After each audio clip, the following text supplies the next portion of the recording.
Let us pray. Almighty God, we willingly acknowledge you as the Supreme Being, most gracious and most merciful. Look down, we beseech you, on us who are members of this Senate, and deign to assist us in the duties that we have to perform on behalf of our beloved country of Trinidad and Tobago. Open our eyes to see the truth and help us accept it with all its implications into our lives.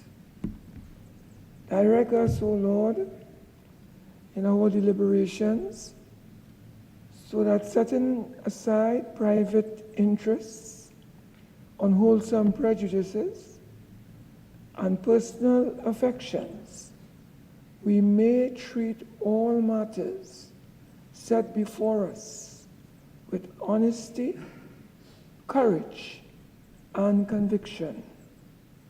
Through all we say and do in the Senate, may we give glory and honor to your holy name, inspire confidence in our fellow citizens, and make a positive contribution to the peace and prosperity of our nation. Amen.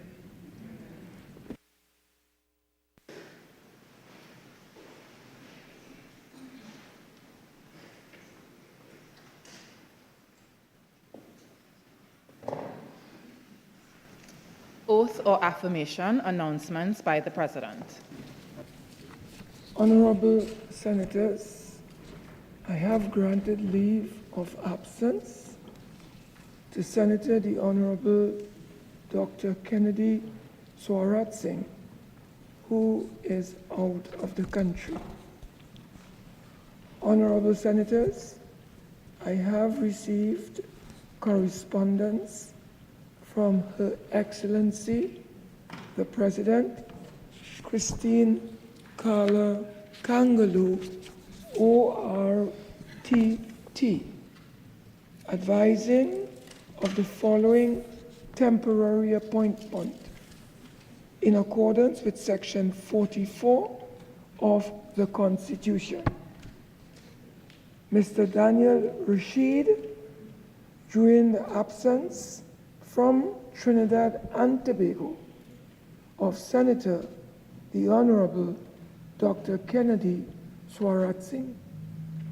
Honorable Senators, a senator is required to take the oath. May we all stand.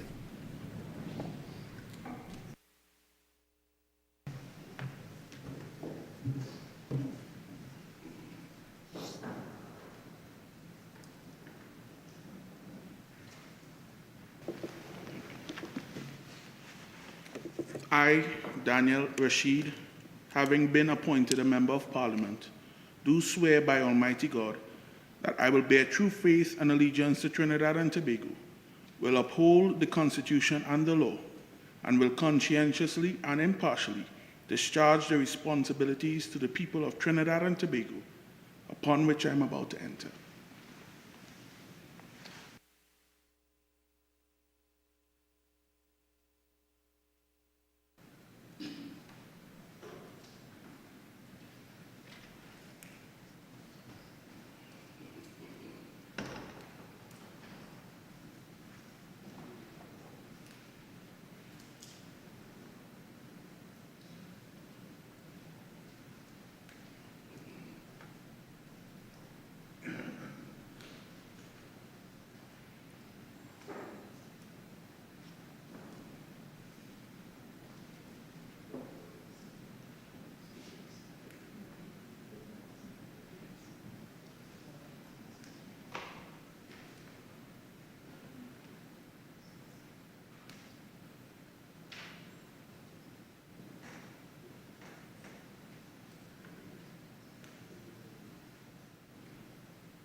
Bills brought from the House of Representatives, the Finance Bill 2026 in the name of the Minister of Finance. The Honourable Minister of Finance.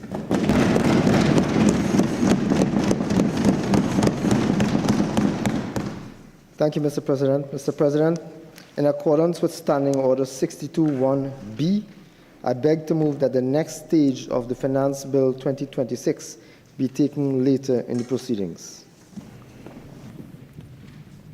Honourable Senators, the question is that the next stage of the Finance Bill 2026 be taken later in the proceedings.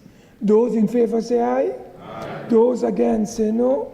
I think the ayes have it. The next stage of the Finance Bill 2026 will be taken later in the proceedings. Papers. The Honourable Minister of Tertiary Education and Skills Training.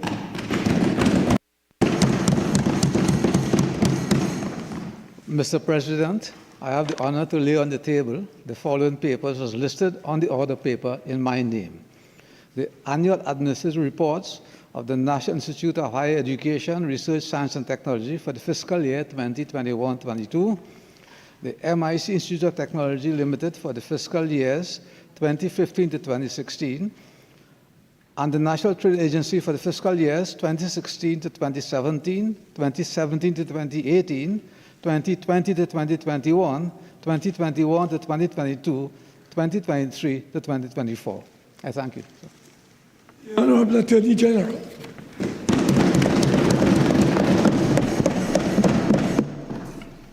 Mr. President, I have the honor to lay on the table the following papers as listed on the order paper in my name.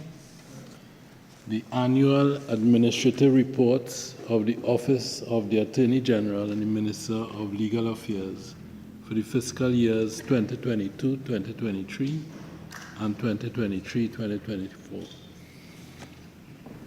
The Honourable Minister of Trade, Investment and Tourism.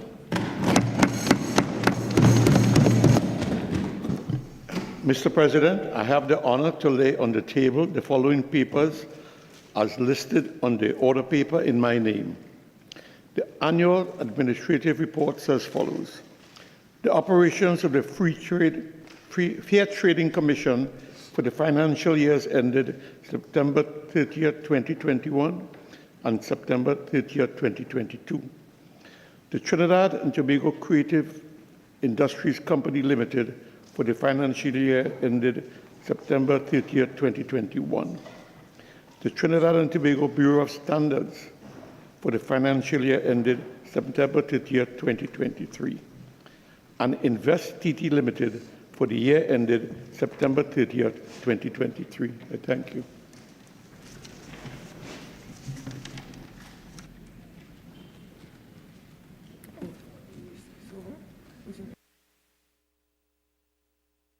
The Honourable Minister in the Ministry of Housing.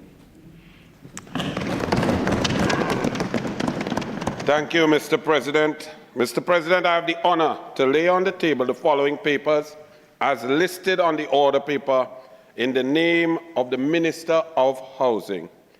The annual administrative reports and annual audited financial statements as follows. The East Port of Spain Development Company Limited for the fiscal year 2023-2024. The Ministry of Housing and Urban Development for the fiscal year 2020 to 2021. The East Port of Spain Development Company Limited for the financial years ended September 30th, 2020 and September 30th, 2021. And finally, the Port of Spain Shopping Complex Limited for the financial year ended September 30th, 2022. Thank you, Mr. President. Public business, government business, bills, second reading. The Honourable Minister of Finance.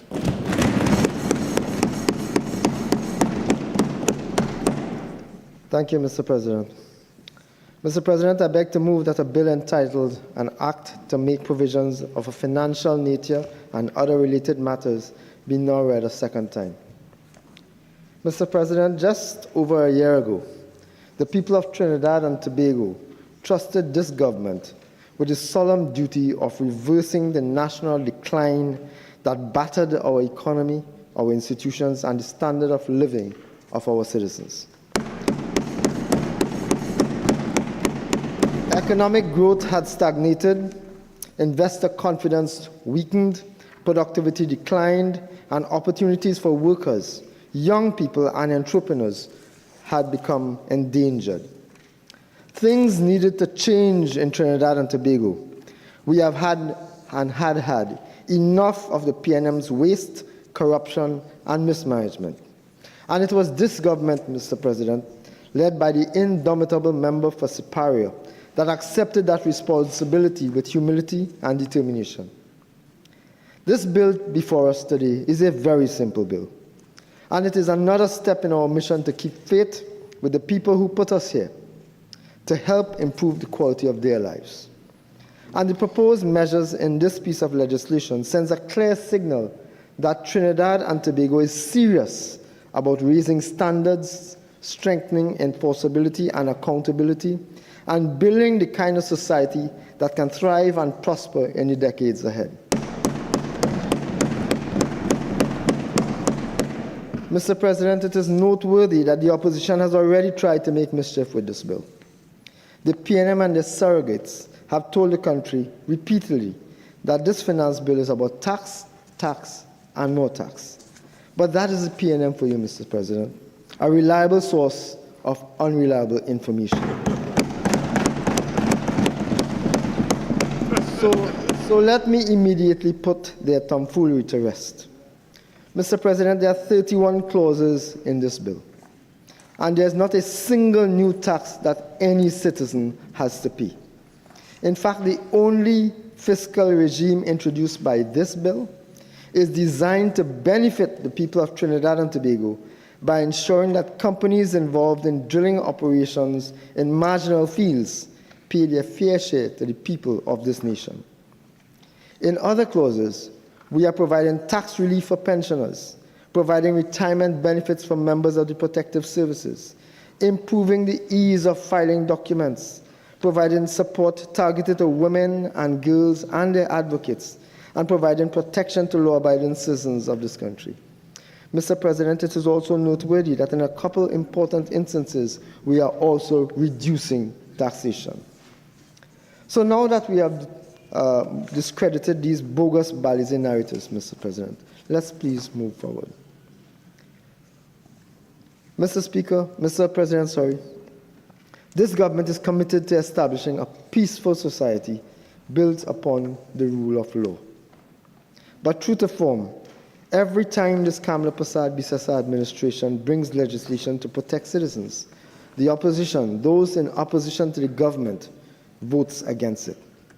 And unfortunately, Mr. President, today I predict that we will see it again. Despite the obvious benefits to citizens contained in this bill, those opposed to the government would rather protect offenders and reject consequences for breaking the law. The former administration deliberately chose not to implement existing fines, facilitated illegal, unregulated operations, sabotaged the Board of Inland Revenue, which would have ensured compliance, and compromised the revenue base of this country. Mr. President, why would any citizen, why would any patriotic individual in Trinidad and Tobago undertake such an exercise? I am reminded by the Honorable Prime Minister that we are bound by an oath to serve the people. And today I am proud to continue in that vein. They may not like to hear it, Mr. President, but I'm obligated to say it. Promise made, promise kept. Mr. President, every clause of this bill is important. However, because several clauses are interconnected, I will address them by policy area rather than in a strict numerical order. That will allow the Honorable Chamber and the national community at large to see how the clauses work together as part of one coherent program of reform to protect our citizens. With that established, Mr. President, let me take you through the bill. Mr. President, Clause 1 is the short title. It provides that this legislation may be cited as the Finance Act 2026 and gives the bill its legal identity and establishes the foundation for the measures that follow. Clauses 4, 5, and 11 deal with officers in the prison, police, and fire service. Mr. President, these clauses provide that where an officer has acted in a higher office for a continuous period of not less than 1 year, but less than 3 years immediately before compulsory retirement, or immediately before proceeding on annual leave prior to compulsory retirement, that officer will be eligible to have his pension, gratuity, or other allowance calculated as though he had been substantively appointed to that higher office. Mr. President, this government's position is clear. We support the men and women who carry the mandate to confront danger and to keep our citizens safe. And the measures contained in this bill are a demonstration of our commitment to them. Crime has tested communities. Families have buried dead ones. Officers have been placed in tense, dangerous situations, and they still are expected to act with courage, discipline, and restraint. For far too long, Mr. President, those charged with protecting our nation have been asked to do more with less, battling escalating challenges while lacking the manpower and resources they need to succeed. The former regime never lifted a finger to be the kind of reliable partner that law enforcement could depend on. There are two possible reasons that could account for the PNM's deplorable record on national security. Either they were unwilling or unable to do the job. Either of the two are not acceptable. They mismanaged national security so badly that officers and citizens alike paid the price. And one of the consequences, Mr. President, was a broken, understaffed system where officers were repeatedly being asked to undertake responsibilities, sometimes in positions several levels higher than their substantive positions, but without being able to receive an appropriate retirement benefit. So, if an officer acted in a higher position, carried out the duties and responsibilities of that post, and served this country at that level, we believe that the law must recognize it. Mr. President, the members of the protected services and the law-abiding citizens of Trinidad and Tobago deserve much more than PNM in inaction and indifference. And that is why today, this administration is proud to propose clauses 4, 5, and 11 to correct this long-standing injustice and honor our officers with the appropriate retirement benefits on behalf of a grateful nation. Mr. President, we promised the nation that we would improve the lives of the members of the protective services. Promise made, promise kept. As we continue, Mr. President, Clause 21A amends the Income Tax Act to exempt income derived from approved deferred annuity plans and approved pension fund plans with effect from January 1st, 2026. In the case of an approved deferred annuity plan, the plan must be purchased by a resident of Trinidad and Tobago and must mature between their ages of 50 and 70. In the case of an approved pension fund plan, the plan must be purchased by a resident of Trinidad and Tobago. The new subsection 1B also makes it clear that this applies to plans approved before, on, or after January 1st, 2026. Mr. Speaker, this is a major win for citizens who have been responsible and who have planned for their retirement and investment in their future. It is a win for the worker who has saved quietly over the years, the public officer who planned beyond the next paycheck, and the average private sector employee who put aside money month after month. The promise to retirees that the income from approved pension plans will be tax-free was made by the Honorable Prime Minister Kamala Prasad Bisesa. Mr. President, again, promise made, promise kept. Clause 20 amends Section 43 of the Exchequer and Audit Act. It allows money donated by any person to be paid into a fund established under that act, under that section, and provides for a certificate to verify the donation in a form approved by the Minister of Finance. Clauses 21B and 21A amend the Income Tax Act and the Corporation Tax Act to allow deductions for bona fide contributions to such funds. For individuals, the deduction is limited to 20% of total income or $20,000, whichever is lower. For companies, the deduction is limited to 15% of chargeable profits or $100,000, whichever is lower. These measures, Mr. President, allows individuals and businesses to contribute to funds established under Section 43 of the Exchequer and Audit Act and benefit from tax deduction incentives in return for their generosity. One such fund is the Women's Health Fund, set up to support initiatives that include a pilot program for the distribution of free menstrual kits in schools and to promote menstrual health education. We had promised this in Budget 2026, Mr. President. Promise made, promise kept. Clause 14A inserts a definition of marginal marine gas field into the petroleum regulations.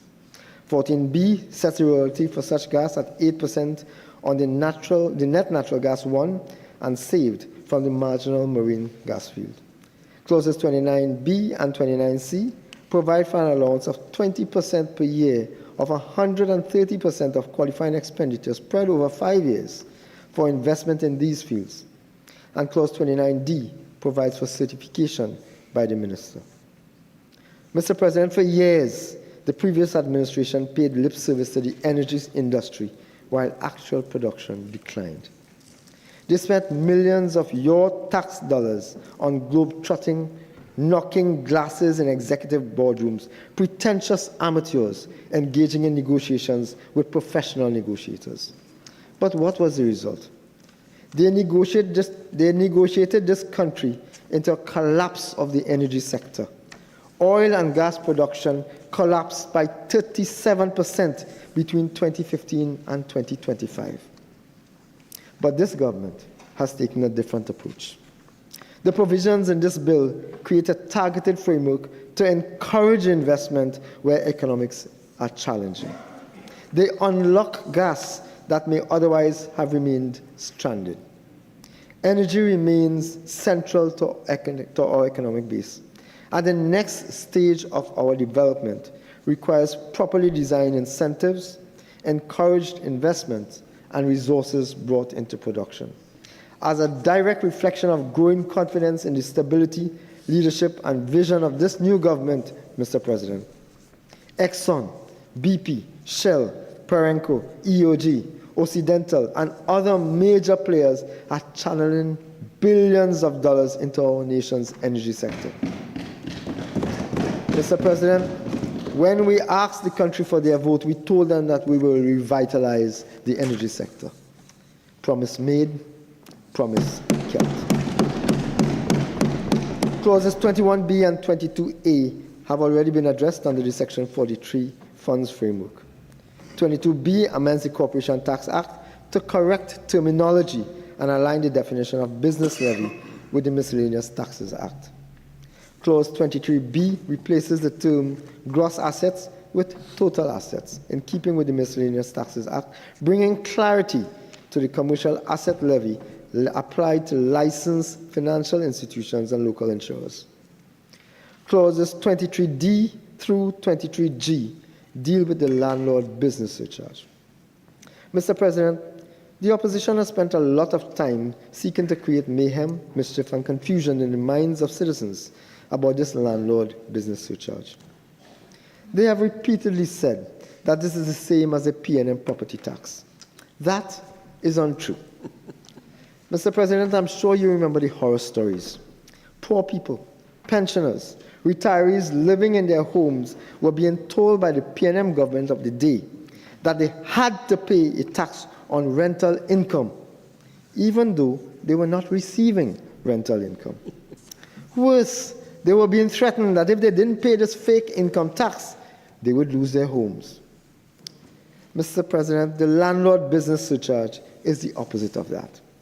The surcharge is levied on actual rental income. No retiree, no public servant, nobody living in their home with their family has to pay this surcharge if they are not earning a rent from that home.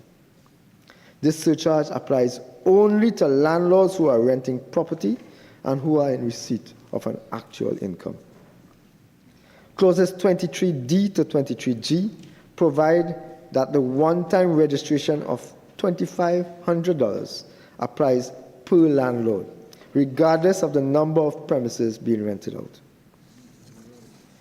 The clauses remove the requirement for quarterly returns, align payment dates with the quarterly income tax periods, and empower the minister to amend the list of exempt by order.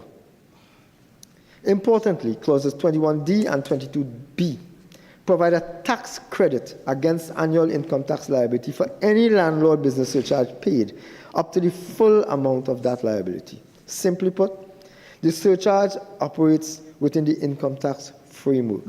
It is treated like a prepayment against tax liability. It prevents the unfair double taxation burden on landlords who already declare rental income and pay what is due. Again, totally different to the Nancy stories that the PNM has told the population. So who is really uncomfortable with this measure, Mr. President? It cannot be the honest landlord already in the system. It cannot be the responsible citizen who declares what is earned and contributes what is due. The discomfort comes from those who benefited from hiding income while honest taxpayers carried the country. So when the opposition fights against compliance, fines, and enforcement, the country must ask, who are they protecting? Are they protecting the honest taxpayer? Or the person who hides wealth, avoids contribution, waits for amnesty, and leaves the burden on those who obey the law? We are ensuring justice for tax-compliant landlords so they no longer have to bear the burden of law-breaking tax evaders. We promise to close the tax gap and clamp down on tax evasion. Promise made, promise kept. Clause 28 amends the Liquor Licenses Act. In Budget 2026, following discussions with stakeholders, the tax for amusement games other than a roulette machine was increased to $25,000, with a roulette device increasing to $200,000 per annum. Following further and extensive discussions with stakeholders, we promised to review those measures. Promise made, promise kept. New Clause 1A under Section 20B of this bill provides for a reduction in gaming tax from $25,000 to $12,000 per year for any amusement machine other than an electronic roulette machine. In the case of roulette machine devices, the tax is now reduced to $120,000, bringing it exactly in line with what exists at casinos. Mr. President, promise made, promise kept. But we went further. Mr. President. We are now increasing the maximum number of amusement games permitted on certain licensed premises from 20 to 33. This section also creates an offense if the holder of a license under Section 35.3 and 35.4 is found to hold more than 33 amusement games. This breach carries a fine of $25,000, imprisonment for 1 year, and possible revocation of license. Importantly, too, clauses 28B and 28C is in keeping with the request from the operators and will convert the gaming tax from an annual payment to an equal quarterly payment. This is expected to greatly assist the cash flow of operators. Obviously, transitional provisions apply for the period April 1st, 2026 to June 30th, 2026, and any excess tax already paid will be treated as an overpayment and refunded. I know the PNM don't want to hear this, Mr. President. I know they don't like to hear it, but they will hear it now and again and again. Promise made, promise kept. Clause 28 also raises fines for businesses who may engage in breaking the law, specifically relating to keeping proper records and availability of records for inspection by relevant officers. Mr. President, clauses 3, 7, 8, 9, 10, 12, 13, 15, 16, 17, 18, 19, 23A, and 30 amend fines across existing legislation. These legislations include the Gambling and Betting Act, the Registration of Clubs Act, the Pharmacy Board Act, the Pesticides and Toxic Chemicals Act, the Tobacco Control Act, the Motor Launchers Act, the Shipping Act, the Copra Products Control Act, the Forest Act, Sawmills Act, Conservation of Wildlife Act, the Animals Disease Importation, Health and Welfare Act, Miscellaneous Taxes Act, and the Spirits and Spirit Compounds Act. Mr. President, I must say that I am astonished and amazed by what we heard from the opposition in the other place. They spend their time arguing against fines for breaches of the law. Imagine that, Mr. President. They try to gaslight the population into believing that fines for breaking law are somehow punitive, unfair, or oppressive. Mr. President, let us be very clear about something. The UNC did not create these offenses. These laws were created under PNM governments and retained under PNM governments. The requirement for a license, permit, and duty to comply already existed. So when the PNM comes now and behaves as though this government has suddenly created an imposition on the population, that is also not only false, it is dishonest.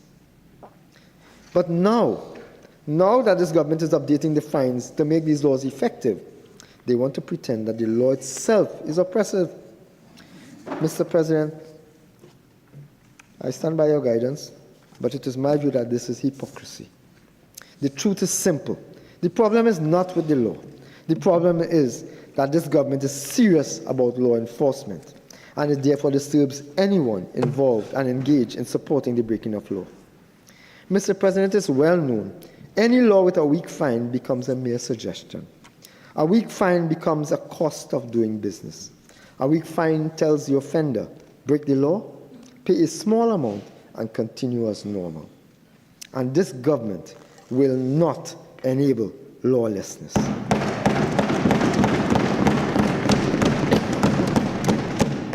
Mr. President, listening to the opposition in the other place reinforced something this country has already come to know.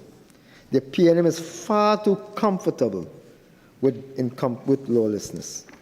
Scripture says, you shall know them by their fruits. And Mr. President, the crime and criminality festered under the PNM regime speaks for itself. So when they come now and argue against consequences for breaking the law, nobody should be surprised. It appears to be rooted in the very veins of the PNM. They come to this parliament again to gain sympathy. But sympathy for whom, Mr. President? Sympathy for the honest citizen? Sympathies for the compliant businesses? Sympathy for licensed operators? No. They come for sympathy for the person who breaks the law. Mr. President, these are not imaginary risks that we are speaking about. These are real-world dangers. When products are manufactured, distilled, transported, or sold without proper standards, people can lose more than money. People can get sick, and people can lose their lives. Mr. President, I have in my hand an Associated Press article dated August 22nd, 2011, titled, Tainted Vinegar Suspected in 11 Deaths in China. That article stated that vinegar tainted with antifreeze was suspected of killing 11 citizens and sickening 120 other people after a communal meal. And there are many, many more examples. I did a quick search, and in the last 2 decades, let me just list a few countries in which there have been deaths as a result of tainted products, including vinegar and what we commonly call babash.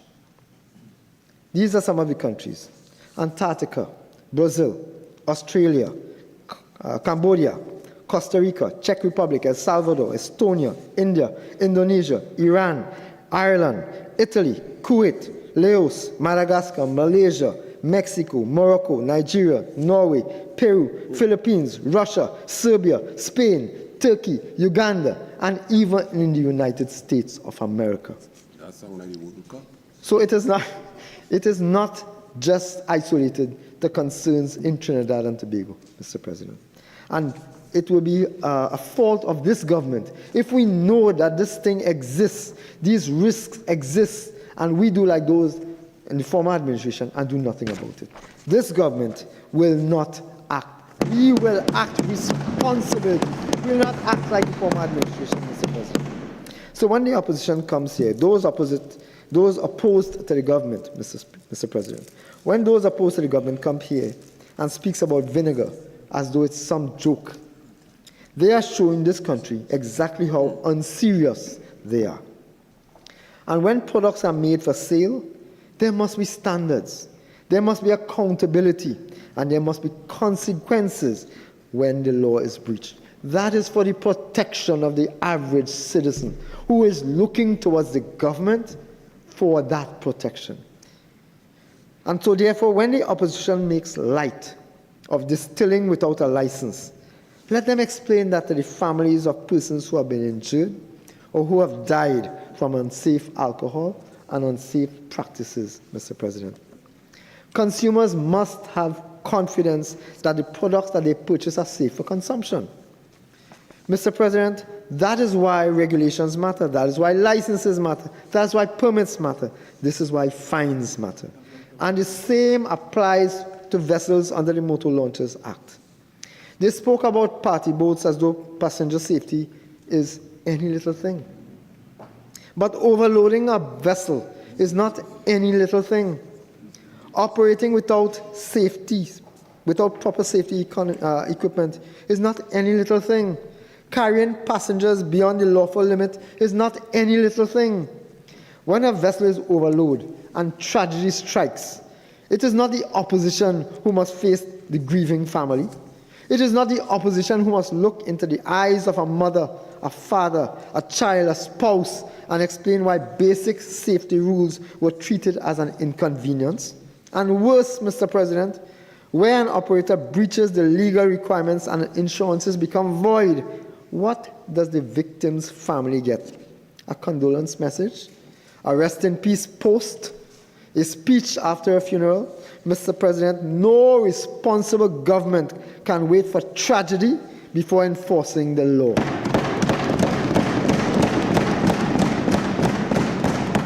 Mr. President, no serious government can say that the life of a passenger is worth less than the convenience of an operator.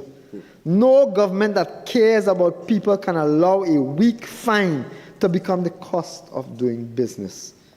Why must honest, lawful persons suffer because another person finds compliance inconvenient? Why must a licensed operator who pays the fee, follows the rules, maintains the equipment, and obeys the law be undercut by the person operating outside the law? Why must the consumer be exposed to unsafe products because somebody does not want to meet the basic standards? Why must the passengers be placed at risk because somebody wanted to overload a vessel? Mr. President, that is the difference between this government and the People's National Movement. Mr. President, as I said in the other place, a corporate products license, and my colleague, the Minister for Agriculture, will treat this during the debate. A corporate products license is $25. A vinegar license is $25 in the ordinary case.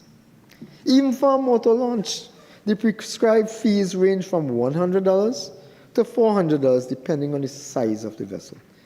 But the cost of non-compliance, Mr. President, can be contamination, injury, or loss of life. That is why the law must have teeth. Mr. President, clauses 2, 6, 25, 26, 27, and 31 modernize the filing framework across several pieces of legislation. Clause 2 amends the Trustees Ordinance to allow late registration of express trusts with approval and a monthly fine. It also empowers the Registrar General to determine whether products should be filed in printed or electronic form, or to require valid identification and supporting documents. Clause 6 amends the Registrar General's Act to make it mandatory for the Registrar General to determine the filing mode. Clause 25 amends the Companies Act to allow electronic filings and voluntary strike-off of companies. Clause 26 does the same for partnerships. Clause 27 applies similar changes to business names. And Clause 31 modernizes filing under the Non-Profit Organizations Act. These are mainly administrative clauses, Mr. President, but they matter. Citizens and businesses should not be trapped in systems designed for yesterday. The Registrar General must be able to accept and manage electronic documents. In the digital age, the government must move with the times, and this government is moving with the times, Mr. President. Clause 24 amends the Customs Act. It prohibits importation of goods produced in whole or in part by forced labor when designated by the minister with responsibility for trade, my senator colleague who sits next to me. Trinidad and Tobago must not allow our market to become a destination for goods produced in conditions that violate human rights. This clause places the law on the side of the ethical trade and aligns our customs regime with the global efforts to combat forced labor. Mr. President, from our first day in office, we acted to stem the tide of P&M decay and decline. However, our duty extends beyond correcting mistakes of the past. We must prepare Trinidad and Tobago for the realities of the near future. That is why this government has undertaken a comprehensive program of national reform, and the measures in this bill are part of that reform.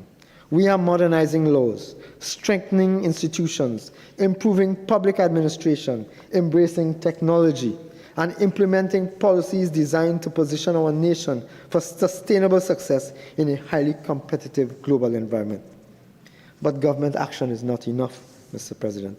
National transformation requires a collective national effort. As we modernize our institutions, we must also examine aspects of our social culture that undermine productivity, public order, civic responsibility, and our international reputation. Practices that may once have been tolerated can no longer be ignored if they diminish the quality of life of our citizens, if they compromise the integrity of commercial production, or if they sabotage the modern nation we are seeking to build. A prosperous nation, Mr. President, requires that citizens understand that rights must be accompanied by obligation. It is within this broader context we propose to strengthen enforcement and increase fines for certain unlawful practices. These measures are not punitive for their own sake. Rather, they are intended to encourage higher standards of conduct, protect the public interest, and foster the environment necessary for national development.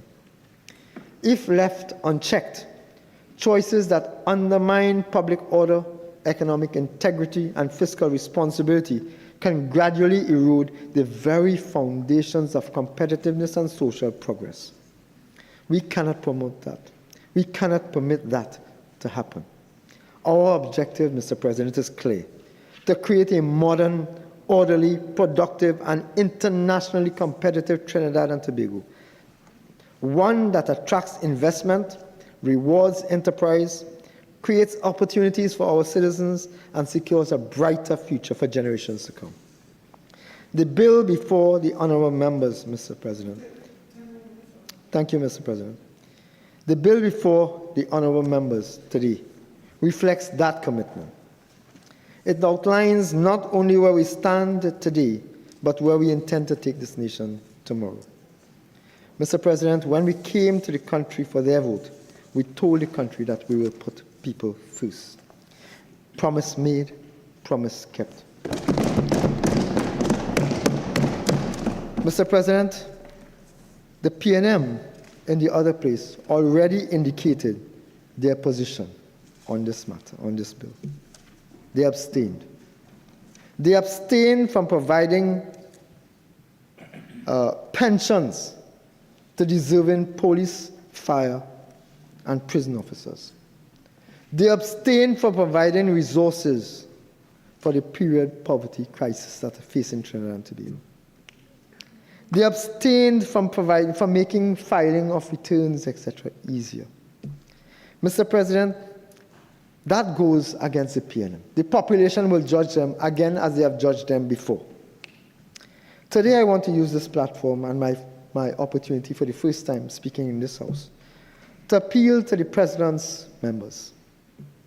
I want to appeal to the senators appointed by the Honorable President of the Republic of Trinidad and Tobago to allow your voices to be heard today. Stand in defense of initiatives that are created to benefit, to protect, to safeguard citizens of this country. I challenge members opposite. The PNM has already signed their warrants. But I believe in my heart of hearts, Mr. President, that patriotic, right-thinking citizens will support this bill. I end as I started, Mr. President. This is a very, very simple bill. It creates penalties which are designed to protect citizens. It reduces taxes, and it gives opportunities for charitable service. Mr. President, I look forward to the debate. I look forward to contributions from both sides.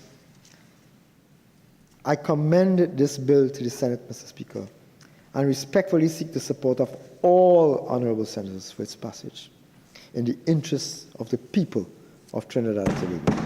Mr. President, I beg to.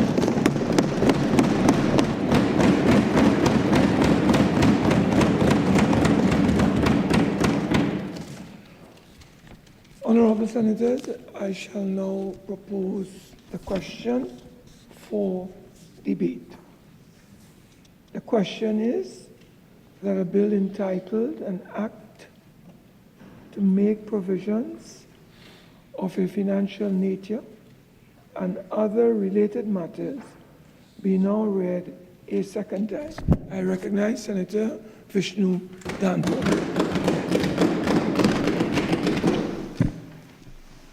Thank you, Mr. President. Good morning. And as usual, it's good to see you again. It's also good to see the Minister of Finance in the Senate. And I'm of the view that now maybe we could get some responses to our questions when the substantive minister is here. But the minister must understand something about opposition. That's our job, to keep the government honest. We are not opposing. We are not opposing for opposing's sake. Okay? Now, Mr. President, you would notice that I didn't say a word while the Minister of Finance was speaking.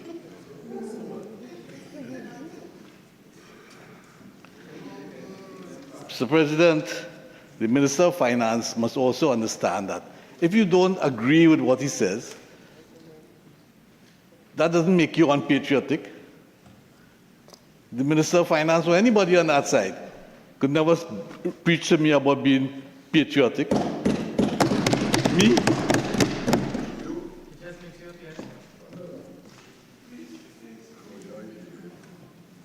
You see what I'm saying? The member to speak, please. See. That's all right, that's all right. Mr. President, this piece of legislation has been presented to this Honorable Senate by the government as a routine measure, but which, upon careful examination, reveals itself to be anything but routine. This bill touches 31 separate pieces of legislation. from the Trustee Ordinance to the Non-Profit Organizations Act, spanning taxation, but Minister, I know once you say taxation, you get a little worried. Taxation from the incentive side, okay? Spanning taxation, energy, maritime safety, wildlife conservation, public health, and the fundamental rights of tenants, workers, and small business owners across the country. What is very apparent, Mr. President, is not the breadth of what this bill changes, but the depth of what it conceals. Unchecked ministerial powers granted without criteria or accountability, and tax concessions awarded to the energy sector without a single dollar of fiscal impact analysis laid before this Parliament. And Mr. President, at the end of June,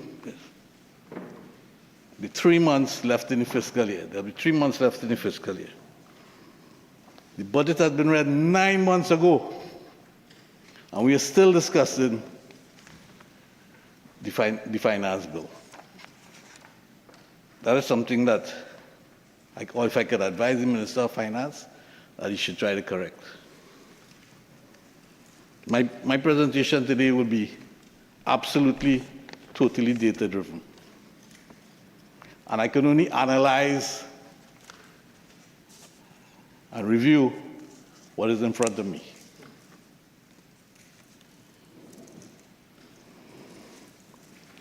I will analyze and review the bill clause by clause, but using clusters based on the policy initiative of each clause. Firstly, clauses 4, 5, and 11, which looks at the current law of the prison service, pension, police service regulations, and the Fire Service Act. The current law for the three, pension is calculated on the officer's substantive permanent salary, that's current, only regardless of time spent acting. So the proposed change, pension calculated at the acting higher salary if the officer acted continuously in a higher role for at least 1 year, but less than 3 years immediately before compulsory retirement. What happens in the general public service, and this is a measure I think is commendable as a former public servant, or shall I say once a public servant, always a public servant, still a public servant. I have no problem expanding this measure to the prison, police, and fire service. What happens, transpires in the general public service, if you have acted continuously in a higher post for 3 years or more, immediately prior to retirement, your pension and gratuity will be calculated as if you were permanently appointed to that higher position. You receive full retirement benefits mapped to the highest salary scale. But there's a catch to this, Mr. President. There's a catch to this. And while it's an excellent measure for those three services of the government, 3 agencies of the government, there's an old public service trick handed down over the generations in dealing with something like this. Acting appointments could be strategically timed for the final year before an officer's retirement to maximize pension benefits. A form of pension engineering that management could facilitate or that officers could lobby for. This is something that must be taken in consideration. In addition, you must put in an anti-abuse safeguard. There's no provision in this bill, Minister, preventing management from strategically appointing officers to acting positions to engineer higher pension outcomes. Happens all over the public service. Nothing new. But now that you are implementing a new pension, more or less, a better pension, let's put one to it, Maybe you can correct this at the same time. So that takes care of clauses 4, 5, and 11. And I repeat, I am happy for the men and women in the prison service, the police service, and the fire service. Secondly, clause 20, the Exchequer and Audit Act. And as I repeat, I can only analyze what's in front of me. And when the minister was describing it today and in the other place, I heard about a women's health fund. So I checked the bill, 20, clause 20, and it reads, I thought I missed it. The Exchequer and Audit Act is amended in section 43, which is true, I'll come back to that, by inserting the following subsections. 12A, a fund established in accordance with this section may also include money donated by any person. 2B, where money is received pursuant to subsection 2A, a certificate in the form approved by the minister with responsibility for finance shall be issued to verify the receipt of the money. I didn't see anything mentioned about a women's health fund. But I must caution the Minister of Finance about the setting up of these funds.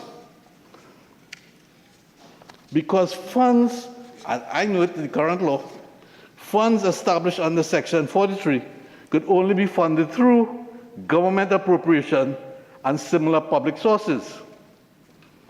So the Minister plans on implementing a proposed change. Funds may also receive money but donated by any person. Private donations now become a lawful source of fund income. New subsection 2B, a certificate in a ministerially approved form must be issued upon receipt of any donated money. I have no problem with the minister setting up one, and I'll come to just now about how that fund is tied in with the overdraft facility at the central bank and the ability to use that fund. Conflict of interest, Mr. President.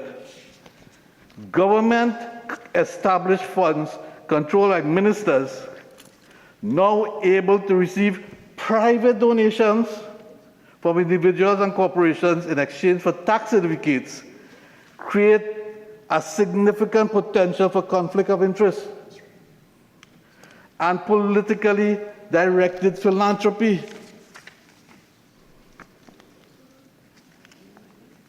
Without restrictions on who may donate and to which funds, these mechanisms could be used for tax advantage political financing. Who are these people committing money to this fund? What about money laundering?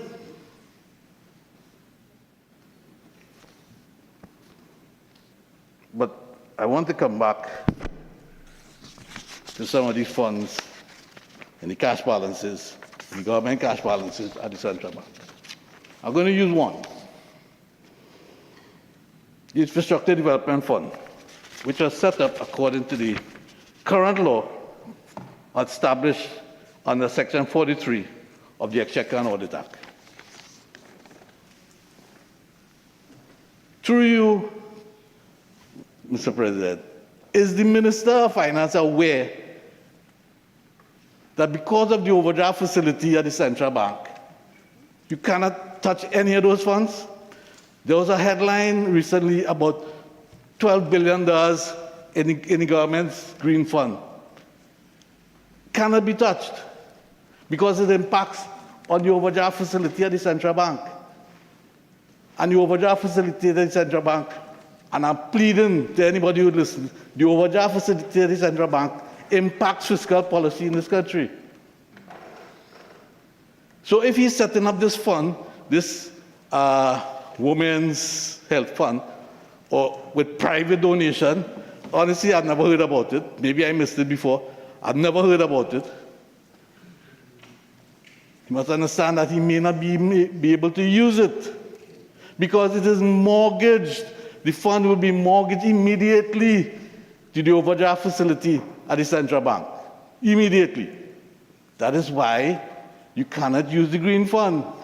You cannot use the infrastructure development fund as you wish.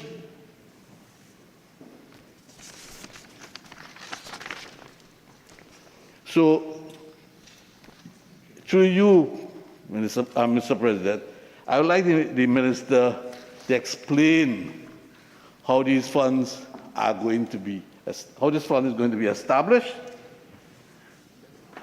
What does he mean by any person can deposit in this fund?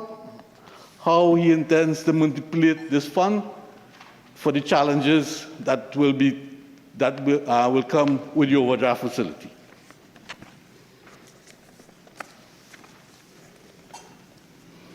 Private pensions, clauses 21 and 22. Again, I have no problem with people's pension not being taxed. But promise made, Mr. Minister, public service, promise not kept. What happened to the public service, the general public service? I have no problem with these annuities, but the government also promised the public servants. True or false? I know you, okay, fine, I understand that. But it's a promise, and you're going with one, which incidentally, if costed, will be more expensive than the public service. I am sure about that. Do you know that 75% of the public service pensions are not taxable now because of the 90% allowances? In fact, to overcome all of that, in 2018, the government at the time, the PNM government at the time, implemented an interim pension payment of $3,500, an interim. And the idea was you retire today and you get the pension tomorrow. So the plan was we give people $3,500 immediately on retirement, and then whatever the NIS is, so you will get. So if you have $3,000 NIS to receive, you are guaranteed $6,500 every month on retirement immediately. You retire today, pension tomorrow. That was the plan. It still exists. I'm sure you know about it. It still exists. So what is this about public servants? The highest, and through you, Mr. President, the Minister of Finance would know that the highest public service pension in Trinidad and Tobago before taxation would be about $30,000. $30,000. And you know, that would be for the head of the public service and a little under for the permanent secretary of the Ministry of Finance. Those would be the two highest pension earners in the public service. But why leave out public servants? There are annuities that receive pensions over $100,000 a month. And more than 75% of public servants fall within the 90% the non-taxable, the individual income. Through you again, Mr. President, I would like to ask the Minister of Finance if he can kindly look into this. There are about 60,000 public servants looking at this right now. And I don't want my phone to be jammed at the end of the session. But there are other concerns about this.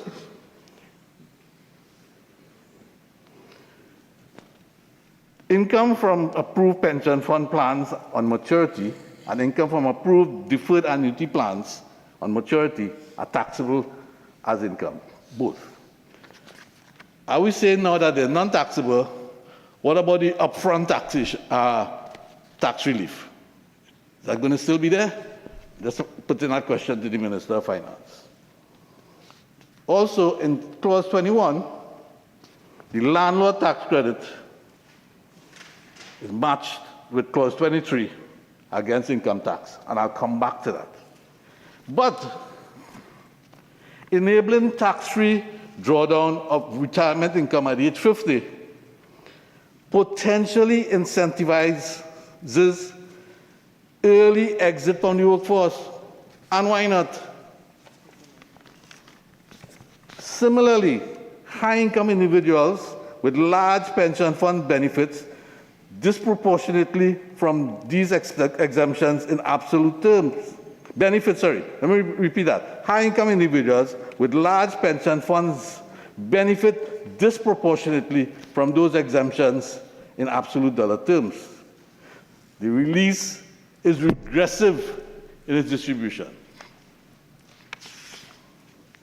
So, Mr. President, hopefully that covers clauses 21 and 22.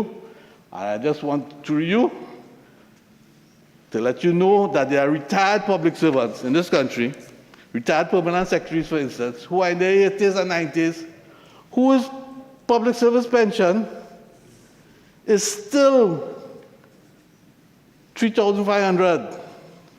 In fact, there's an anomaly in the system where someone could have been working for $2,500 or $3,000 a month, and then the pension is $3,500, but the pension is now higher than your last salary. That's an anomaly in the system. So I will ask the Minister of Finance through you, on behalf of all public servants in Trinidad and Tobago, to please look at this. The energy sector,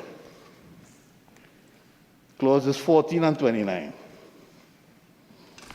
meant to generate economic activity in the energy sector.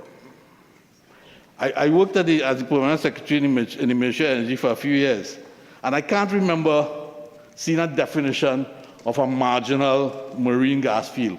I can't remember also seeing a definition of stranded gas. But I noticed in this bill, there are definitions. And as defined, a shallow water field, an offshore shallow water field,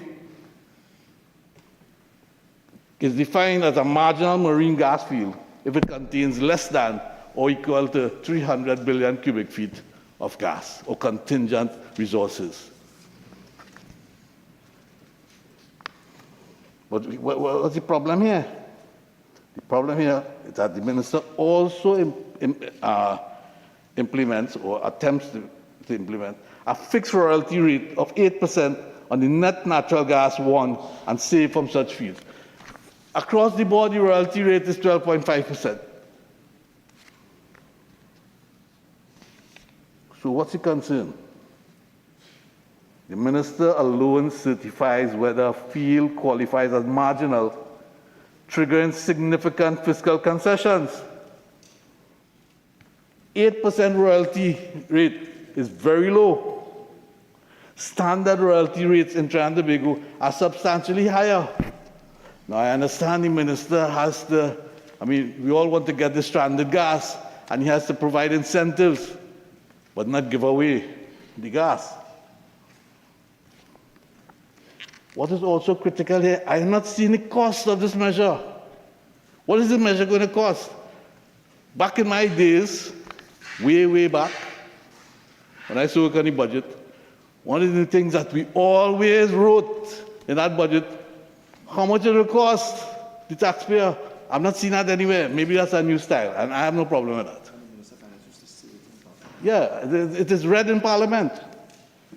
No fiscal impact assessment accompanies this clause. The combination of low royalty rates across potentially multiple marginal fields could represent significant foregone revenue to the state.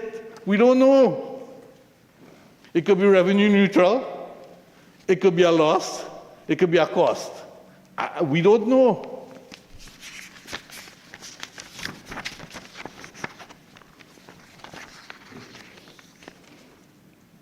In clause 29, related, of course, to clause 14, there's 130% expenditure uplift to investors. And that uplift is incredibly generous, unless I'm misinterpreting what's in the bill, Minister. Investors deduct $1.30 for every $1 spent on qualifying machinery and plant, and 20% per year over 5 years. And again, I don't know what is the cost of this. There's no fiscal impact assessment on this.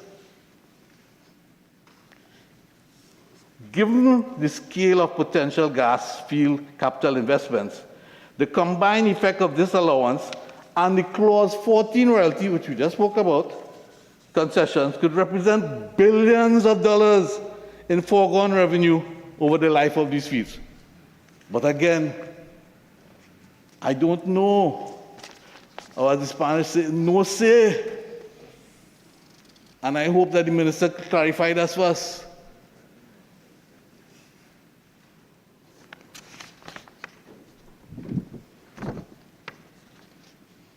When combined, the effects of clauses 14 and 29 create a potentially near zero effect tax rate. An 8% royalty combined with a 130% capital expenditure uplift and existing petroleum incentives could result in a very low or near zero effective tax rate on marginal fuel production for an extended period. So again, through you, Mr. President, I ask the Minister of Finance to please let his people, or the people in the Ministry of Energy, the technocrats, who are excellent, please recalibrate some of these numbers.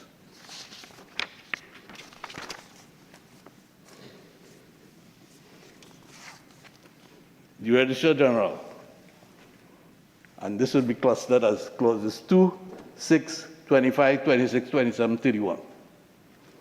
The areas: late registration of trusts, filing format, ID requirements, and electronic registration certificate. The current law: no mechanism existed for late registration after the deadlines in Section 2A2 or 2A2A. A trust that missed its window had no formal path to regularize. The change: new Section 2B creates a late registration pathway subject to Registrar General's approval and a $100 per month penalty per month of non-compliance. What time are we on?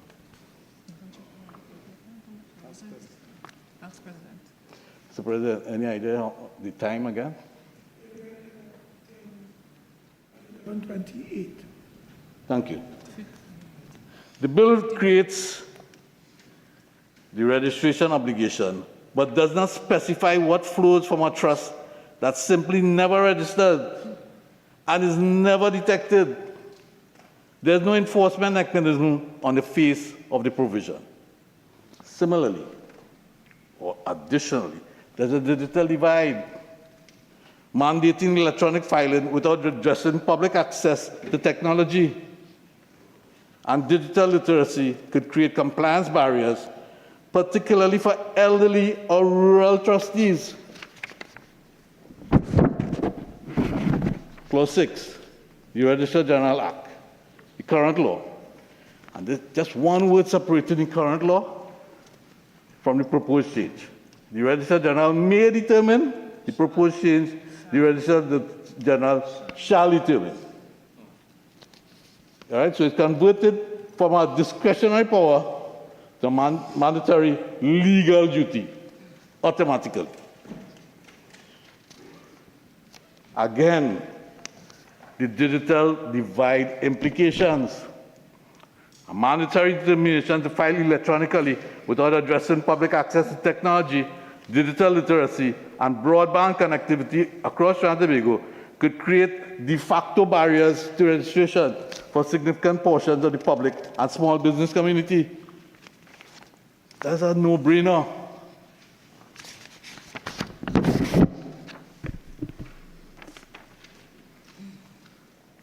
Section 25, Clause 25, the Companies Act, again, replaced with the mandatory determination. The registrar shall determine whether filings are physical or electronic. With a new subsection, valid ID and supporting documents are mandatory with all filings. But in this case with the companies, I have a question for the minister. Back in the day, we used to treat the residual assets on strike-off. It used to be there. The bill is silent on what happens to residual assets of a struck-off company. This is the Companies Act. This is Clause 25.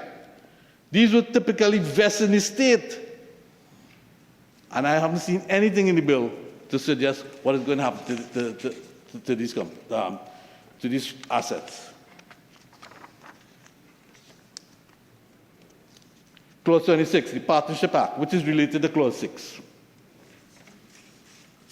Again, same conversion from to shall.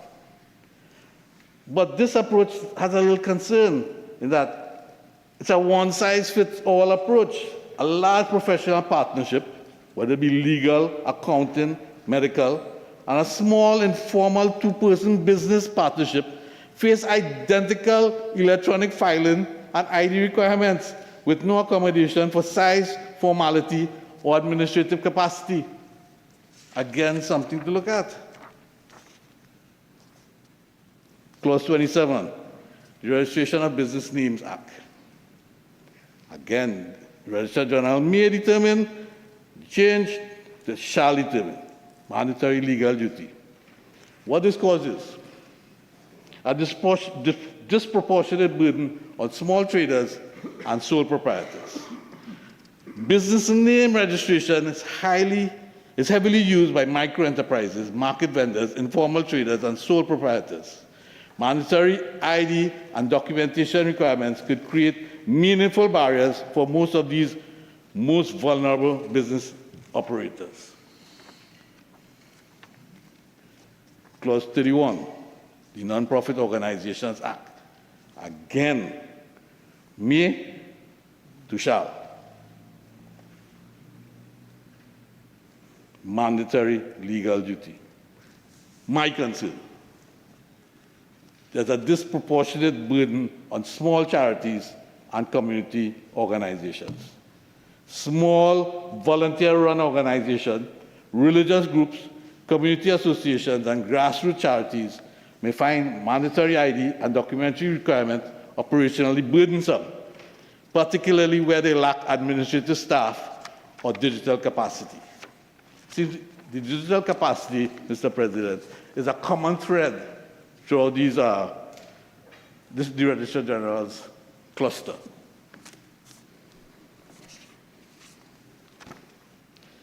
Clause 23, the Miscellaneous Taxes Act. The landlord register, as I like to call it. And this one is matched with Clause 21. Current law, and I'm just going through pieces. Current law requires a public register of landlords with certified extracts available to any person who applied and paid a fee. That's entirely repealed. The public register no longer exists in law. Current law. There's an annual payment regime. New law. Converted to quarterly payments due 31st March, 30th June, 30th September, and 31st December of each year. But I don't understand the rationale for this. Why would you want to remove the public landlord register? The public landlord register was the primary mechanism allowing tenants, researchers, civil society, and the media to verify who is legally required to collect and remit the surcharge. Its removal makes it significantly harder to identify non-compliant landlords. I think that is something the minister will want to do, to identify the non-compliant landlords.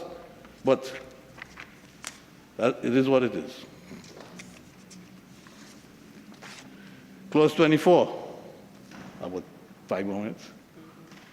8 more minutes? Clause 24, the current law. Goods produced from forced labor were not a prohibited category. Personally, Mr. President, I didn't know this. The new paragraph or the new proposed change, all goods produced from forced labor are designated by the minister responsible for trade are prohibited imports, an entirely new category. But again, I have some concerns. People at the ports would need country of origin verification systems, advanced import documentation review capacity, just like how he had the advanced passenger information. Similarly, supply chain audit capabilities, you must know what's coming down the line, and intelligence sharing arrangements with international partners. Any of this exists? I have no idea right now. The gaming machines, which is clause 28, the Liquor Licensing Act. The current law, maximum of 20 amusement games permitted. The proposed change, increased to 33 amusement games. Just like that. Why not 34? Why not 32? How did the government arrive at 33? I don't know. Again, there's no cost. Under the gaming tax rate, the electronic roulette devices, the previous annual rate of the current law is now $30,000 per quarter, $120,000 per year per device. So that didn't change. But a 65% increase in permitted gaming machines is a major policy shift with no public consultations, not that I'm aware of. So I apologize if the minister consulted. I apologize immediately. Expanding from 20 to 33 machines per premise significantly enlarges the permitted gambling footprints across Trinidad and Tobago without any accompanying social impact assessment, problem gambling study, or public debate. And Minister, before I wind up, through you, Mr. President, don't get nervous when I say this. I'm just speaking about licenses, fees, and penalties. I didn't say the word tax. There are, Mr. President, 36 new fees and penalties. Maybe I counted wrong. That's my count. And there were 32 in the budget. Fees and I haven't used the word tax yet. Fees, penalties, fines. 36. In case of problems, let me close by repeating them for the national community. Just in this finance bill. Firstly, betting office employing the disqualified people. Penalty for previous, 4,000 to 6,000. Failure to produce betting office license, $150 to $500. Selling liquor in an unregistered club, $10,000 to $15,000. Other offenses under Registration of Club Act, $5,000 to $7,500. Selling scheduled drugs without license, $5,000 to $7,500.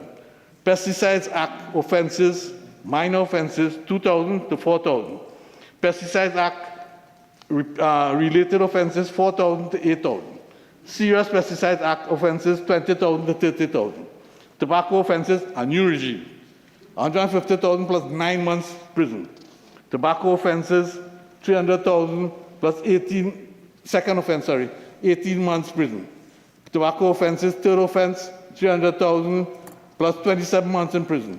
Tobacco offenses on indictment, $600,000 plus 3 years in prison. General offences under Tobacco Act, 300,000 on summary and 600,000 indictment. General Motor Launches Act, 2,000 to 7,500. Carrying excess passengers on a vessel, 200 to 1,000. Manufacturing copra products without license, 4,000 to 8,000. Removing timber without permit, 100,000 to 150,000. Contravening Forest Act, the existing penalty has been repealed. Operating without log haulage permit, 3,000 to 10,000. Operating sawmill without license, 100,000 to 150,000. Additional sawmill offense, 5,000 to 7,500. Failure to produce wildlife license, 50,000 to 60,000. Obtaining state game license while disqualified, 50,000 to 60,000. Hunting-related offences, 100,000 to 150,000. Animal welfare importation regulation offences, 50,000 to 60,000. Distillers license fees, 8,000 to 12,000. Spirit Act offence, 1,000 to 5,000. Spirit Act offence, again, 8,000 to 12,000. Mr. President, may I? I'm just wondering, is my friend moving the bill? Tedious repetition, it's in there already. Please don't tell me what to say. Please. I think he only has 1 more minute, so just can wrap up. Thank you, Mr. President. Sanity prevails. Compounding spirits without license, 960 to 5,000. Using spirits improperly, 10,000 to 12,000. Preparing medicinal spirits without license, 8,000 to 12,000. And I will stop there. There are more.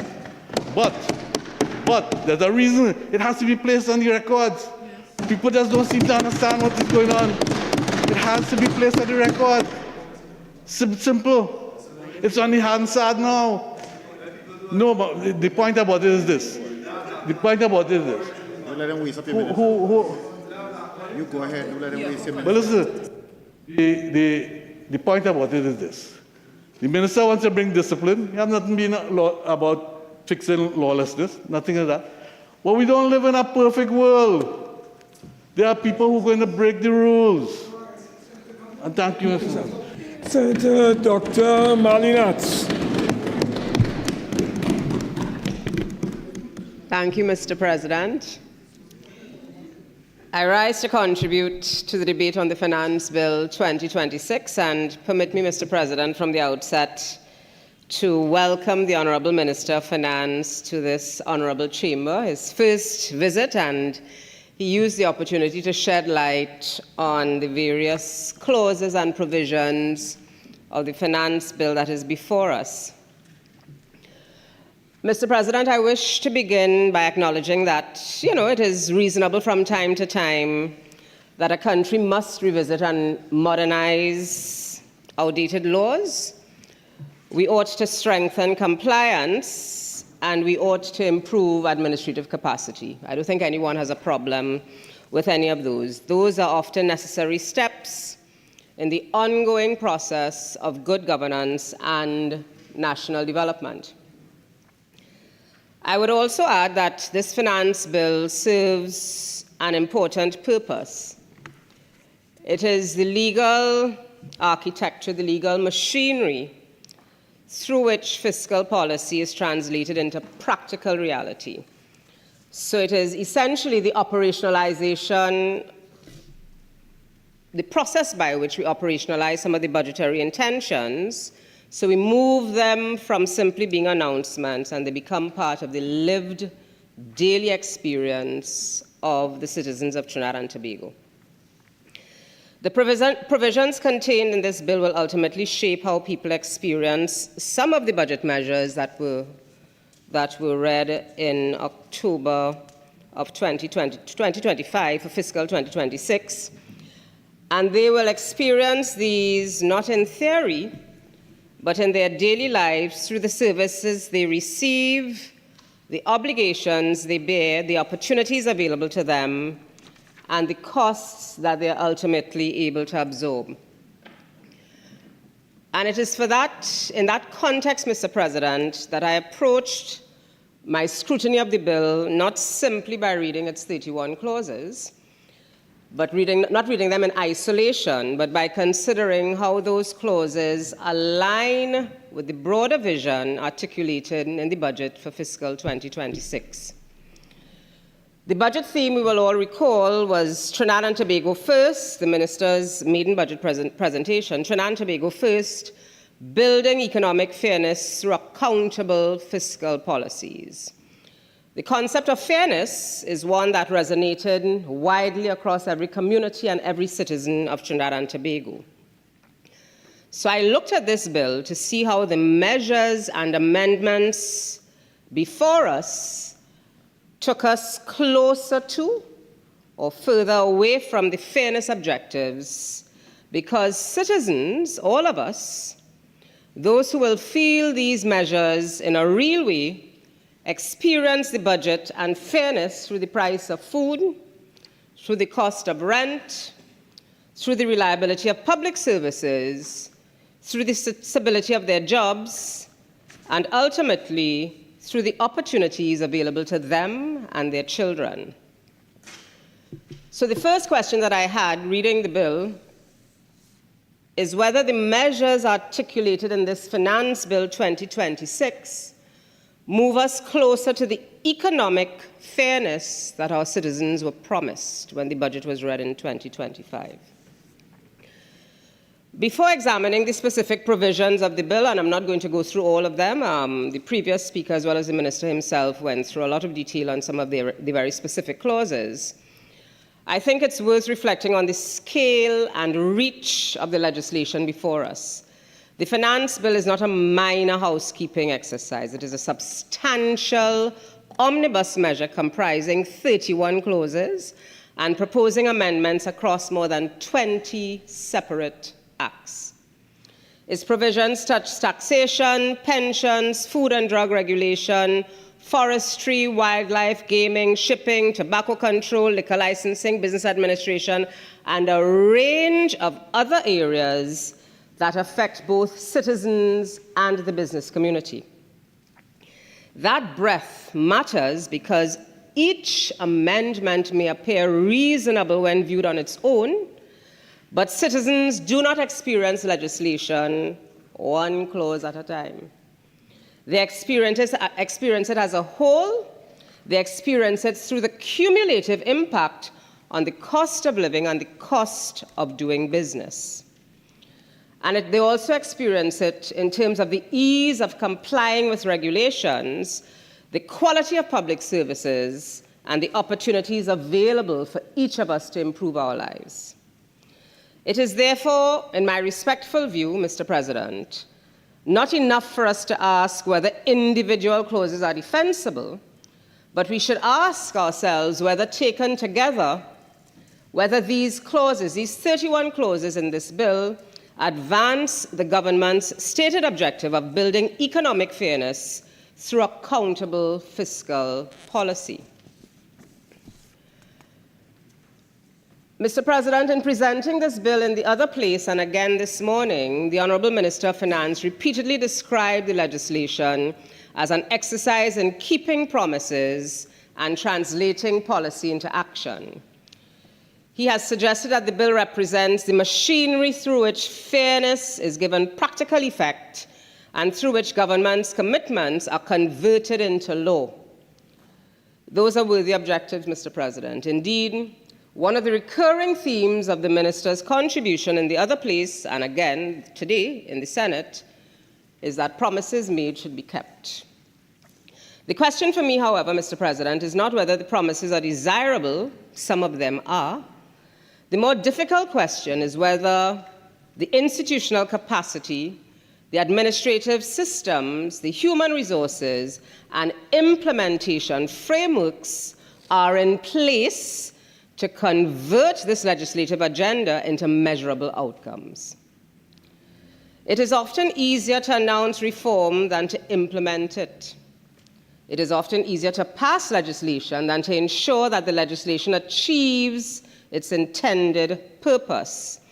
Ultimately, the citizens of Trinidad and Tobago will judge governments, this government and future governments, not by the number of laws enacted, but by the results delivered. Mr. President, Budget 2026 spoke of economic renewal, diversification, productivity, digital transformation, investment attraction, and social protection, all laudable and important goals. But when we examine the Finance Bill 2026, we see a heavy emphasis on administrative adjustments, compliance rules, digital filing requirements, pension arrangements, and increased penalties. Some of these are useful, but we should ask ourselves whether they are in fact transformational. Are they going to get us to where we say we want to be? One of the questions that I asked while reading the bill, Mr. President, is what problem is each measure trying to solve? And how will we know if the application of some of these measures is in fact leading us to success in terms of whatever it is we're trying to solve? Legislation, I suggest, is most effective when it is anchored in a clearly defined policy objective, supported by evidence and accompanied by measurable outcomes. While many of the measures before us in the Finance Bill 2026 may be well-intentioned, the policy rationale and expected results are not fully articulated.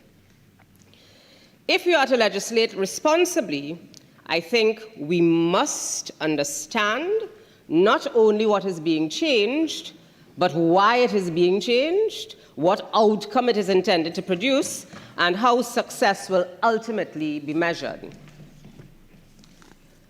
Mr. President, we often speak about billion-dollar projects and large corporations as being important to our national economy, and undoubtedly these are all important.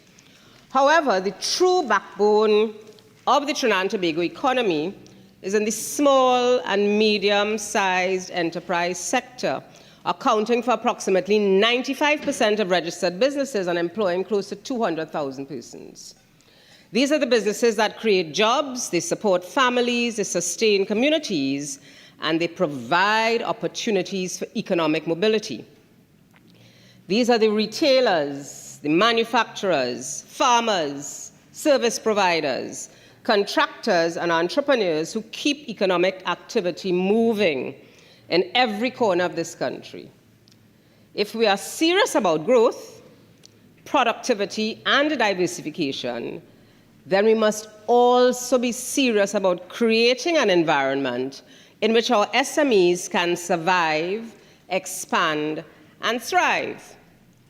So if I'm a small business owner listening to this debate, I think it would be reasonable for me to ask, what in this finance bill changes my prospects for the next 12 months?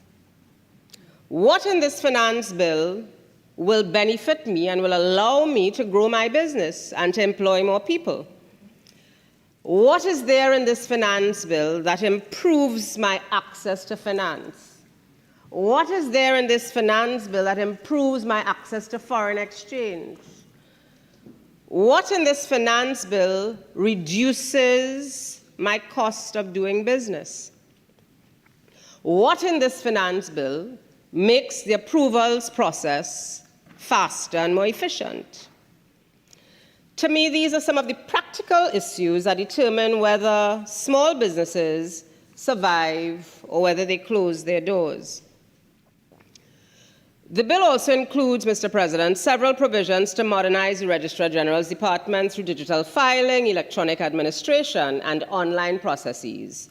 No argument from me there. These processes are welcome, and they have the potential to improve efficiency, reduce delays, and enhance service delivery.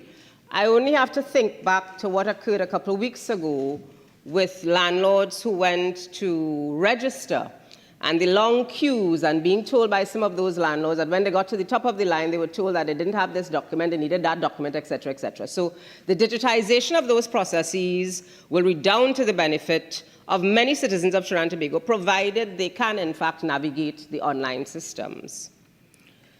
Technology alone, however, does not guarantee better outcomes. We must ensure that digitalization is accompanied by reliable systems, adequately trained staff, strong cybersecurity safeguards, user-friendly processes, and effective implementation.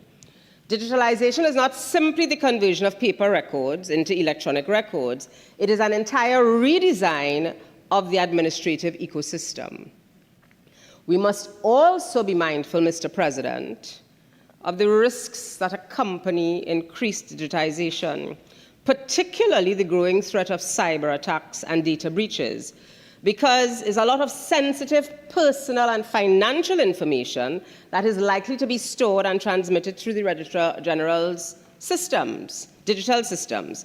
So our public needs to be assured that they're going to be convenient and efficient, but we also need to assure the public that the state is going to safeguard and protect the integrity, security, and confidentiality of the information that is uploaded.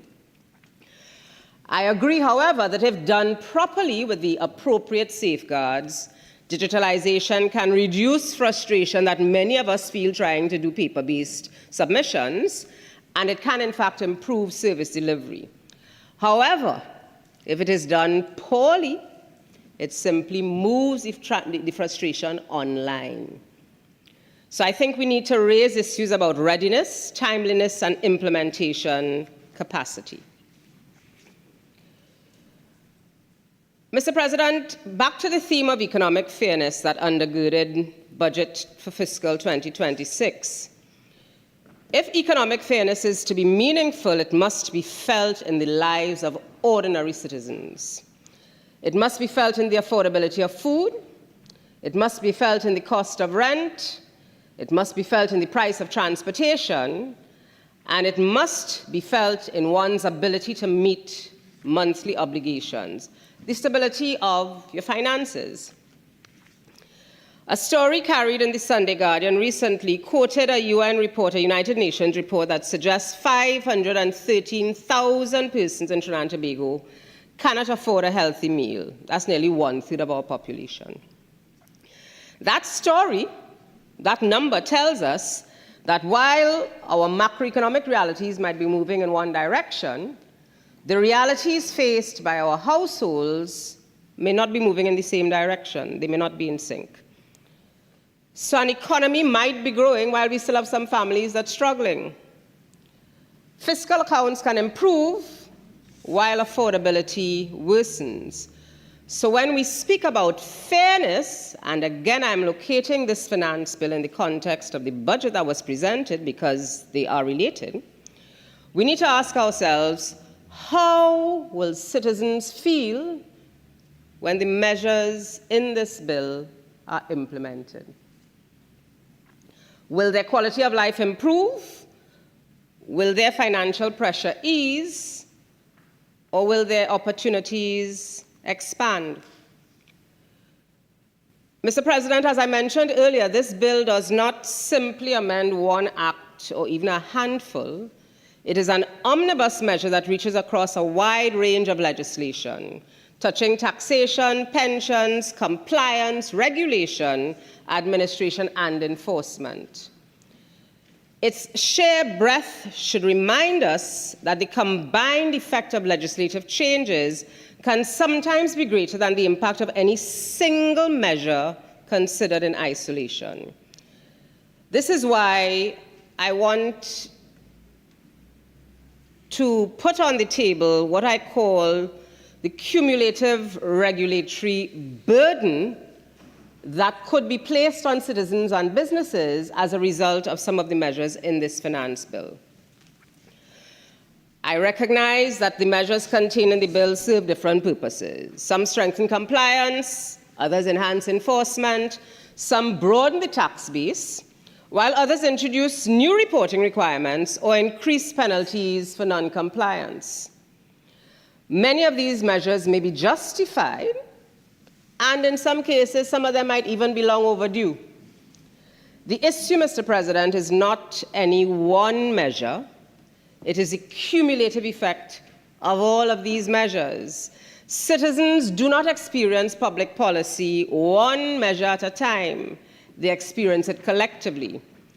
So every new tax, every new surcharge, every new fine, just to be, keep the language straight, every new filing requirement, every new compliance obligation, every new fee or reporting rule may appear manageable on its own, but when layered one upon the other, they create a cumulative burden that affects the cost of doing business, the cost of housing, and ultimately the cost of living. Clause 30, for example, provides a useful illustration of this broader point. The clause imposes a range of fees and penalties under the Spirits and Spirit Compounds Act, including penalties related to distillers' licenses and other offenses under the Act. On its face, not a problem. The measure is aimed at strengthening compliance and enforcement, and there is merit to that objective. So Clause 30 is not problematic on its own. It simply illustrates how upstream costs increases can cascade through the economy. Costs rarely remain where they are first imposed. Higher compliance costs, increased licensing fees, and more stringent penalties imposed upstream can eventually be reflected in wholesale prices, retail prices, and ultimately the prices paid by consumers. The issue is not whether any single increase is or is not justified. It is whether the cumulative effect of multiple increases across numerous acts may contribute to additional cost pressures throughout the economy. Mr. President, I want to borrow from a well-known local refrain where we talk about fet after fet after fet after fet. And in the context of this bill, after hearing about the bill, some citizens might reasonably ask themselves whether the cumulative effect of these measures amounts to tax after tax after tax after tax, or penalty after penalty after penalty after penalty. All of that. Mr. President, the issue is not necessarily any single measure, but the combined impact on already stretched households and businesses. I think we also need to distinguish between the legal incidence of a measure and its economic incidence. The legal incidence, the person or entity required by law to pay the tax or the fee or the charge, but the economic incidence might be quite different, because the person who ultimately bears the burden may not necessarily be the person intended to pay the tax. Costs migrate throughout the economy, they move through supply chains, they move through markets, and they often settle, unfortunately, on those who are least able to avoid them and least able to absorb them. The challenge for policymakers, therefore, is not simply to assess each measure on its own merits, but to consider the aggregate burden created when multiple measures are introduced simultaneously. Economic fairness requires us to pay attention not only to what the government collects, but also to the administrative and financial pressures citizens and businesses are asked to absorb. So when a finance bill touches more than 20 pieces of legislation, our duty in this Parliament is not merely to evaluate each amendment in isolation, but our duty, I suggest, Mr. President, respectfully, is to consider the combined effect on citizens, businesses, regulators, and the wider economy. Mr. President, this brings me to another area where I think the gap between the legislative intent and the real-world impact becomes clear: the question of penalties and the capacity to enforce them.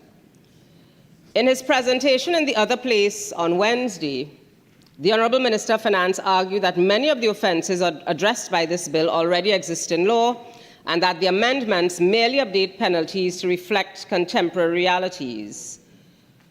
He went on to argue that the penalties must be sufficiently significant to deter non-compliance and prevent unlawful behavior from becoming merely a cost of doing business. There is merit to that statement. Effective regulation requires credible consequences. The issue before us is not whether the penalty should exist. The issue, I think, is whether deterrence alone is sufficient. I suggest respectfully that effective regulatory systems should be built on perhaps 3 pillars: education, facilitation, and enforcement.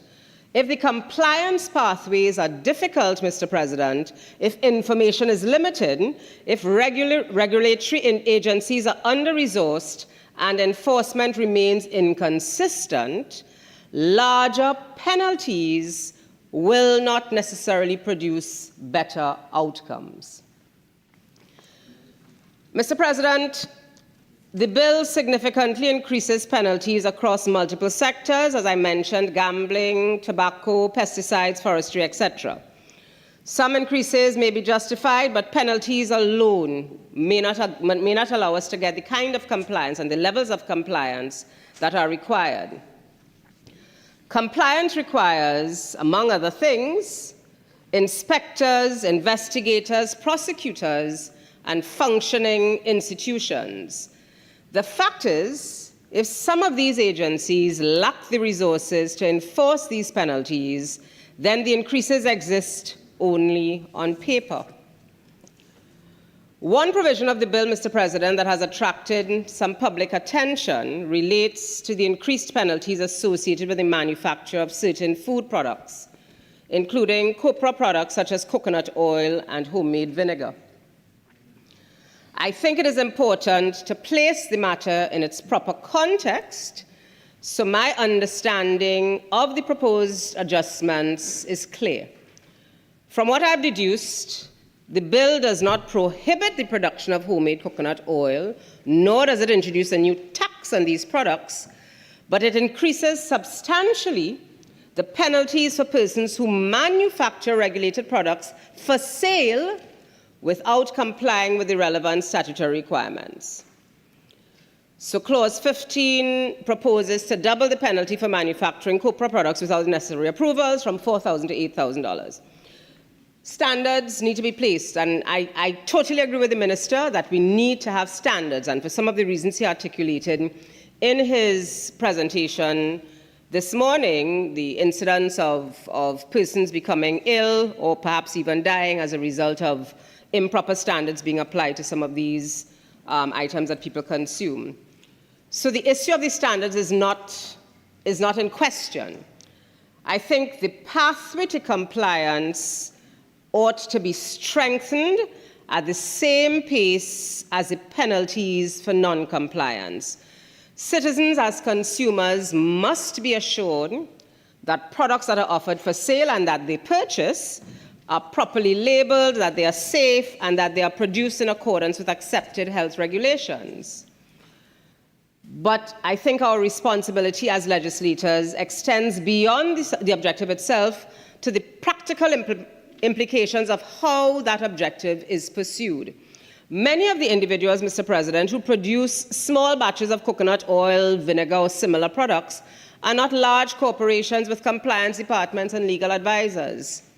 They are often small entrepreneurs, rural households, cottage industries, women-led micro-enterprises, and persons seeking to supplement household incomes in an increasingly challenging economic environment. In some of those cases, for generations, these products have formed part of our cultural and economic landscape. In getting such persons to adhere to standards, should we not contemplate, Mr. President, a realistic pathway to compliance rather than merely increasing the cost of non-compliance? I'm asking the Honourable Minister, what measures will be put in place to assist these small-scale producers in transitioning into the formal regulatory framework so that they can comply? Will there be public education campaigns? Will there be simplified registration procedures for them? Will there be technical assistance and reasonable transition periods? If we are increasing penalties, We should also be creating pathways to compliance, particularly for those with limited resources and limited familiarity with the regulatory processes. Another question emerges as we contemplate this bill, Mr. President. Are we trying to build a culture of compliance, or are we trying to impose a culture of punishment? Effective legislation and effective regulation is not achieved solely through larger fines and harsher sanctions. It also requires capable institutions, clear rules, public trust, and adequate transition arrangements, and practical support for citizens and businesses that are seeking to do the right thing. If we are serious about formalizing economic activity, strengthening food safety standards, and supporting entrepreneurship, then enforcement must be accompanied by empowerment. Otherwise, there is a real risk that well-intentioned regulatory measures may inadvertently drive vulnerable producers, those small entrepreneurs, further into informality, undermining the very objectives that the legislation seeks to achieve. The challenge before us, therefore, is to strike the appropriate balance between protecting consumers and preserving livelihoods, and also a balance between regulation and opportunity, and a balance between enforcement and inclusion. That is why I believe, Mr. President, that compliance is best achieved through a balanced approach that combines education, facilitation, and proportionate sanctions. I wish to suggest to the Honourable Minister that where appropriate, the government may wish to consider phased implementation, public education campaigns, warning notices for first-time offenders, reasonable transition arrangements, and graduated penalties that reflect the nature and severity of the offence. Such measures would help build a culture of compliance while avoiding the unintended consequences of discouraging small entrepreneurs, cottage industries, and vulnerable small producers who are genuinely seeking to operate and earn a living. Mr. President, while a landlord may be legally responsible for paying a tax, he or she might seek to recover that cost through higher rents. A business might face higher compliance costs, but might pass those costs on through higher prices. A manufacturer may absorb a portion of a new burden while passing the remainder along the supply chain. These costs, these penalties, these fines move through the economy until they settle on those least able to avoid them and often least able to absorb them. That is why public policy must look beyond the legal incidence of a measure and consider its economic incidence. Good public policy requires us not to consider only the revenue generated by a measure, but also its distributional impact across different groups within the society. Mr. President, a welcome element of the finance bill includes the provisions under clauses 4, 5, and 11 to ensure that protective services officers who have acted in higher office for extended periods are treated fairly in retirement. This, in my view, is a legitimate fairness issue. Officers who have carried the responsibilities of higher office for prolonged periods should not be disadvantaged when their pensions are calculated. However, these provisions point to a broader administrative concern. Many of the pension inequities we confront are symptoms of deeper inefficiencies within the public service. Delays in appointments, prolonged acting arrangements, slow confirmation processes, and perhaps shortcomings in succession planning. If significant numbers of officers are required to act in higher positions for extended periods, what does that tell us about the efficiency of our appointment and promotion systems? Are vacancies being filled in a timely manner? Are promotion processes functioning as intended? Do we have adequate workforce and succession planning within the protective services? While this bill addresses the consequences of prolonged acting appointments, it does not necessarily address the underlying causes. Again, from a governance perspective, prolonged acting arrangements can create uncertainty for officers, challenges for workforce planning, and ultimately, additional fiscal obligations for the state. I therefore view clauses 4, 5, and 11 not only as pension measures, but also as an opportunity to reflect on the effectiveness of our broader human resource management systems within the public service. Fairness in retirement is important, but fairness also requires timely appointments, transparent promotion processes, and institutions that function efficiently throughout an officer's career, not only at the point of retirement. These three clauses appropriately address the pension consequences of prolonged acting, but we also have a duty, Mr. President, to address the administrative delays that create prolonged acting in the first place. In that regard, the bill treats the symptom, but the underlying administrative cause remains.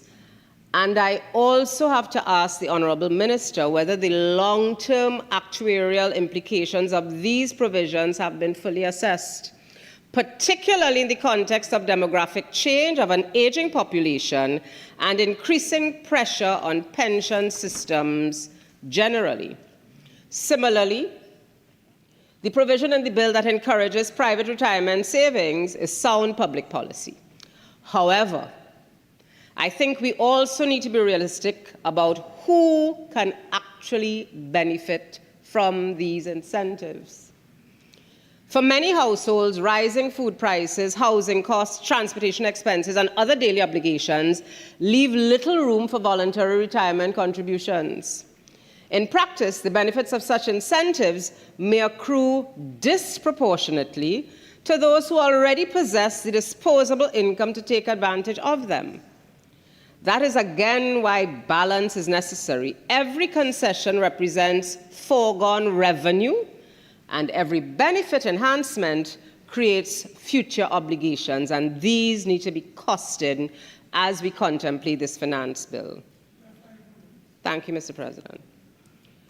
Mr. President, discussions about new taxes, penalties, and compliance requirements inevitably bring me to a related issue: the effectiveness with which the state manages resources it is already entitled to collect. And in considering this finance bill, I believe it is important that we do not lose sight of the findings contained in the Auditor General's report for 2025 that was laid in this Honourable Senate on the 24th of April 2026. That report notes, among other things, that the Exchequer account has remained substantially overdrawn for more than 2 decades. Fiscal pressures do not disappear because we stop talking about them. They accumulate quietly over time and eventually reappear in the form of higher debt, reduced fiscal flexibility, and fewer resources available for development priorities. Perhaps even more concerning for me, and perhaps also to the Honourable Minister of Finance, is the finding in the Auditor General's report that revenue arrears are now approaching $60 billion. That is not a small amount of money. And it represents $60 billion legally owed to the state that remains uncollected. It therefore raises, to my mind, a policy question. Are we devoting as much energy to collecting these existing revenues as we are devoting to creating new, there's that word, taxes, fines, fees, and penalties? Citizens who comply with their obligations have a right to expect that compliance will be matched by effective enforcement and revenue collection.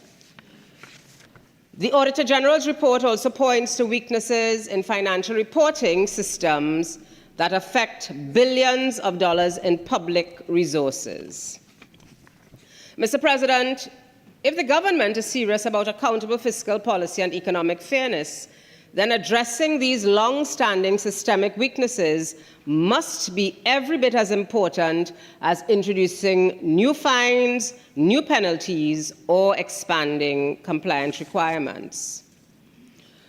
Mr. President, as I wind up my contribution, I add that Trinidad and Tobago, we in this country, we do not suffer from a shortage of ideas. Over the years, we have produced plans, strategies, reports, all sorts of things. But where we tend to fall short is in terms of implementation.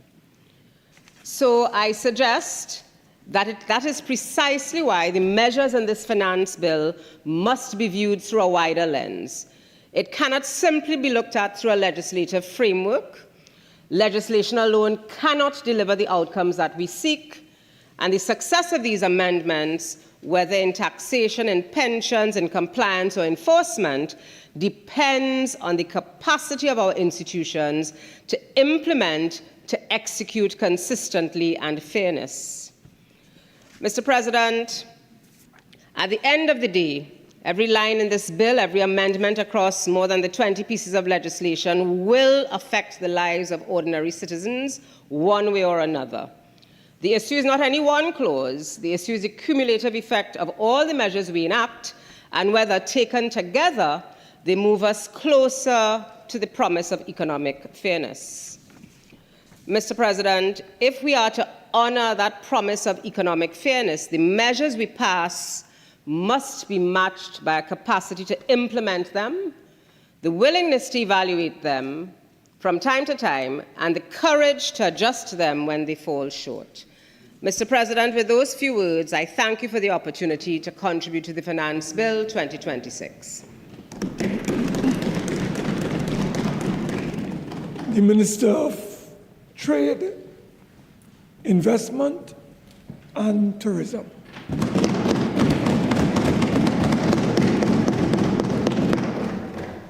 Thank you very much, Mr. President. Mr. President, I rise in strong support of the Finance Bill 2026 and commend my colleague, the Honourable Minister of Finance, for bringing forward legislation that advances sound public policy, strengthens our institutions, modernizes our regulatory framework, and reinforces the principles of good governance, responsible commerce, and institutional integrity upon which confidence in our economy depends.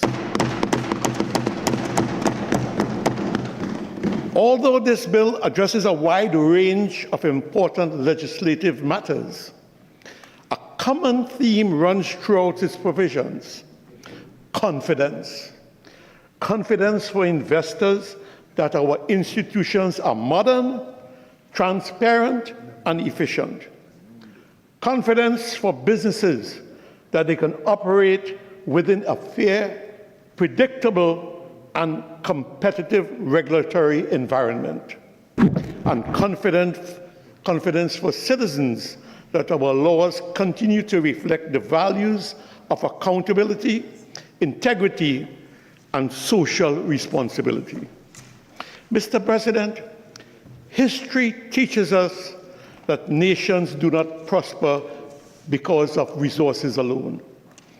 They prosper when the people have the confidence to invest, to innovate, to take risks, and build enterprises.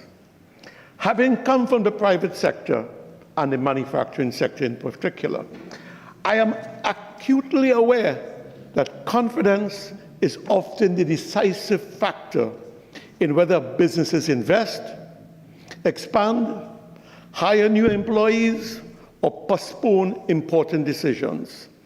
Trust in institutions and confidence in the future are the foundations upon which investment, growth, and opportunities are built. Much attention has understandably been given by the opposition in the other place, and here also, to those provisions that increase penalties for breaches of various statutes. However, effective enforcement is an important component of any regulatory framework, and laws without meaningful consequences are often ineffective. From the perspective of the Ministry of Trade, Investment and Tourism, the significance of this bill extends far beyond the question of penalties.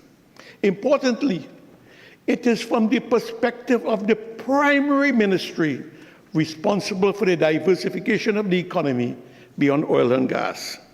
At its core, the legislation is about promoting fair competition, protecting consumers, supporting ethical and responsible business conduct, safeguarding the integrity of our marketplace, and creating a more modern and efficient environment for trade and investment. They are not merely regulatory objectives. They are essential ingredients of a competitive economy and a productive society which the government is focused on building. It is in an increasingly interconnected and competitive world. Confidence remains one of the nation's most valuable assets. It influences investment decisions, supports economic growth, strengthens public trust, and enhances a country's reputation as a place in which to live, work, invest, and do business.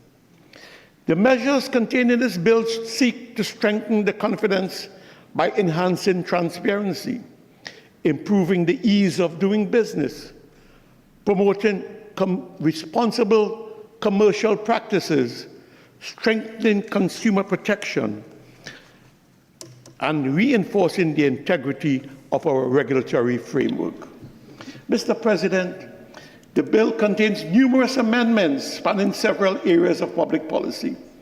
However, as Minister of Trade, Investment and Tourism, I will confine my remarks to a few key provisions that fall mainly directly within my ministry's remit, and which I believe are especially important to our economic development, our international competitiveness, and our reputation as a nation that produces, innovates, and competes successfully on the international stage.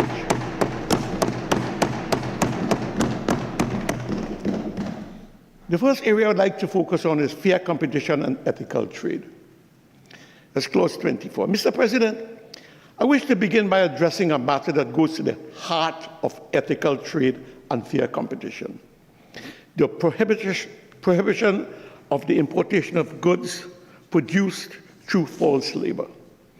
As Minister of Trade, Investment and Tourism, I view this measure as both morally necessary and economically sound. It is morally necessary because no individual should be compelled to work against his or her will, and no society should knowingly benefit from the exploitation of vulnerable people. It is economically sound because it promotes fair competition, protects responsible businesses, and aligns Trinidad and Tobago with evolving international trade standards. At its core, this measure is about human dignity. It is about ensuring that our marketplace does not become a destination and dumping ground for goods produced through coercion, human trafficking, debt bondage, child labor, or other forms of forced labor. It is about ensuring that economic success is built upon innovation, productivity, quality, and fair competition rather than the abuse of human beings. While Trinidad and Tobago supports free trade, we do not support trade at any cost. Trade should expand opportunity, create prosperity, and improve living standards. It should never do so by rewarding practices that violate the most fundamental rights and freedoms of human beings. Mr. President, there remains a misconception that forced labor is a relic of the past.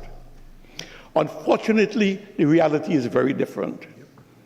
The International Labour Organization estimates that approximately 28 million people worldwide remain trapped in forced labor.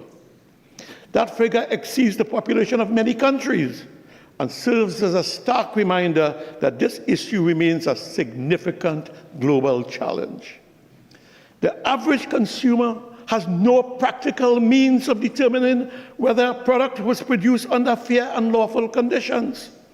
That is why governments have a responsibility to establish reasonable safeguards to ensure that goods entering the market are consistent with basic principles of human dignity, ethical practices, business conduct, and responsible trade. This measure is therefore not an attempt to restrict legitimate trade. Rather, it seeks to ensure that trade operates within reasonable and ethical boundaries.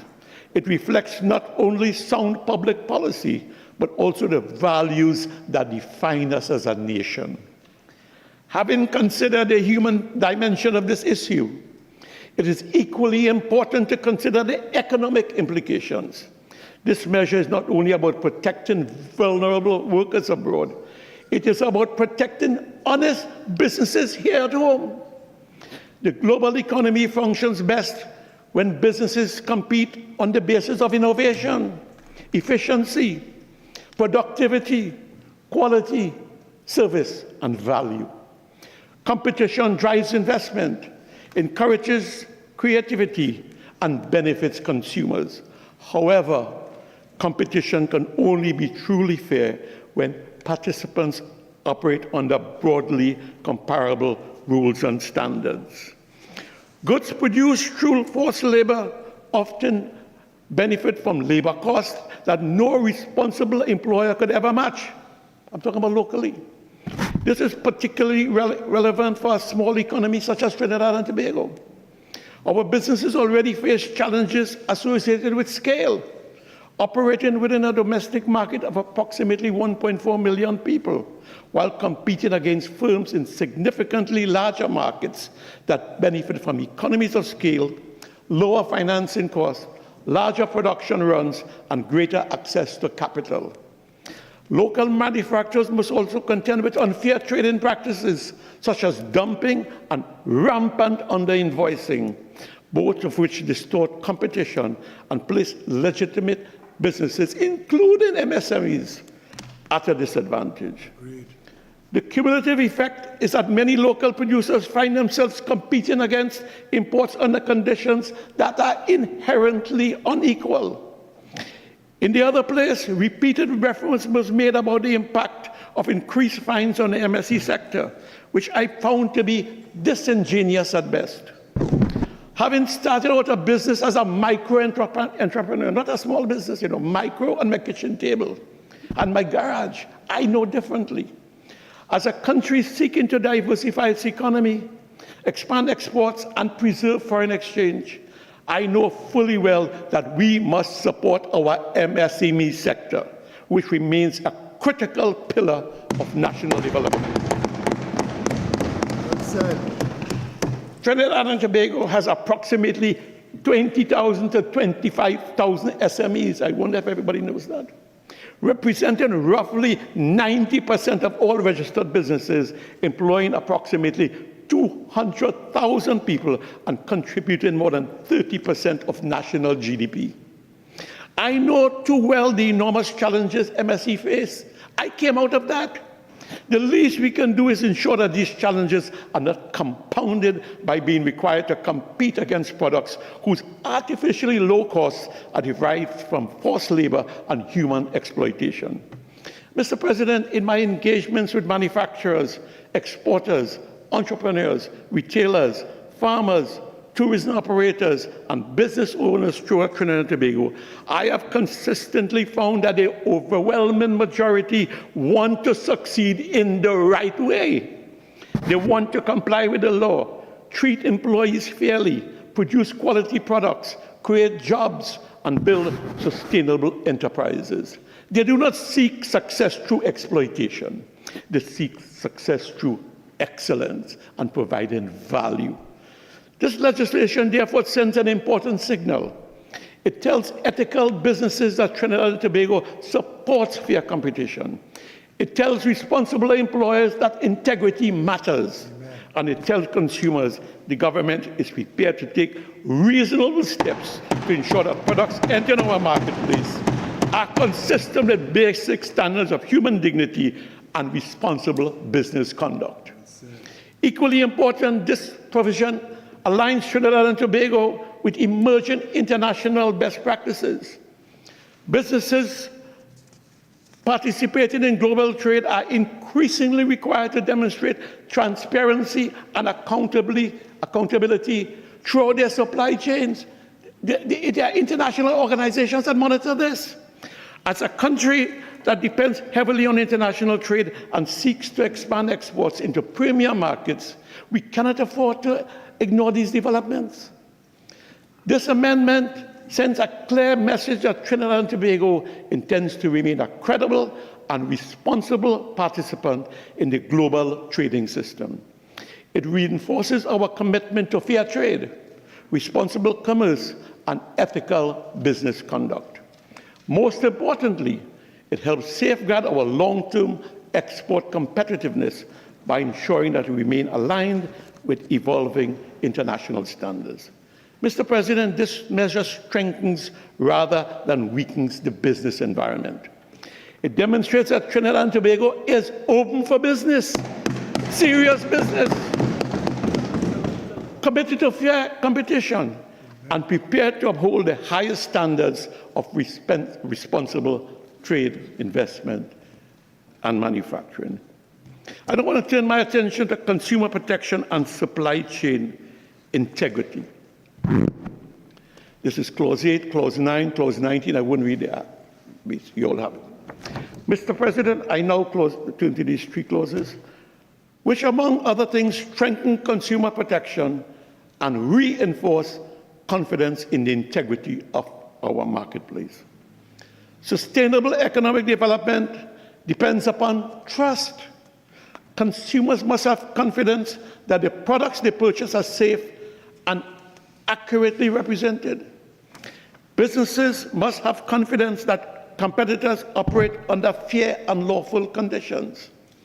Investors must have confidence that markets are governed by transparent and predictable rules. When that confidence is undermined, consumers are exposed to risk, legitimate businesses are disadvantaged, and markets function less efficiently. The issue before us is therefore not simply about products. It is about protecting citizens, maintaining confidence in the marketplace, and ensuring that commercial activity is conducted responsibly. I cannot for the life of me understand how the increase in fines for breaches in the law are a cost. They are not a cost. Simply comply with the law and they don't affect you.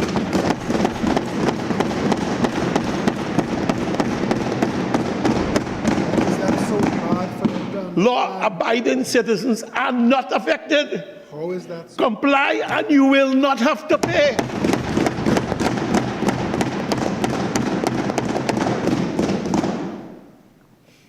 Let me give you, Mr. President, a real-life example from a lived experience. I don't talk about theory all the time. I talk about lived experience. The importance of these principles became particularly evident during the COVID-19 pandemic. As global demand for hand sanitizers surged, the active ingredient, ethyl alcohol, SD40, special denatured alcohol, where you put something in the alcohol so you can't drink it, it surged. Supply chain bottlenecks, shortages, price increased, and manufacturers, some home-based, saw an opportunity when they can't get the alcohol. And in other countries, not here, I don't know anybody in Trinidad and Tobago, decided that they're going to replace ethyl alcohol, SD40, especially denatured alcohol, with methanol. Wow. Wood alcohol. That is dangerous.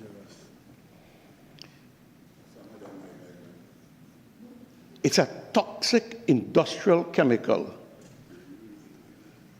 that, if safety wasn't a requirement, could replace ethanol. In many cases, consumers had no way of knowing the products they purchased contained potentially dangerous ingredients. The packaging appeared legitimate. The labels appeared authentic, some even saying ethyl alcohol. And the products were marketed as safe for use. Yet authorities linked methanol-contaminated hand sanitizers to serious poisonings, permanent visual impairment, blindness, and multiple deaths. You see, Mr. President, we know something in Trinidad a lot of people don't know. You can buy specially nature alcohol, which you can't drink, and make beer rum. But have people who drink the beer rum. So during the crisis, in other countries, especially Latin countries, I heard, and in America too, they were drinking hand sanitizer that contained methanol. Until the FDA had to move in very quickly and shut companies down. And some of them were big companies. And they're supposed to be regulated. What were the people making hooch? You know what hooch is? Contraband. In the home, in the basement, in the backyard, in the backyard garage, without any regulation. Can we expose? You're talking about that kind of hand sanitizer. Little children are hand sanitizing and eating and putting that in their mouth. We don't know how many deaths are attributable to this practice. I'm telling you from lived experience, Mr. President. So when you talk about increasing fines, I think this fine should be 10 times what it's putting in.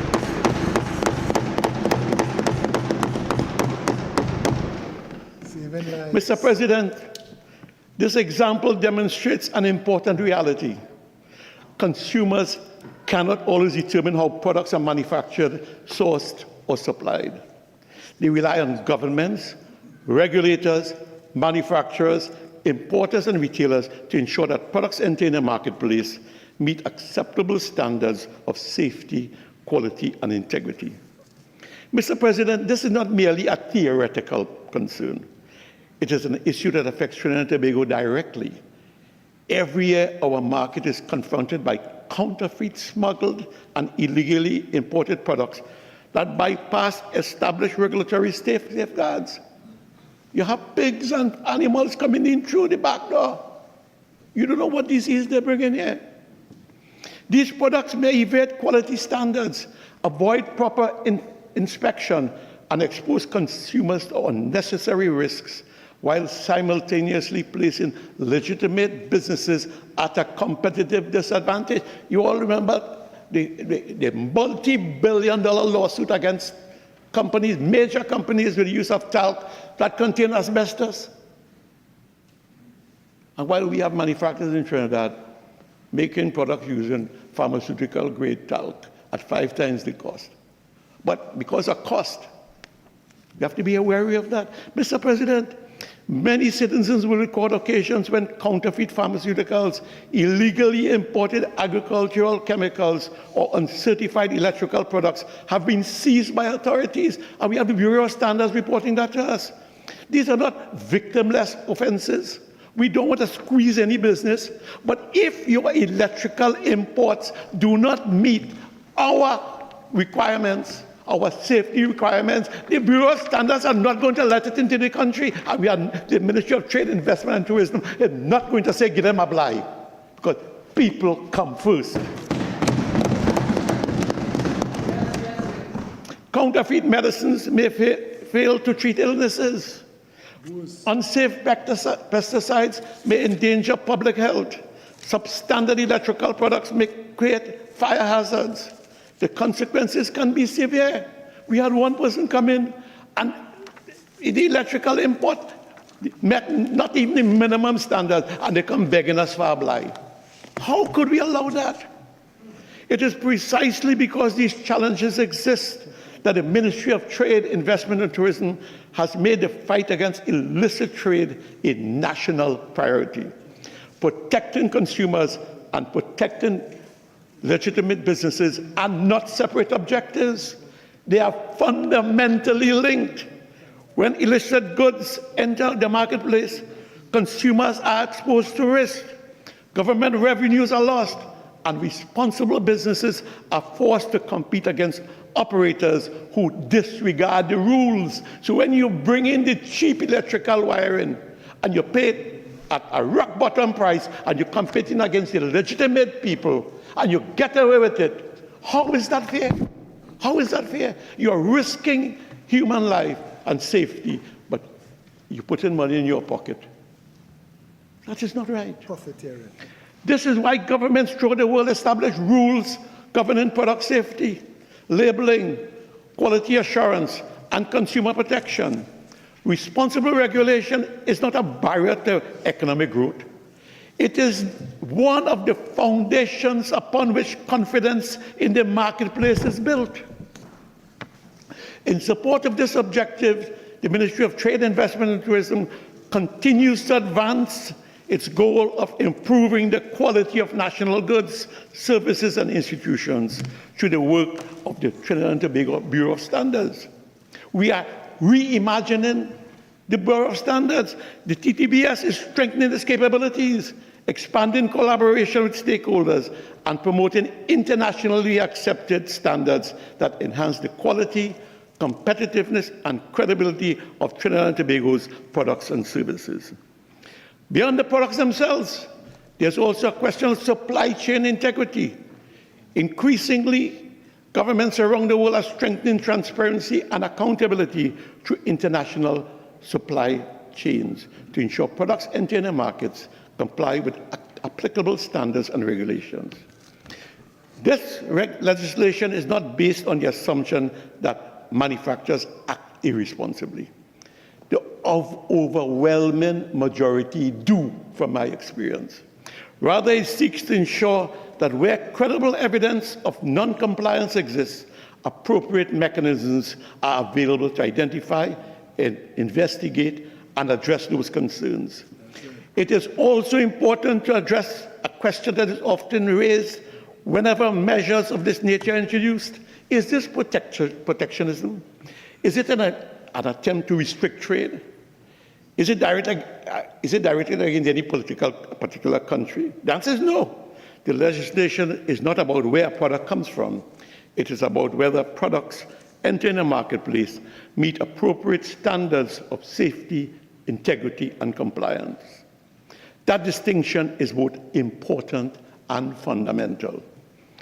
Recognizing the importance of this issue, the Ministry of Trade, Investment and Tourism is implementing a national action plan to combat illicit trade in consumer goods. The plan provides a coordinated framework to strengthen legislation, improve enforcement, enhance transparency, strengthen customs administration, and reduce the supply of illegal goods within the marketplace.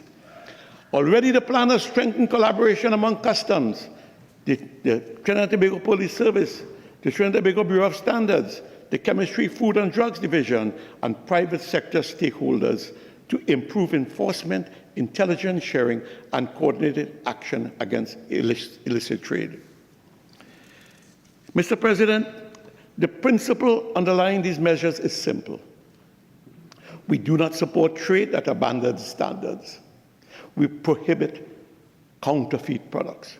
We prohibit dangerous products. We regulate pharmaceuticals. We regulate pesticides. We establish standards for food safety, labeling, and product quality. These measures are therefore consistent with long-established principle that economic activity must operate within a framework that protects consumers, supports legitimate enterprise, and safeguards the public interest. I don't want to turn to the final section I will focus on, the ease of doing business. That's clause 2, 25, 26, 27, and 31. Mr. President, businesses today operate in an environment where speed, efficiency, and digital connectivity are no longer luxuries, as my dear friend Dr. Marlene Atz has pointed out. They are necessities. Investors, entrepreneurs, and consumers increasingly expect government services to be accessible, secure, transparent, and responsive. These amendments reflect that reality. They support the modernization of our regulatory framework by importing the Registrar General to facilitate electronic filing and digital processing across a number of important business-related statutes. In doing so, they help move us away from outdated paper-based systems towards a more efficient and business-friendly environment. At their core, these measures are about reducing unnecessary bureaucracy, improving service delivery, and making it easier for citizens and businesses to interact with the state. They are practical reforms that lower compliance costs, improve efficiency, and support economic activity.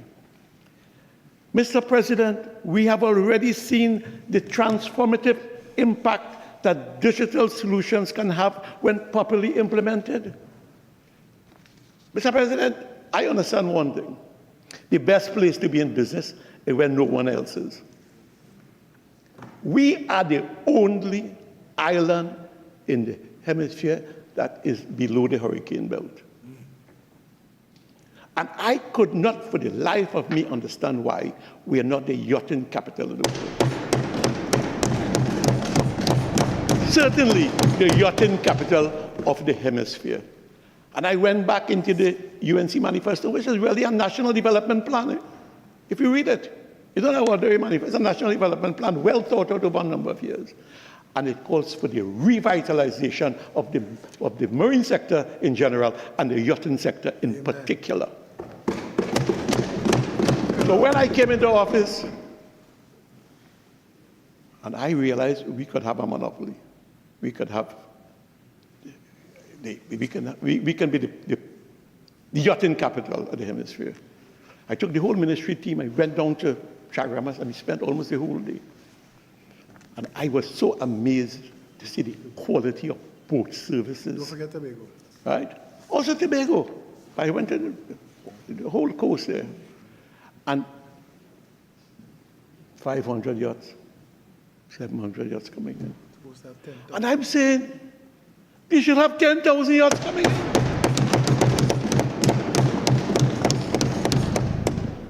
The yacht can't get insurance unless they come here. And why they not come in here? The processing time for the yachts when I got in there, the processing time for yachts coming in was an average of 4 hours. Sometimes people get out stuck for 2 days. But I say this is madness. So we immediately move forward and we have begun the implementation of the Sail Clear system. 2 weeks ago, I left my home at 6 o'clock in San Fernando and I went down there because they were testing it to see the first yachties coming in. And when the first yachtie came off, he went into the first port of call, it's a port health office. And he sat down there, he's a regular yacht, he comes in every few years. Sign here. You're finished, sir. He said, no. I have to get port health approval. So you're finished. He said, no. And he's arguing now. He says, nobody takes 2 hours. So you're finished. Please go to immigration. It will be faster there. So I sat there with the first 5 yachts coming in, and the average time for processing yachties coming in the country has gone from 4 hours to under 15 minutes. Promises made, promises kept.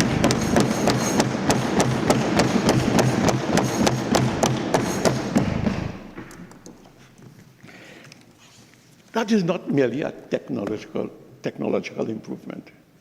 It is a significant enhancement in customer service, efficiency, and competitiveness. Basically, you don't do things in a vacuum, you know. You only have one chance to make a first impression. First you go to Port Health, then immigration, then customs. I went in there, I said, first impression, we built a new Port Health office. So we're not looking third world. When you come in there, you see I'm in a first world country. And then I go to immigration, oh, we put in new computers in the department, they stay away and stuff, looking old and dilapidated. The marine sector organization in Trinidad and Tobago partnered with us free of charge and refurbished the entire entrance and the doors and things. Because we doing this for them, they do it for us free of charge. And that is how you partner with the private sector. I now will turn myself to TT BizLink. I don't have much longer. We have seen similar successes through TT BizLink, our award-winning national single electric window for trade and business facilitation. It's a work of art. Today, TT BizLink provides access to 53 end-to-end import and export e-services covering critical areas such as certificates of origin, product registration, goods declarations, fiscal incentives, import duty concessions, maritime services, permits and license and work permits. More than 40,500 individuals, 5,000 companies, and 430 approvers are currently registered on the platform. It's my dream that every single organization and agency in this country will come on board with TT BizLink. It's the ease of doing business. TT BizLink connects 10 ministries, 26 agencies, and the Tobago House of Assembly, and key private sector shareholders while integrating such systems as Assecuda and Develop TT. Last year alone, the platform facilitated more than 210,000 transactions, demonstrating the growing importance of digital services and business continuity and economic activity. More importantly, the results are measurable. You see, we have ideas in this country, we're full of ideas. But where we fall short is the implementation. I want to tell you, after we had our first strategic session in my first week in office, and we laid out the benchmarks and the timetables and the performance criteria, we have an implementation meeting every Friday at 10 a.m. And if the holiday is falling on Friday next week, that goes to Thursday. We don't miss. Because we are focused on implementation and measuring, because what gets measured gets done. And let me tell you, permits and licenses that once required approximately 4 days are now processed within 2 days, and we're improving. Certificates of origin that previously took 2 days can now be completed in less than half a day. Goods declarations that once required 2 days are now processed in less than 1 day. In many cases, I understand it's about 82% of the time, trade license transactions are completed in hours. That is a list you want to hear, Dan Paul. Promises made, promises kept. That is a proper list, Dan Paul. These are not theoretical improvements. They are tangible examples of how technology can reduce delays, improve service delivery, and make Trinidad and Tobago a more competitive place to do business. The objective is not to simply digitize processes. The objective is to create a business environment where investors can move faster, entrepreneurs can grow more easily, and government can deliver services more efficiently. In an increasingly competitive global economy, countries that modernize will attract investment. Countries that do not will fall behind. Okay. In conclusion, Mr. President, although this bill addresses a range of legislative matters, a common theme runs through its provisions: confidence. Confidence for investors that our institutions are modern, transparent, and efficient. Confidence for businesses that they can operate within a fair, predictable, and competitive regulatory environment. And confidence for citizens that our laws uphold the values of accountability, integrity, and social responsibility. Whether through strengthening ethical trade, protecting consumers, enhancing supply chain integrity, or modernizing the delivery of public services, these measures are designed to build trust in our institutions and confidence in our economy. They reinforce the principle that economic growth and good government are not competing objectives, but mutually reinforcing pillars of national development. Most importantly, we are sending a clear signal that Trinidad and Tobago remains committed to fair competition, consumer protection, responsible governance, and a business environment that encourages investment, trade, and opportunity. These are qualities that strengthen investor confidence, improve competitiveness, and position our country for sustainable economic growth. Mr. President, this bill reflects a practical and balanced approach to modern governance. We are demonstrating that Trinidad and Tobago is open for business, but equally committed to ensuring that business is conducted fairly, responsibly, and with integrity. I therefore commend this bill to the Honourable Senate and respectfully urge all members to lend their full support. I thank you.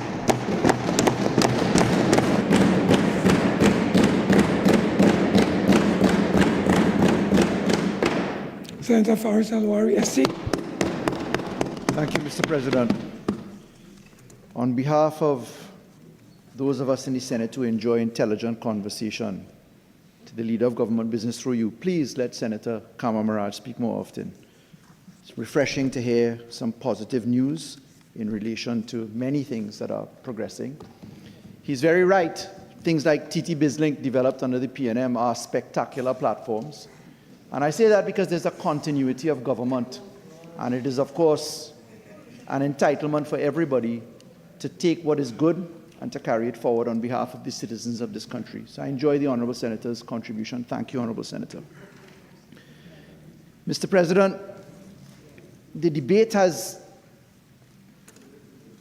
been an interesting one so far. The Honourable Minister of Finance started his piloting in a defence mood, saying what he anticipated the opposition's position would be, and then pleading to a category of persons whom he called the President's Senators, newly christened by him today, to pay attention and to support this legislation. So let's dive right into it.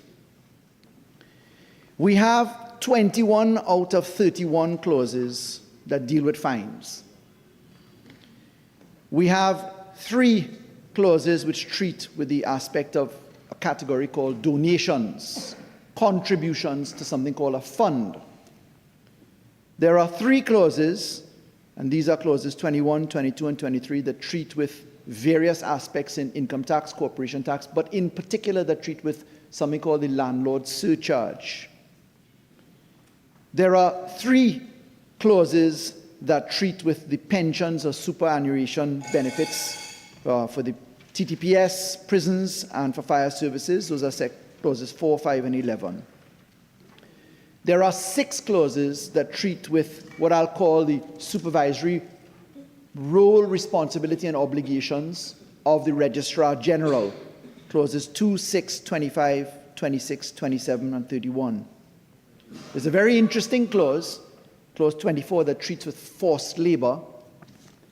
And there are inside of those clauses a push and a pull as to what to concentrate on. I want to thank Senator Vishnu Danpal for his contribution. Vast amount of what he had to say was not only extremely relevant, but featured in some parts of what I reflected upon. But he caused me in his contributions, as did Senator Atz, in speaking about the proportionality and the balance of the bill as a whole, to immediately jump to the first area that I'd like to touch on, Mr. President, and that is in relation to the Companies Act. If you'd permit me, Mr. President, to jump immediately to the second aspect of the Companies Act. We propose, by clause 25B, to amend section 489 of the Companies Act, and that is to add a method by which you can be removed from the register. It says here, inserting after paragraph G, the following paragraph. an application is made by the company or other body corporate in the form approved by the registrar. Now, Mr. President, if you look at that, you're tempted to think nothing untoward in that. But we have had a very interesting conversation nationally, featured across the front pages over the last 2 days in particular, about Trinidad and Tobago's welcomed continuation of follow the money. In fact, there were some very strident statements made about following the money cross-jurisdictionally. And that, albeit that it took an unfortunate turn into a discussion on something referred to as the 1% of this country. Mr. President, 46-1. Yeah, well, understand. Continue, please. Thank you. No, Senator Alaha. Catch me in a short while, Mr. President. But when we look at the national discussion of follow the money and the amendments being proposed to clause 25B 489, and we're having a national discussion about crime and criminality and following the money, unfortunately labeled as confined to gang activity, including a new gang called the 1% gang in this country, something that has lots of connotations President, to it. 46-1.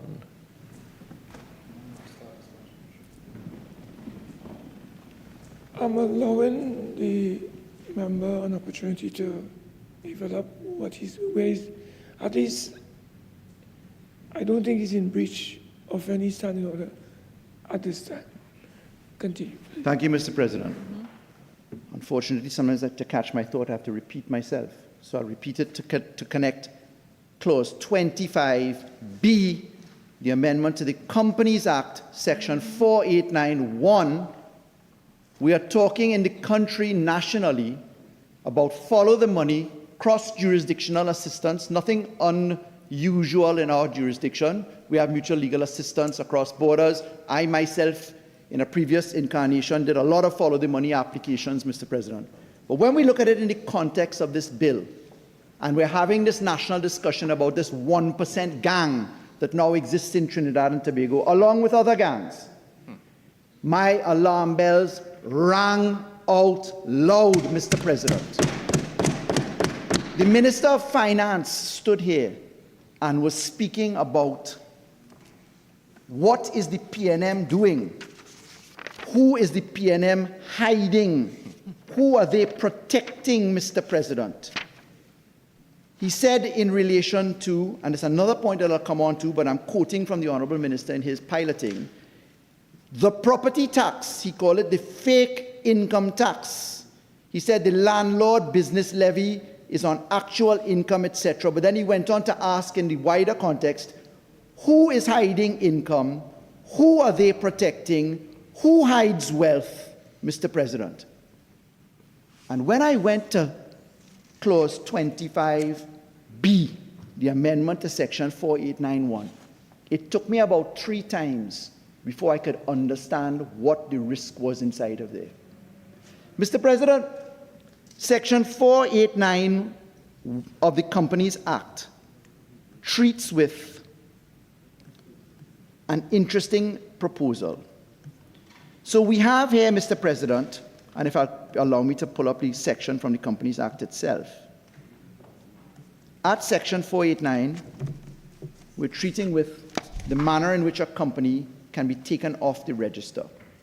And Mr. President, the Companies Act, as it has been amended over successive periods, has a very particular formula. 489 says removal from register. The registrar may strike off the register a company or other body corporate, including an external company, if A, the company or other body corporate fails to send any return, notice, document, or prescribed fee to the registrar as required pursuant to the Act. B, the company is dissolved. Let me stress that one. B, the company is dissolved.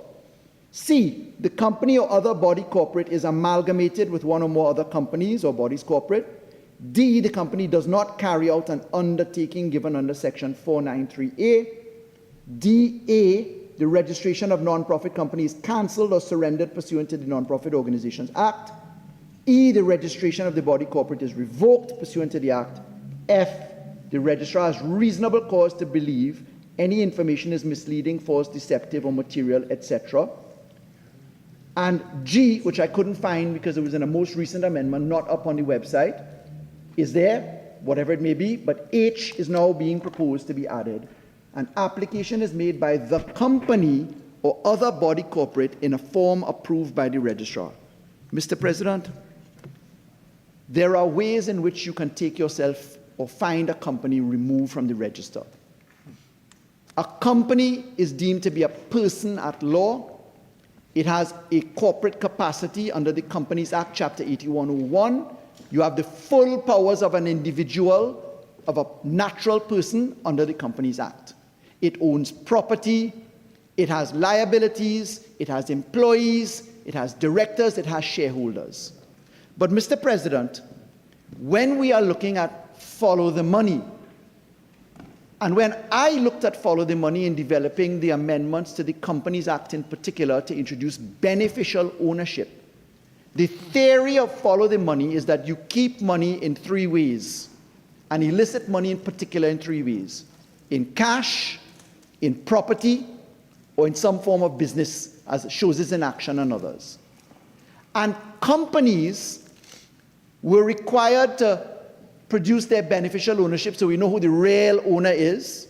It came about as a result of, as the Honorable Minister of Trade put it, as real-life experiences. You'll recall, Mr. President, that there was a situation where a defunct company, a company still on the register but not trading, was actually caught as the importer of cans of juice which had cocaine packed in it, totaling close to $1 billion.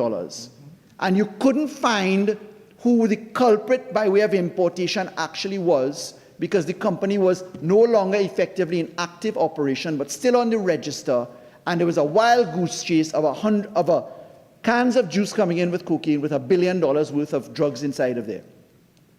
In introducing beneficial ownership, you now know who the real owner is, because you're declared by way of filings under the Companies Act, the new Form 46.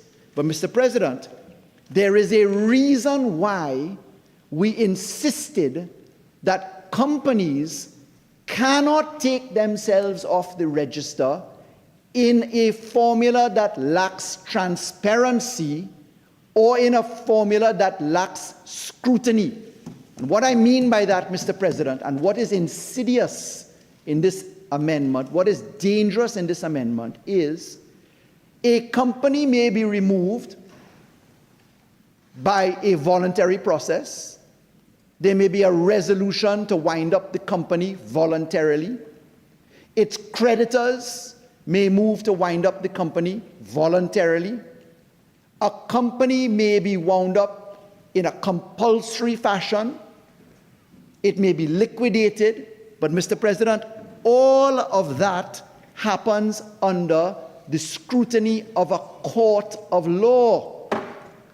And it happens so in voluntary wind-up. If you look to Division 3 of the Companies Act, sections 405 to 410. If you look to creditors winding up in a voluntary sense at sections 417 to 425 of the Companies Act, Mr. President, you will see that anytime you are treating with the dissolution of a company, you have to ensure that the priorities, debts, charges, mortgages, employees' obligations, severance and retrenchment benefits, Mr. President, all of those things must be met out of the proceeds of the winding up of the company, because you have to take the assets of the company, look at its liabilities, liquidate or distribute, as we call in specie, the assets of the company after payment of debts, etc. But, Mr. President, in doing so, the minute you are having a winding up proceeding, you are bound under law to issue a notice published in the papers, gazetted, that you intend to wind yourself up. When you look to the accounts of the companies, the directors must certify Either they have enough assets to pay all their debts and liabilities, or they don't. If they don't, they must issue a notice to creditors. Creditors must present themselves and establish their claims. Mr. President, very recently, we as a parliament engaged in the severance and retrenchment benefits amendments. We reprioritized, Mr. President, the conditions in Section 435 of the Companies Act, where we put retrenchment and severance benefits as the first priority to be paid. It was the third priority. Because, Mr. President, if you're winding up a company, if you're dissolving a company, if it is by way of liquidation, by wind up, etc., you must do it in a transparent process. Now, Mr. President, when you look to Section 25B, and you see that you're now able to simply write the registrar and say, I want to strike myself off. How does that stand alongside the transparency requirements of winding up, of liquidation, of the potential for bankruptcy proceedings? How does that stand up, Mr. President?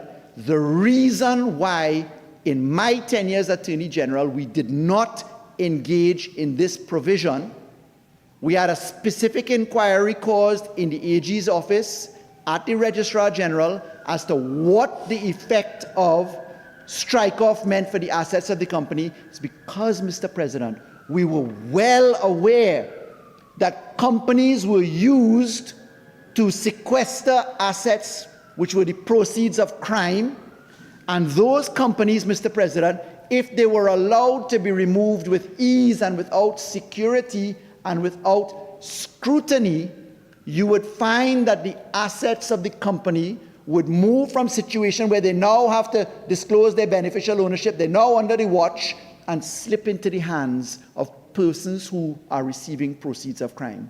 Mr. President, what does 25B Roman 2 new subclause H mean?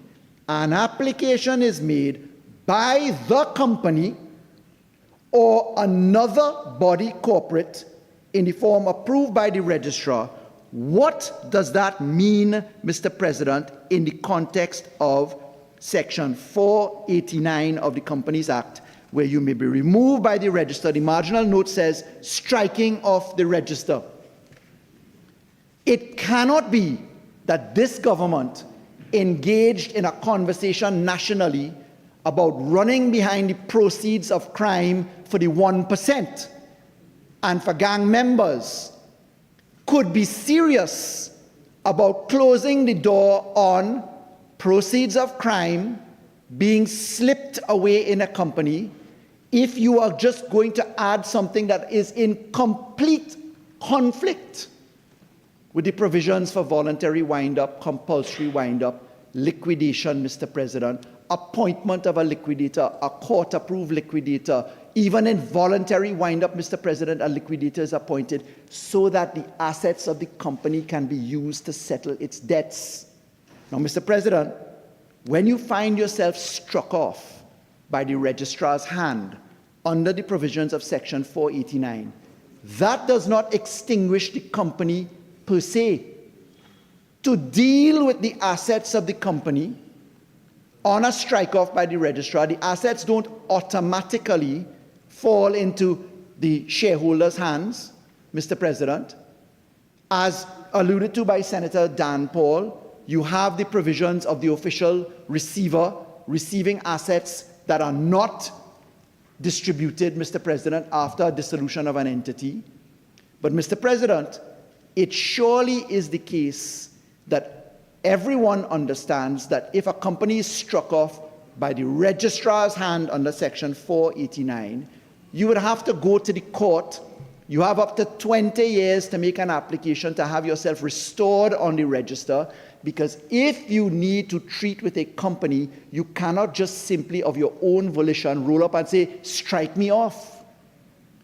Not without being deemed to have impliedly accepted yourself from the provisions of voluntary wind-up, mandatory wind-up, liquidation, Mr. President. And, Mr. President, I now ask the Honourable Minister of Finance, what on God's earth is this clause really designed to do?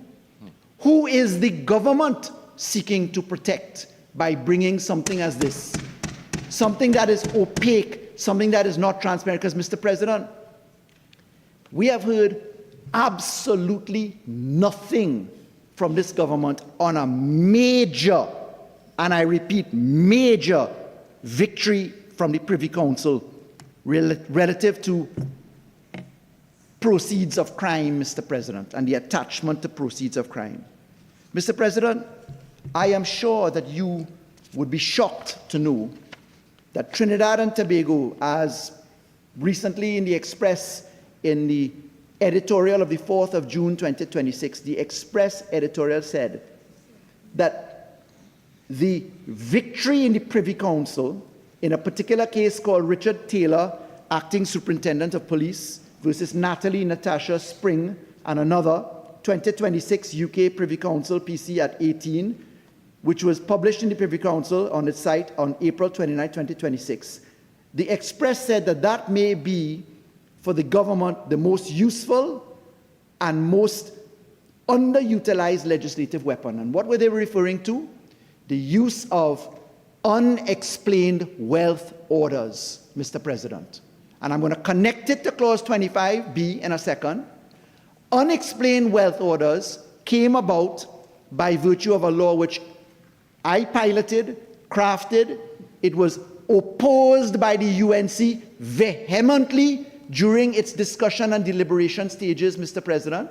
They refused to support it until they were forced into compliance by way of national outcry, Mr. President. But the unexplained wealth orders actually Mr. President, Mr. President, I rise on 46.1 and 53.1b. All right. Senator Laurie, I don't think we should go down that route about Privy Council judgment. That is not before us. Unexplained wealth, not before us. I ask you to come back to what is before us. Okay? Thank you, Mr. President. Right. I'll connect it a different way, abiding by your ruling, of course. I'm sorry? I'm saying to you that this matter of the Privy Council and unexplained wealth is not part of the matters before this honorable House. So I don't want you to go down that track and then I have to stop you. So I'm just saying, be guided. Mr. President, thank you. I will be guided by your ruling and by the Constitution, which says that I have the freedom of speech, provided I'm being relevant, Mr. President. Take a seat. Take a seat. Take a seat. If you continue along the path that you have started, about you have the right to freedom of speech, nobody is querying that. I have not queried that. But when you make a statement to give the world the impression that the Honorable President of the Senate is seeking to curb your freedom of speech, which is the implication, I have a problem. I am just advising you, don't go down that road. Continue. Mr. President, on Clause 25B, under the Companies Act, and in the distribution of the assets of the company, which will flow on distribution, the proceeds of crime via unexplained wealth orders becomes immediately relevant because the passage of this clause has the immediate and absolutely transparent risk that unexplained wealth orders, inquiries, become relevant. Because, Mr. President, in explaining the law, as I'm entitled to do, I am absolutely confident that Clause 25B, with the dissolution by way of strike-off by a body corporate or another body corporate, opens the door to its assets flowing into hands that are criminal in nature by way of irresponsible and failure in scrutiny, Mr. Speaker, irresponsibility. So, Mr. President, the Privy Council decision in Richard Taylor treating with the connection to this clause becomes immediately apparent. And in understanding that inquiry as we go to dissolution, in the words of subparagraph H, an application made by the company or other body corporate in a form approved by the registrar tells us, Mr. President, what happens to the assets on a strike-off. If those assets are not subject to judicial scrutiny in a winding up proceeding, published and advertised with notice to creditors, the risk of wealth standing by way of those assets becomes immediately open to inspection in unexplained wealth orders. Unfortunately, the Privy Council has now allowed us, Mr. President. Mr. President, 53(1)B, he's been making that point over and over and over again. It's not correct. Yeah, I think you have made your point and you can move on. Okay? Mr. President, in answering the Minister of Finance as to who you are protecting and hiding under law, Mr. President, said by the Honourable Minister in his piloting, I am going to continue on another aspect of this bill, Mr. President, because I am clearly causing agitation to the leader of government business, who apparently has something that he's afraid that I will say. So, Mr. President... 46.6, Mr. President, he's imputing improper motives. I know we engage in bantering across the floor, so I don't want anybody to. I don't need any help. I just want us to conduct ourselves in accordance with our standing orders. Continue, please. Jump, Mr. President, as I will, to another section of the bill, Mr. President. So section 489, I'm calling upon the Honourable Minister to explain himself, explain the inconsistencies with winding up on other provisions, liquidation, etc. Mr. President, this clause, this subclause, should be deleted from the bill, and I will so propose at committee stage. Mr. President, that takes us to the issue of fraudulent preference. Fraudulent preference, Mr. President, is something that you need to pay attention to as a corollary to the amendments to the Companies Act in section 443 of the Companies Act, Mr. President. And I again call upon the Minister to indicate to us how on earth we are to operationalize this. Let's jump to the other provision in the Companies Act, Mr. President. This is section 25A. This is the amendment to section 488. I heard in the other place the Honourable Member for Sanwa Barataria speak and say that this came about as a result of a P&M lawyer and his actions. Mr. President, it's a fact that in CV 2025-01220, in the matter of Atticus Development and others versus the Registrar General, the Honourable Mr. Justice Frank C. Prasad, this judgment has been delivered, it's not appealed, it is not sub judice. The Honourable Mr. Justice Frank C. Prasad, being represented the Registrar General by two attorneys whom I recognize, Mr. Leon Kalicharan and Ms. Karina Singh, from the law chambers of, I believe, Mr. Jagdev Singh, attorneys at law for the Registrar General against Mr. Sinclair O'Neill. This judgment gave us a particular direction. This judgment said that the Registrar General's refusal to accept paper documentation filled out and presented for registration could not be blocked by the procedure for electronic filing because the attorneys for the Registrar General argued that the company's electronic filing regulations 2023 were deemed to be the final say-so in relation to the Companies Act, and the Registrar General had the discretion to say you must file by way of electronic means. The Honorable Judge said, look, that's a breach of legitimate expectation. It's a direct contradiction of the Companies Act itself. And in looking at the Companies Act itself, the Honorable Judge said specifically, and this is from his judgment, I believe at paragraph 56, he says this: at this time, there's simply no foundational legislative framework which sanctions the approach which was taken in 2023.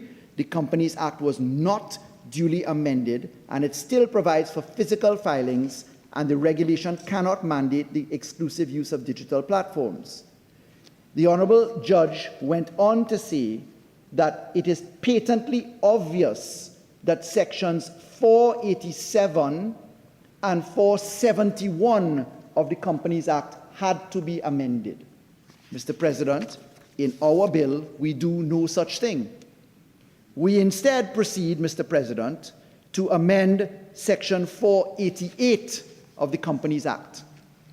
In section 488, there's a prescription which is copied into the Partnerships Act, the Registration of Business Names Act, the Trustees Ordinance, into the liquor licensing aspects, into 5 different areas of the law. We find ourselves treating with 6 areas of law, clauses 2, 6, 25, 26, 27, and 31. We find ourselves going to simply say, instead of the provision that the registrar may cause an amendment, may cause a direction as to filing, the registrar shall determine the mode of filing.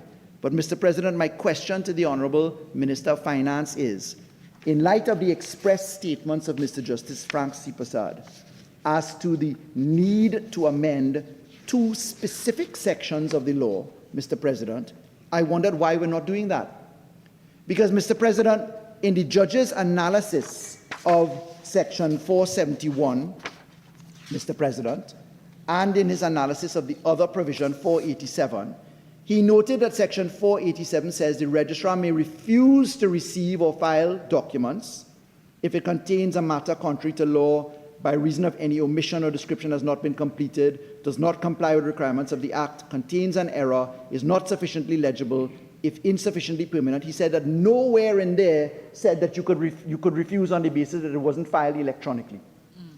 The Honourable Judge went on to say, in relation to the other section, section 471, section 471 says, unless otherwise provided by any written law, a document may be served upon the registrar by leaving it at the office of the registrar, or by sending it by telex, telefax, or such other means as the registrar may approve, or by prepaid post or cable addressed to the registrar at his office.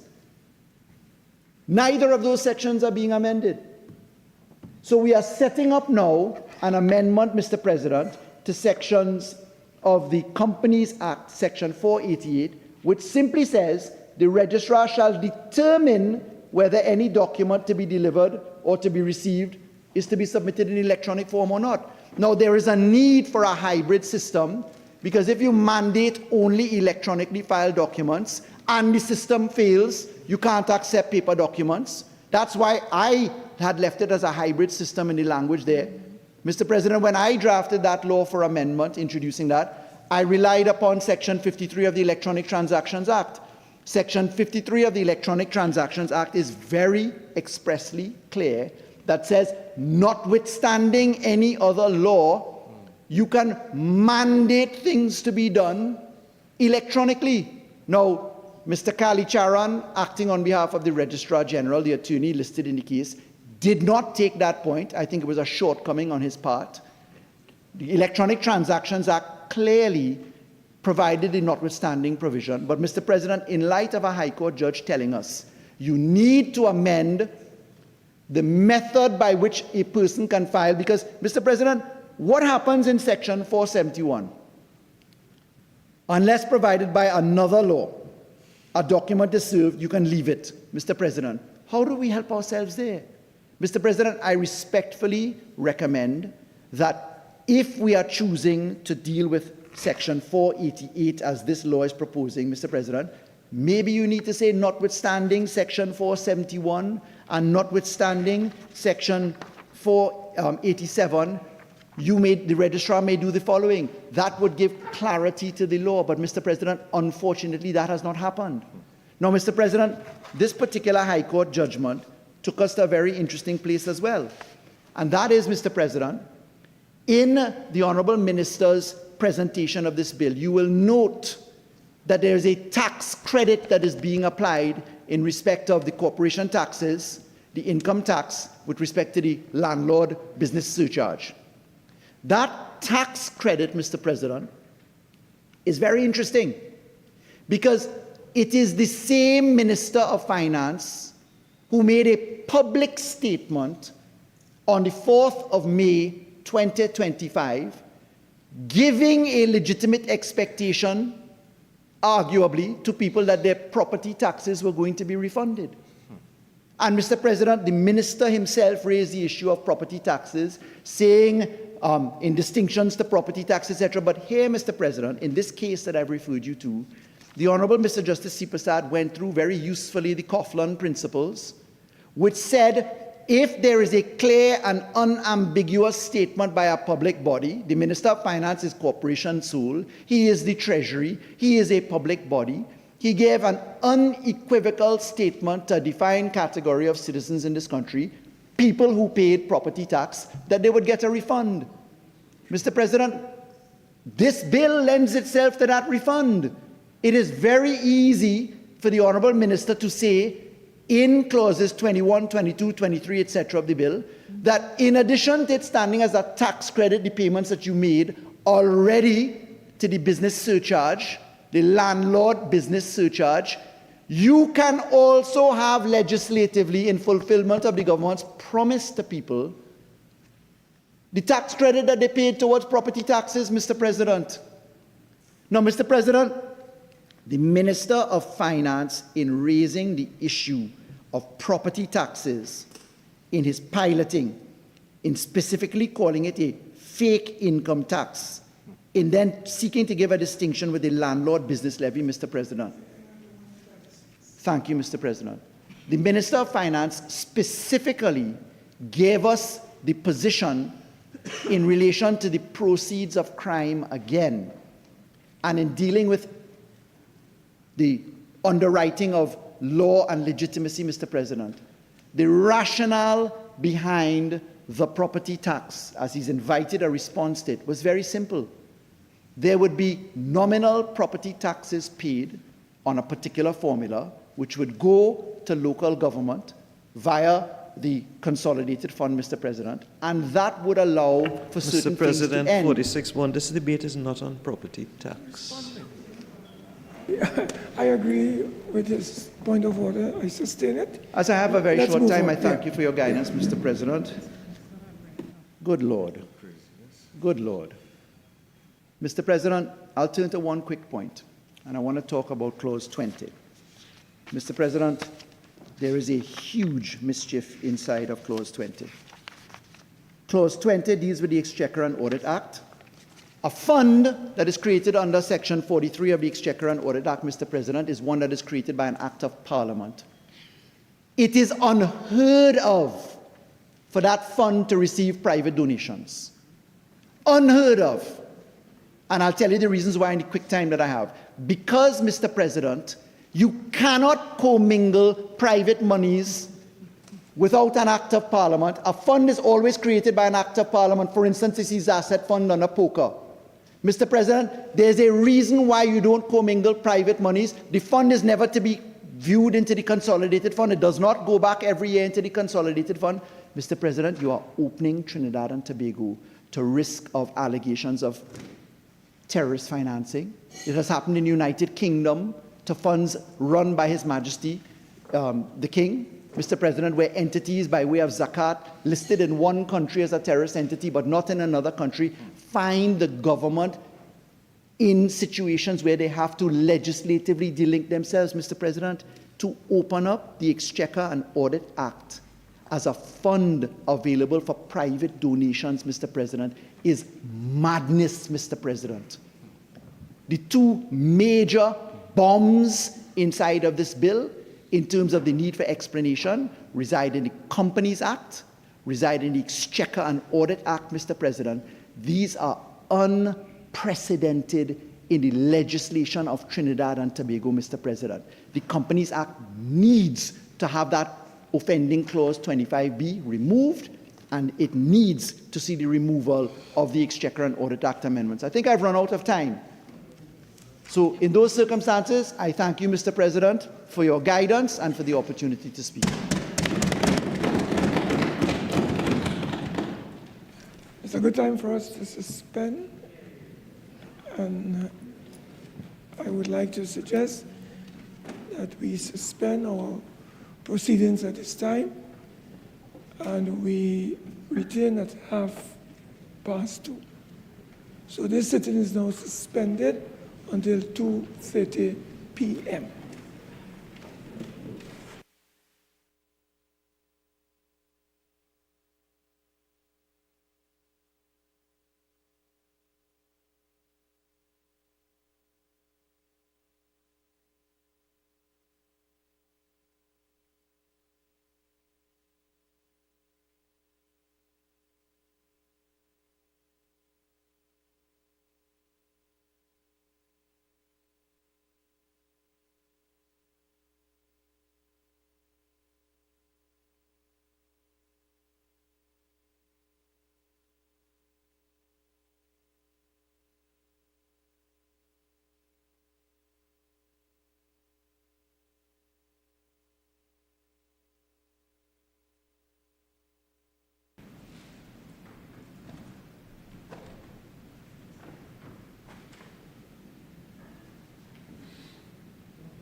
I recognize Senator Dr. Desiree Murray.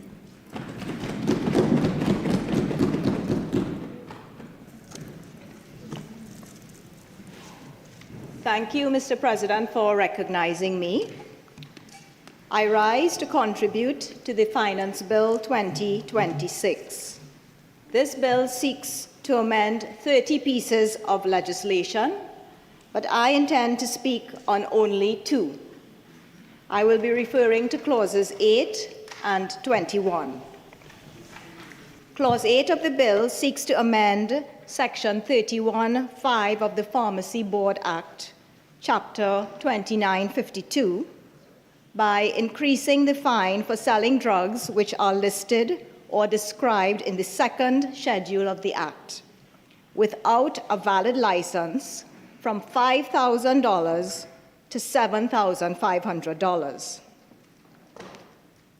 After reading Clause 8, the first question I asked myself was, exactly which drugs are listed in the second schedule of the Act that warrant such special attention?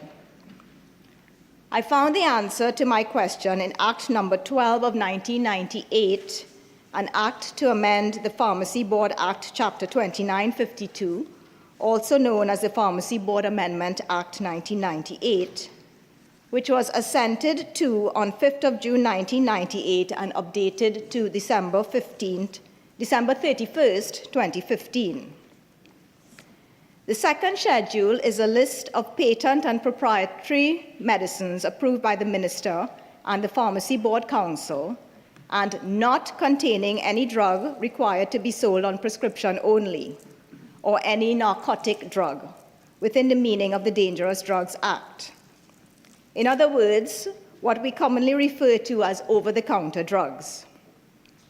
These are products permitted for sale by a non-pharmacist vendor or druggist license under the Pharmacy Board legislation, and include enteric-coated aspirin, paracetamol, cough mixtures without antihistamines or narcotics, non-prescription vitamins without minerals, methyl salicylate, and Optrex eye lotion. I was also surprised to learn that the second schedule includes Andrew's liver salts, Enos fruit salts, Epsom salts, senna leaves, throat pastilles, milk of magnesia, Codal, Ferrol, Dettol, Savlon, Listerine, cod liver oil, tincture of iodine, and mercurochrome. Needless to say, the second question I asked myself was this: why just the second schedule? Why just over-the-counter drugs and not also prescription drugs? Mr. President, the bill addresses the issue of the unlicensed vendor selling paracetamol, cod liver oil, and Listerine from a shop defined as a supermarket, mini-mart, grocery, or dry goods store in the Act, but ignores a wider challenge. The bill seeks to introduce second schedule penalty increases when the far greater public health threat of unregulated prescription drug sales remains inadequately penalized. Although I appreciate the Honourable Minister of Trade, Investment and Tourism's assurances that illegal imports are being addressed, the bill as drafted is selective where it should be comprehensive and silent where it should be loudest. To be clear, I am not saying that the second schedule list is a collection of harmless commodities. Each product carries specific risk that the legislature recognized when it placed them on the licensing framework. The risks include storage hazards, dependence and addiction, accidental or deliberate overdose, and toxicity. Hydrogen peroxide, for example, is chemically unstable and constitutes a fire risk if improperly stored. Tincture of iodine, methyl salicylate compounds are also flammable preparations, and licensed premises must meet minimum storage standards. Senna is a stimulant laxative, and chronic use can cause electrolyte imbalances, including low potassium, which carries the risk of fatal cardiac arrhythmia. Beef iron wine, ferrol, and codal are alcohol-containing tonics and represent a socially acceptable source of alcohol dependence. Paracetamol is the leading agent in deliberate self-poisoning globally. And the international evidence is that restricting pack sizes and requiring purchase from supervised, licensed outlets significantly reduces overdose mortality.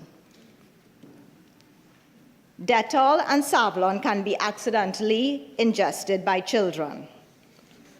So second schedule drugs must be stored in an approved designated area within the shop, kept at specific distances from floors and walls, and stored in conditions that are cool, dry, secure, and heat and moisture resistant. Labels on these products must include international or brand names, manufacturer details, cautionary statements, and an expiry date in English. So licensed shopkeepers must obtain a certificate of approval from an inspector and a license from the County Medical Officer of Health to sell these over-the-counter drugs, complying with established conditions and regulations. I therefore agree that these second schedule products require a licensing framework, and I support fines for selling them without the requisite license. However, the bigger question is, where do small traders source the drugs in the first place? So it occurred to me that this bill provides an opportunity to discuss a matter of public health importance, namely the pharmaceutical supply chain of this nation. The Honourable Minister of Trade, Investment and Tourism raised this issue during his contribution. And he made the point that consumers rely on the government to ensure that products are safe. I am referring specifically to the unregulated pipeline known as suitcase trading. The term suitcase trading traditionally referred to an informal, small-scale, cross-border trade of goods and products. In this context, it is it is the practice of importing unregistered medicinal products. Trinidad and Tobago citizens have been known to travel to other Caribbean islands to access medication that is unavailable locally. I can tell you that preservative-free glaucoma medication is unavailable locally, and patients with preservative allergies are forced to source these drugs overseas and bring them through customs in their suitcases. It's either that or risk going blind from glaucoma. So this, Honorable Minister, is my lived experience. The registration process at the Chemistry, Food and Drug Division of the Ministry of Health is tedious, and I am told that for all intents and purposes, it is at a complete standstill. This inertia has contributed to a thriving suitcase trading industry involving not only second schedule, but also third schedule drugs and even controlled drugs such as benzodiazepines, narcotics, and antibiotics. Mr. President, suitcase trading is not new, but the trade has mushroomed into a multi-million-dollar business, with drugs being imported in bulk, in pallets, or sometimes in even full 20-foot or 40-foot containers from unregulated overseas markets for domestic retail sale. And these markets may even include forced labor by vulnerable workers. Documents are sometimes deliberately misleading by under-invoicing or mislabeling of goods. And the penalties for what is essentially smuggling of drugs are currently insufficient to serve a meaningful deterrent. Mr. President, the public health risks are profound. Second schedule products sourced through suitcase trading may be counterfeit, containing unknown substances.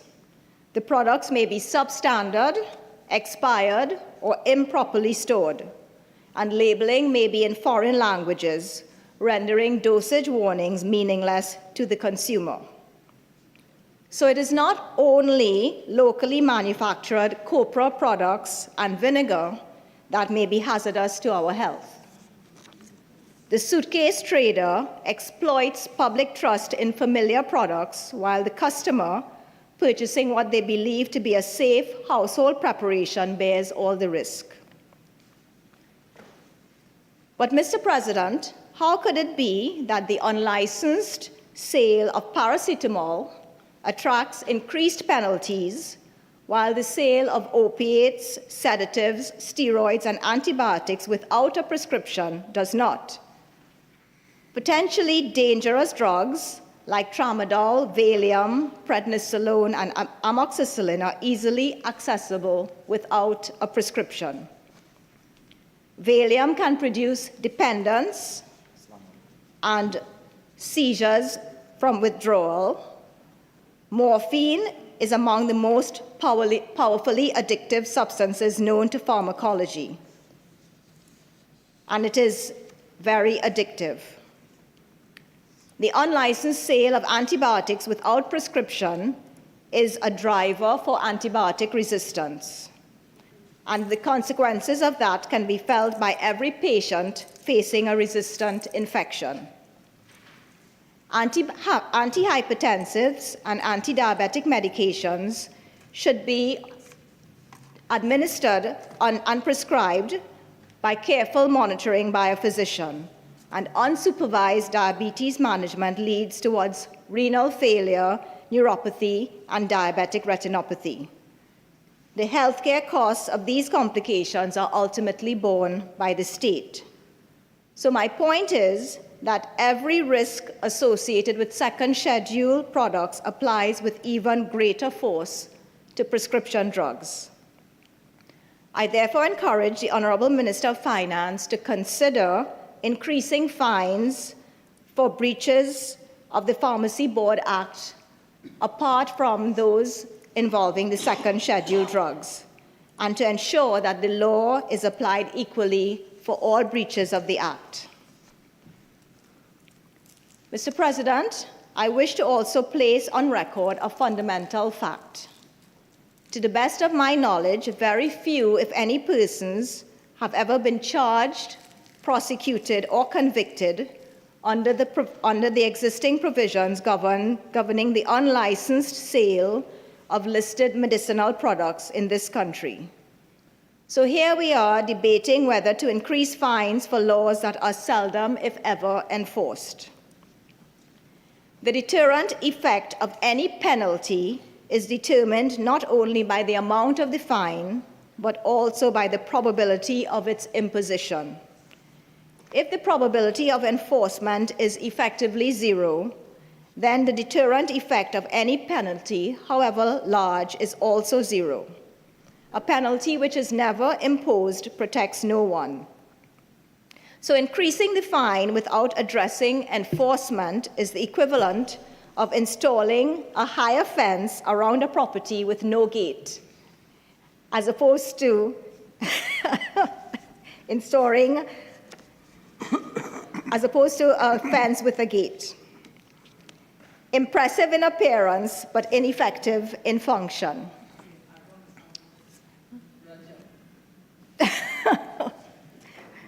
In August 2023, during a nationwide crackdown on the sale of unregistered drugs, the Chemistry, Food and Drug Division confiscated several drugs, including vitamins, from over 40 pharmacies across Trinidad and Tobago, valued at $500,000. But the question is, how many charges were laid? I don't think anyone was charged with an offense. So a higher fine for an offense that is never prosecuted is not even an additional cost of doing business. It is merely a soundbite. Mr. President, the Finance Bill 2026, specifically the proposed amendment to the Pharmacy Board Act, provides a valuable governance lesson.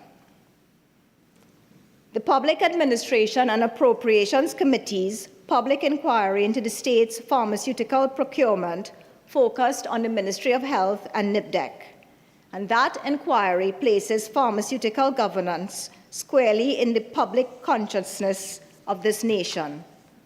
Parliament's obligation is to ensure that our legislative response is comprehensive and honest. Pharmaceutical governance is a question of public trust, running from the highest levels of state procurement all the way down to the unlicensed vendor.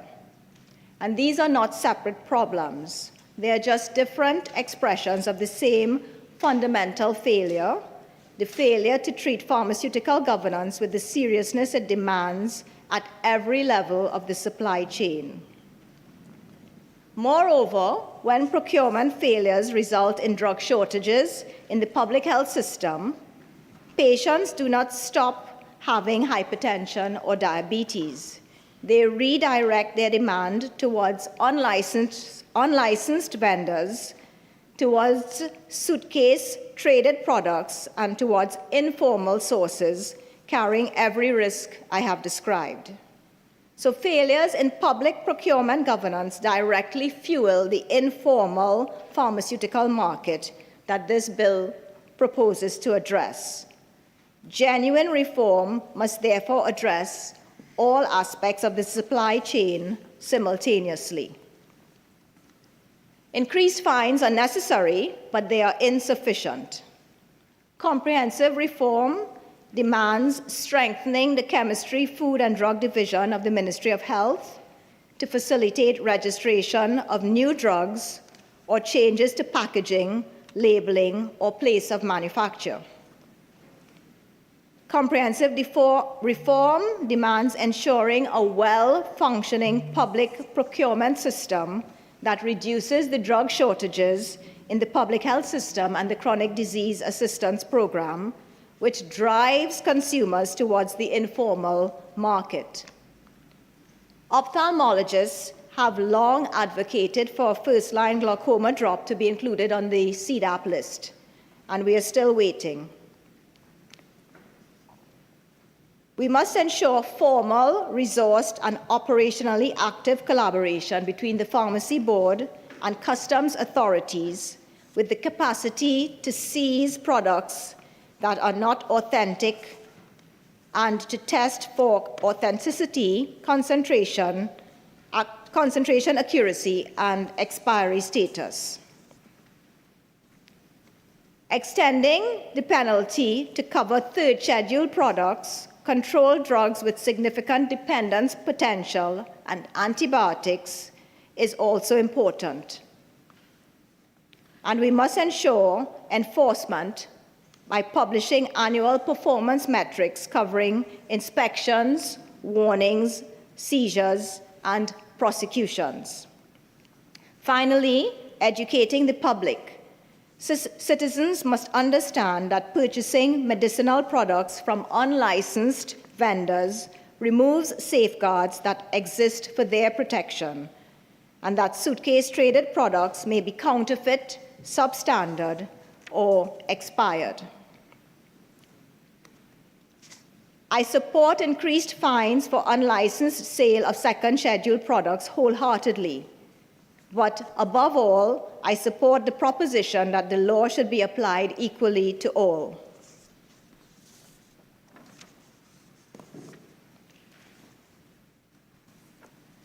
The Honourable Minister of Finance, in moving the bill, said the following: the government is serious about law enforcement, will not enable lawlessness, and no responsible government can wait for a tragedy before acting. He also said that there should be consequences where the law is breached, and the law should be applied equally. I therefore call on the government to consider extending the penalty increases beyond the second schedule to include prescription drug offences, to strengthen the enforcement apparatus, and to integrate customs intelligence on suitcase trading. There are bigger fish to fry. The suitcase trader exploits public trust.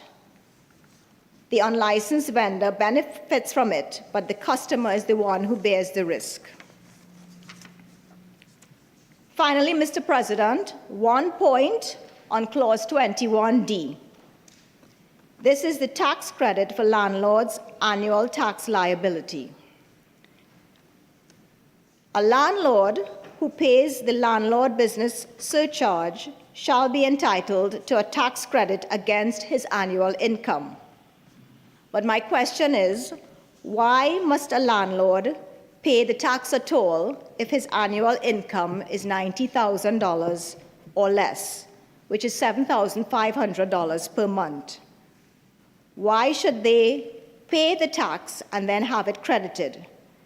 The status quo is that workers earning $90,000 or less do not pay income tax. So my question is, why should a landlord have to pay the landlord surcharge and then have it credited? My view is that they should not need to pay it at all if their income is less than $90,000 or less per year. So, Mr. President, a regulatory framework must not be merely impressive on paper. It must be backed up by enforcement. Unenforced law is not law at all. So I look forward to the first prosecution that will achieve deterrence on the Pharmacy Board Act so that we can stop the sale of unsafe products, and also to the improvement in the Chemistry, Food and Drug Division so that more drugs can be licensed for the benefit of patients. Mr. President, I thank you for allowing me the opportunity to contribute to this debate.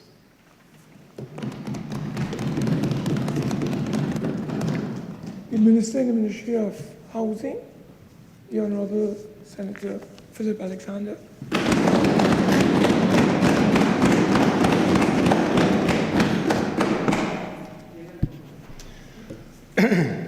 Thank you, Mr. President, for this opportunity to contribute to this very important bill. I must confess I was not prepared to contribute but I am willing and able to make some sensible suggestions where questions were asked by others before me. The bill itself is essentially a good bill. There are no new taxes, and everything laid out in this bill is either for the protection or the safeguarding of public interests. This is a good bill. Nothing clandestine, nothing underhanded. It is designed to bring relief. I also need to point out, before I go into the clauses in the bill, again, that there are no new taxes in this bill. And even though my colleague, Senator Maraj, went at lengths to make the point, I want to also add that a fine is not a tax. And if you are budgeting fines in your cost of doing business, you are running a criminal enterprise.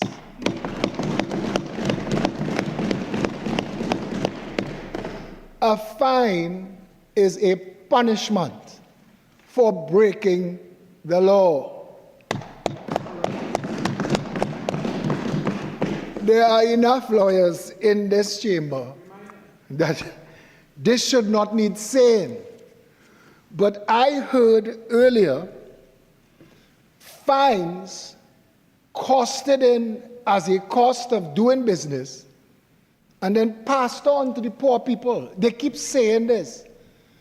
Every single step that this government takes to protect the country from the rampant lawlessness that took place in the 10 years that they were in office, we come back here and phrase it as if it is an attack on the small man. But in the 10 years that they were in office, none of their policies seemed to focus on the small man. A lot of their policies focused on persons who could consider themselves in the highest percentile of the wealthiest people in the country. Mr. President, many people benefited financially under the last administration handsomely. And while I didn't think that we would be talking about 1% or otherwise today, it was brought into the conversation repeatedly. And I think that we also need to address that. That 1% does not refer to a race or an ethnicity. 1% refers to the highest percent of wealthy people in the country. We inherited that from the Americans, I believe. They're the ones that started using that term 1%. It got attached to a certain group of people in Trinidad and Tobago after an interview was done. But those people who were being interviewed, they claimed it to themselves. So if anybody is to be blamed for that being referred to as, them being referred to as that, it is them. But I want to say, and I said it before, but I understand that certain persons have had interviews with the media and said other things on this. I want to say again, as a proud member of the Syrian community, I have no problem. Hey, I was a Syrian when you were still an Indian.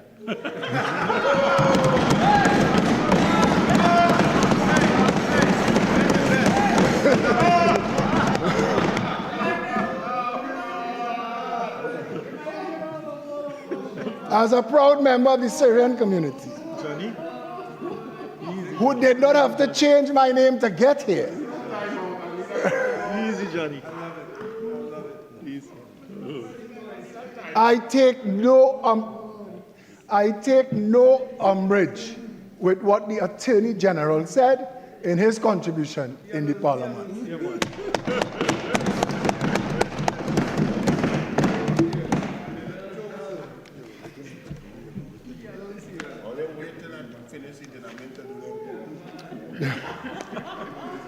But no, you want it today? Come now. Go ahead, don't worry, Nina. No, Stay focused.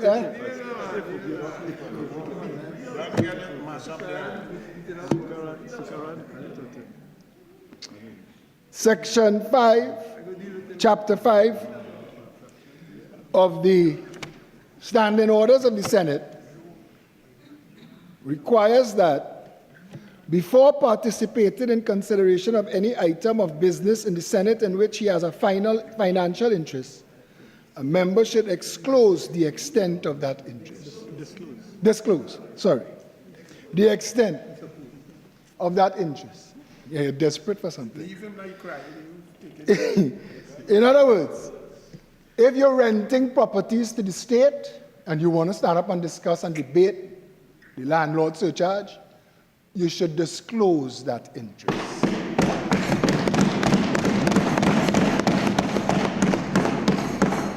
But we on this side,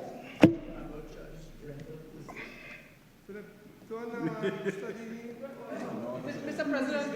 Just, yeah. Senator Alwari, I'm hearing your voice. Please, allow the senator, the honorable senator, to speak in silence. Continue, please. Thank you, Mr. President.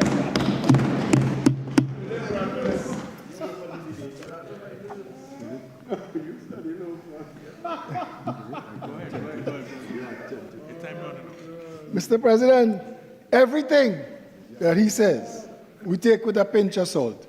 As the finance minister said today, those on that side are a reliable source of unreliable information. We don't give any credit to anything they have to say anymore. Mr. President, please. 53-1. Senator Alwari, this is the final warning. The final warning. Continue, please. And I don't understand why. He accused you of being edgy, but they seem to be very agitated themselves. They don't want us to speak because they don't want to hear the truth. Yes. They don't want to hear the truth.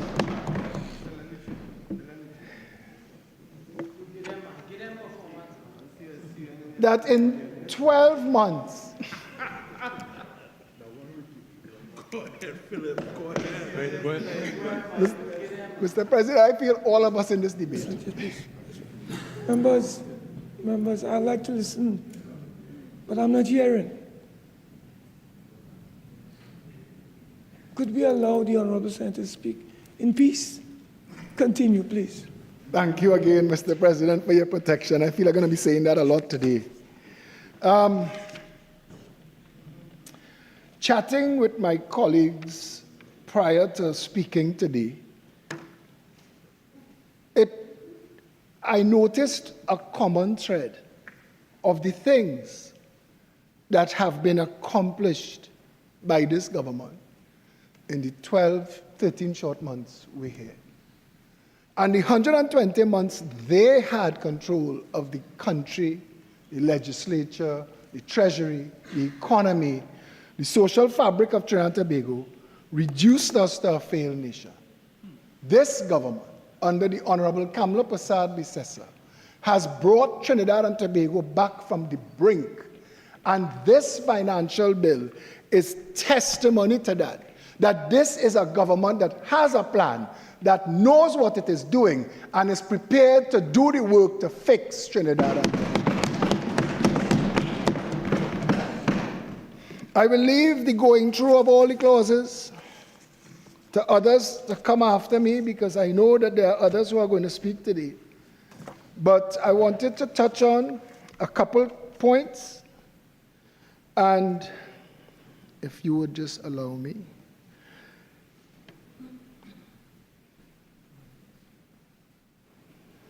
Someone messaged me who is watching our debate, how did we so quickly move from tampons to terrorism?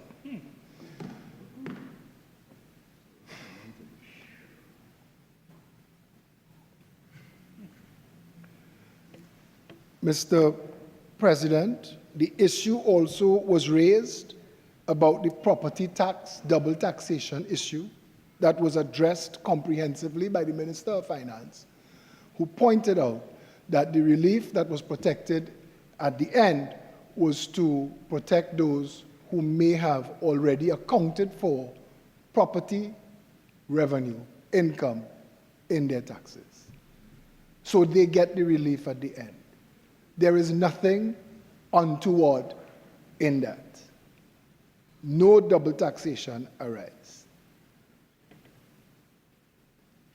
And again, I want to point out, and I want to thank the Honorable Prime Minister for giving us the opportunity today to say that we in Trinidad and Tobago have gotten to a place where there are no longer any sacred cows. Everyone will face the same penalties and the same responsibilities before the law, regardless of race, color, creed, or class. No percentages, no keys to the city.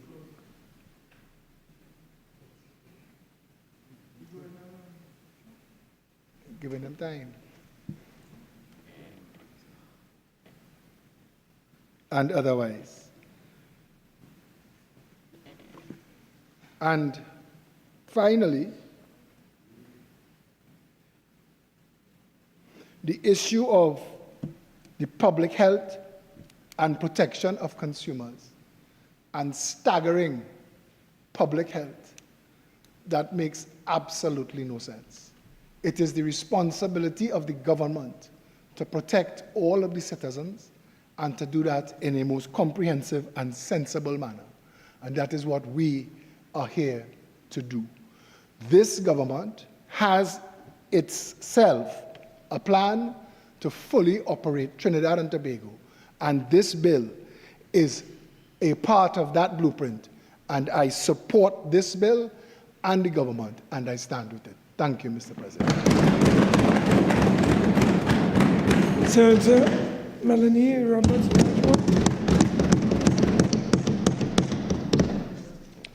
Thank you, Mr. President, for inviting me into debate at this time. I like that it's quite nice and early in the day still. Mr. President, I sat since 10:15 a.m., and I paid very close attention to every single contribution made by all the members who spoke before me.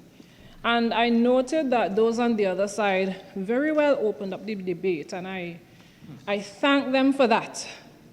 And through you, Mr. President, I want to remind the Senate that every single piece of legislation that we debate here, even those that might be administrative in nature, they must always be assessed against the context and the backdrop in which the legislation is being introduced.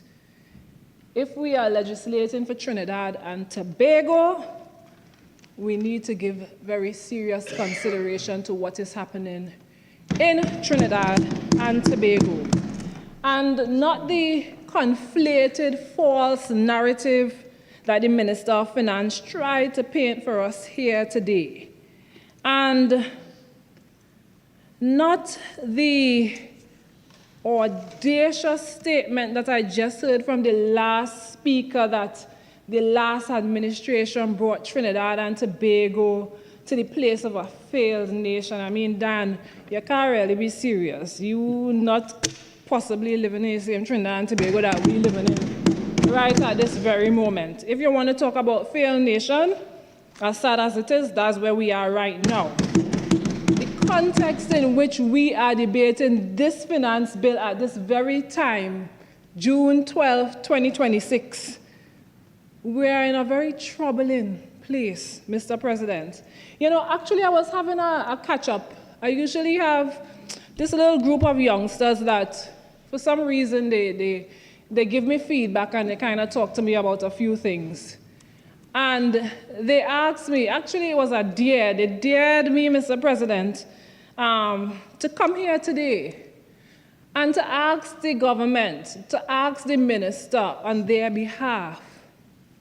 They wanted me to ask the question, how is the place so hard?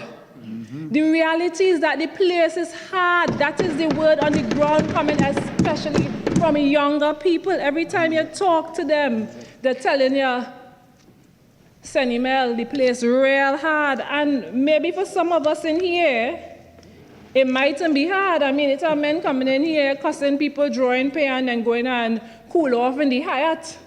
But the reality is that at this very present time, Trinidad and Tobago is confronting one of its most difficult periods in history, at least in my history, as far as I can remember. And Mr. President, the debate has been opened up. So I will go here. Crime continues to dominate the national conversation.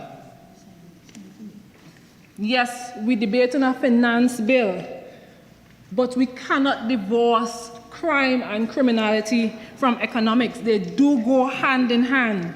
We have entire communities living in fear. We have businesses operating under unprecedented security costs. Matter of fact, it have contractors who, when they go in certain areas to do certain jobs, they're being extorted. Men have to pay taxes when they go in certain areas to carry out contracts. We have international travel agencies dragging our reputation through the mud.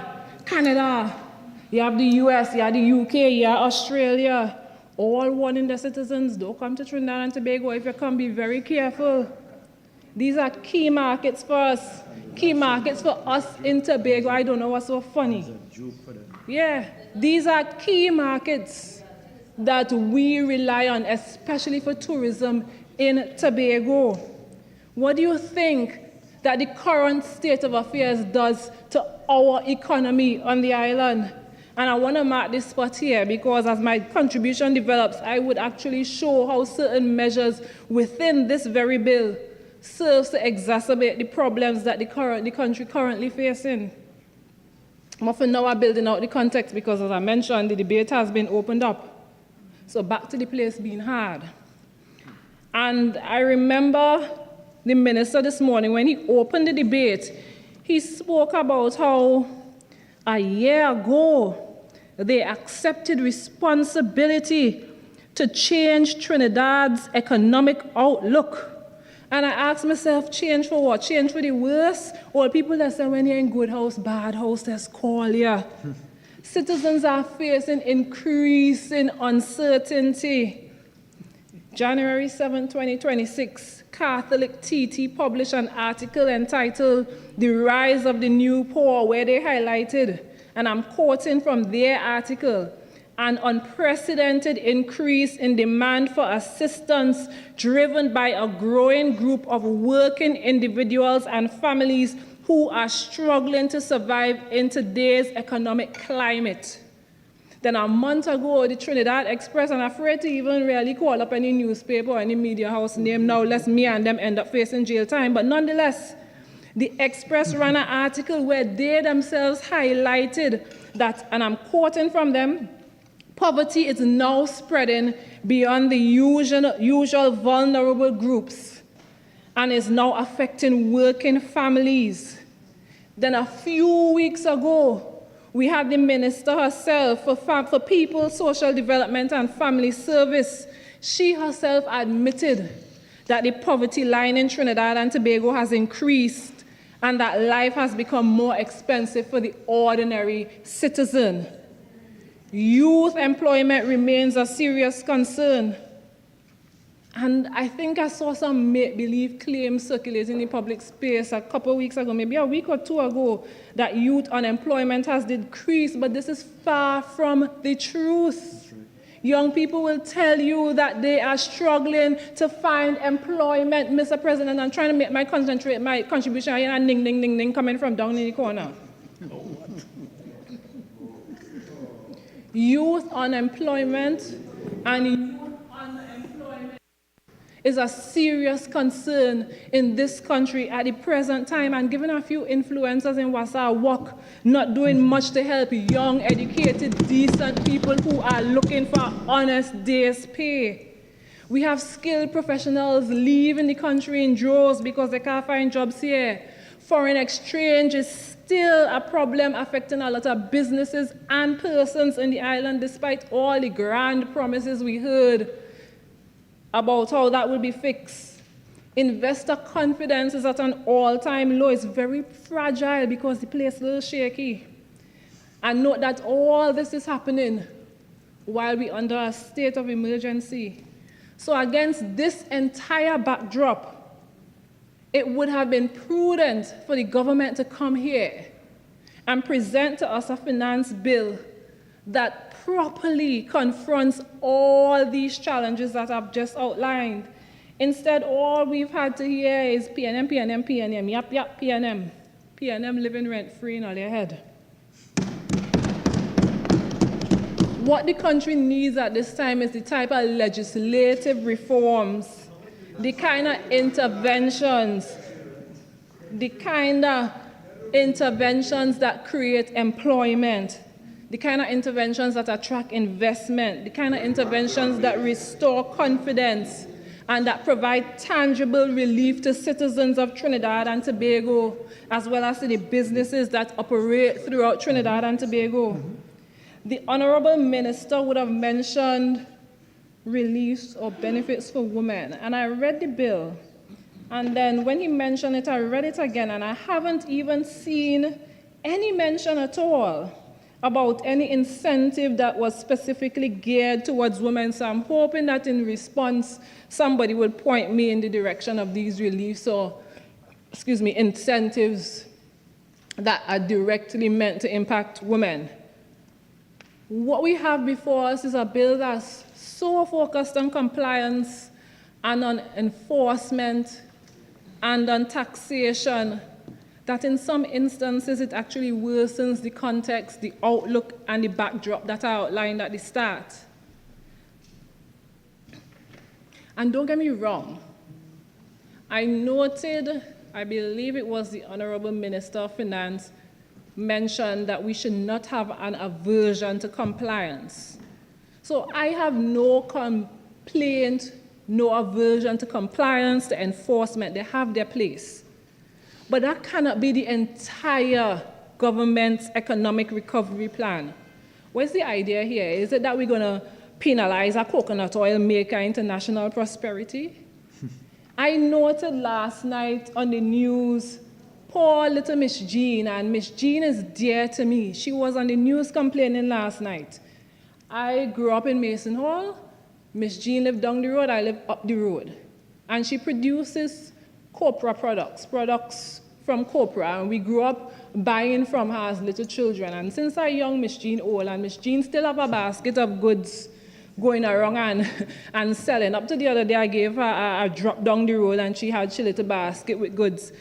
And she was confused. And this is nothing new, of course.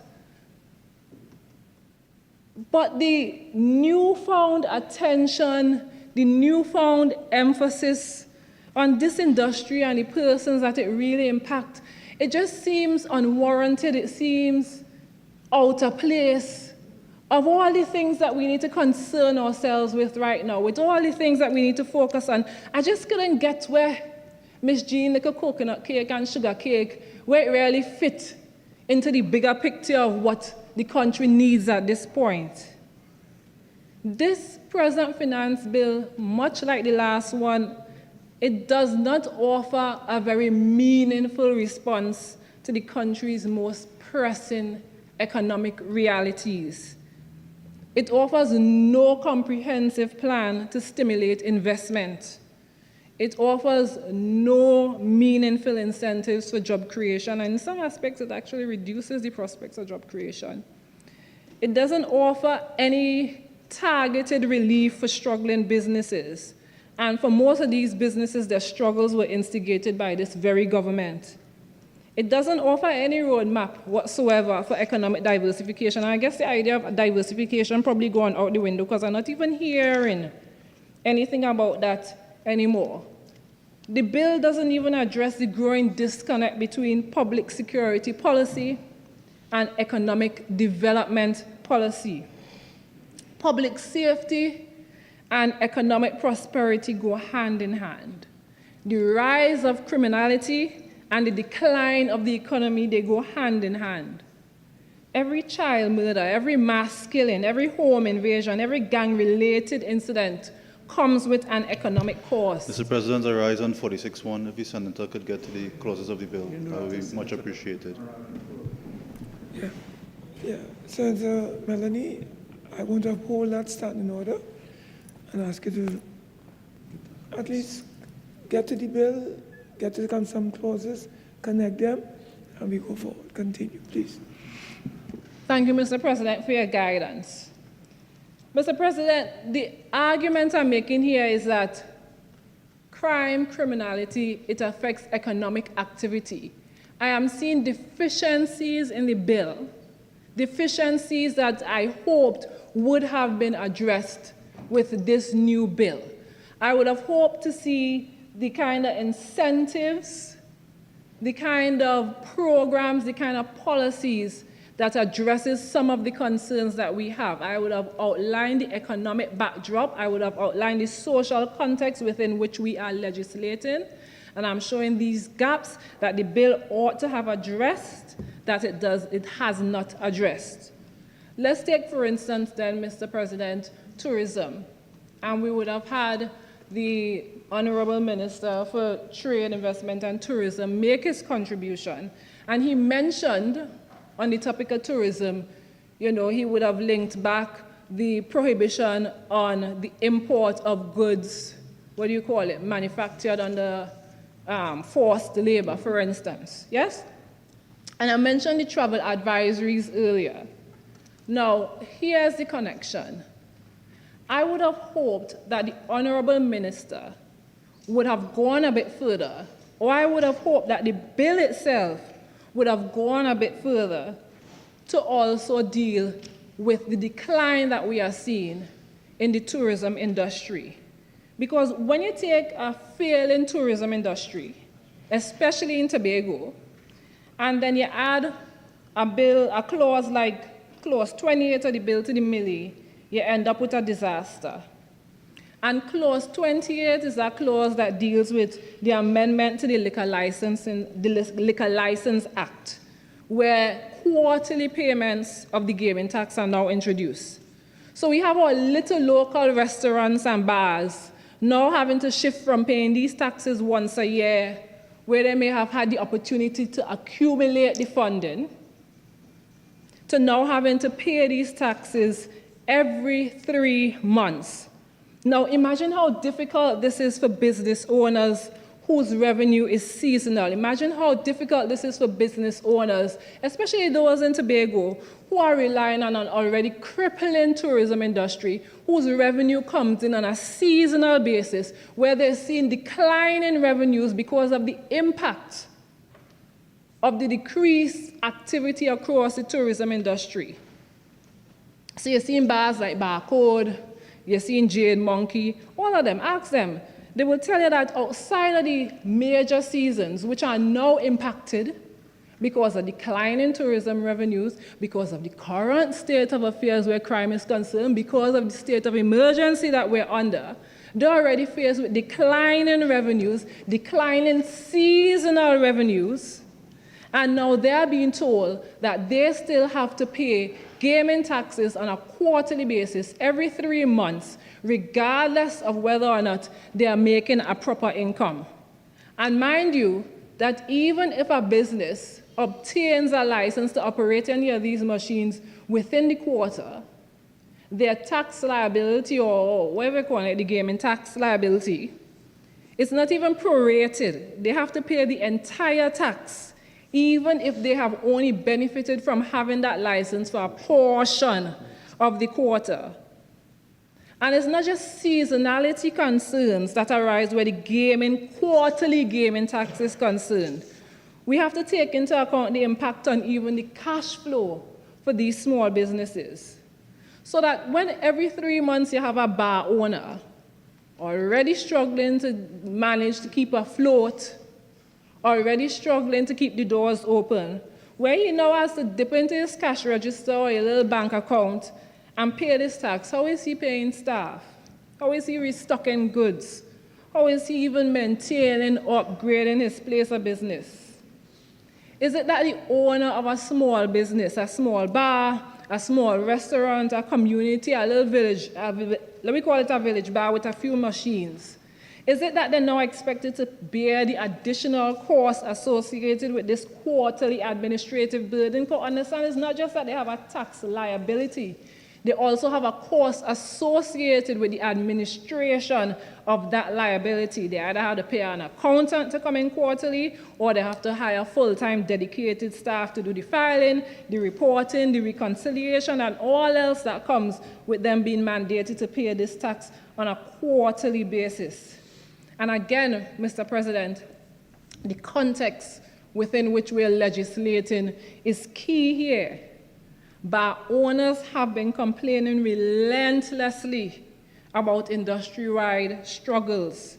You have representatives from both, you have representatives from the Coalition of Bars and Restaurants crying out that the UNC fees and fines and tax increases literally crippling the sector. So the minister mentioned this morning that they have not introduced any new taxes with this bill. No, you haven't introduced it with this bill. But a couple of months ago, you came and you introduced it with the last bill. So over the past year, or just under a year, you've had businesses grappling with massive liquor license fee hikes. Mr. President, imagine the impact of a 400% fee increase on a small family-owned establishment. And then you have your gaming taxes, which surged. You had consumption decreasing because, as I said, the place had and men can't really afford to cause it. So we've witnessed bars and restaurant closures across the country. We've actually had bars blame, and I'm quoting, vicious taxation as the reason for their closures. We had the Chamber of Industry and Commerce even citing a 50% plummet in consumer sales right after the excise duty increases on alcohol and beer. So this is the backdrop against which the government is now going and impose a quarterly tax payments on an already crippled industry. I could go on and on with the examples, but the point is that the cumulative impact of our current reality is being significantly compounded by the inadequacies of this bill, so that when you look at it by itself, when you look at the bill in a silo, it's easy for the government to say, well, we haven't introduced any new taxes, or we haven't, all we've done is increase fines to ensure that people do the right thing and that people comply with the law. But when you look at the context and the backdrop and what has happened before, what has transpired over the last 12 or 13 months, then you really understand the cumulative effect, you understand the aggregate impact of what this bill now does to businesses and what it does to individuals. The place is hard. I don't understand what about that statement is difficult to believe. What about that statement is difficult to empathize with? Or what about that statement is so difficult to embrace and to fix? To an extent, it feels like if the nation is being gaslit and bullied into disowning their lived realities. And I heard Senator Dan Paul this morning ask the question, if somebody disagrees with the government, does that make them unpatriotic? Is it that once somebody offers a different viewpoint, all of a sudden you're unpatriotic? We have to understand and we have to accept people's lived realities. Mr. President, when you take this bill and you look at the context, and I keep on coming back to the context and the backdrop, because you cannot consider the bill by itself, you would realize that the bill has an overemphasis on punishment and enforcement, and nobody is not saying that you don't penalize non-compliance. I am a law-abiding citizen, I color within the lines, and I strongly believe in abiding by the rules. I is the type to even sell you out if you do something wrong, right? But at the same time, is it that the government is going to arrest and fine itself and find its way into prosperity? The government, they mash up regional relations. They behave so badly that they'll see pulling rank on we right now. So the next best plan is to charge Miss Jean and the few small people who are making their little coconut oil without a license, make it make sense. And note, I'm not saying that Miss Jean don't have a license. I don't know what she has, so please don't go after my neighbor. And then, Mr. President, it's not just the context of the bill that we need to look at. Even the timing of the bill is quite significant. I would have mentioned before that international travel advisories continue to affect the perception that the international community has of Trinidad and Tobago, especially where crime and personal safety is concerned. And I've seen tax incentives, gip. I've seen tax incentives contained in the bill. But then where are the tax credits for tourism investments? Where are the measures to support the tourism sector and rebuild confidence in our destination, especially for Tobago? Accommodation providers have been complaining. They've been in and out, up and down the media complaining. We've seen decreases in cruise ship arrivals last cruise season. The people on them in Tobago went as far as to ask Judas to go in the next place and plead the cause and represent their interests. And well, we see how that played out. All now we still shame. Now, we have to understand, Mr. President, that when we're talking about the economy, when we're talking about finance, tourism remains one of the very few sectors that's very capable of generating foreign exchange, which we need, creating jobs, which we need, and stimulating economic activity across multiple industries. Yet there are no tourism incentives contained within the bill. No targeted tax credits for tourism investments. No comprehensive strategy to assist operators who continue to face reputational challenges arising out of the negative international publicity we're facing right now. Instead, what we're seeing is that, well, if a boatman make a mistake and carry one passenger too many on the reef to do a little snorkeling, then you gotta take a little fine. You have to understand that for Tobago in particular, both the omission of tourism incentives and the increases in fines is difficult for us to ignore. Mr. President, I am afraid, or I'm concerned, that the government has confused revenue collection with economic development. We've all heard the saying over and over, our government cannot tax its way into prosperity. The danger here, however, is that the bill reflects a lazy, incompetent, and dangerous approach to economic management. And then the government went on this morning and one speaker had the audacity to call the previous administration pretentious amateurs. I see you look in the room right back at you. The government's focus in this bill has been to extract additional revenue from existing economic activity that has already been weakened on account of the government's own actions and policies, rather than to create new economic activity. You could tax a dying or a crippling economy all you want. All it will do is continue to die. It's already bleeding out. It have nothing else to give. Now, Mr. President, how much time I have again? A little time, right? Until 3:46. Oh, real time. All right. Nice. Mr. President, before I close, there's two administrative errors I see that the government has now attempted to correct.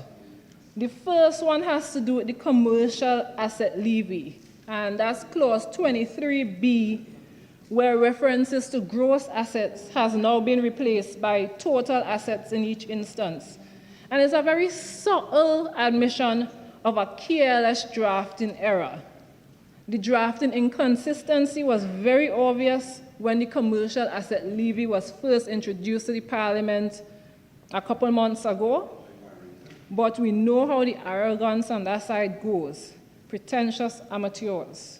So the originating legislation included a definition, rightfully, of total assets, but then in that legislation we had subsection 75(1), which imposed the levy itself on total assets of each licensed financial institution and local insurer, but then at subsection 75(3), that's when the government randomly switched the terminology and started saying quarterly installments are based on an estimate of gross assets or the actual gross assets. So two very distinct terms which yield two very distinct and different tax liabilities. So you had the law imposing the levy on total assets, but the installments were to be calculated on the basis of gross assets.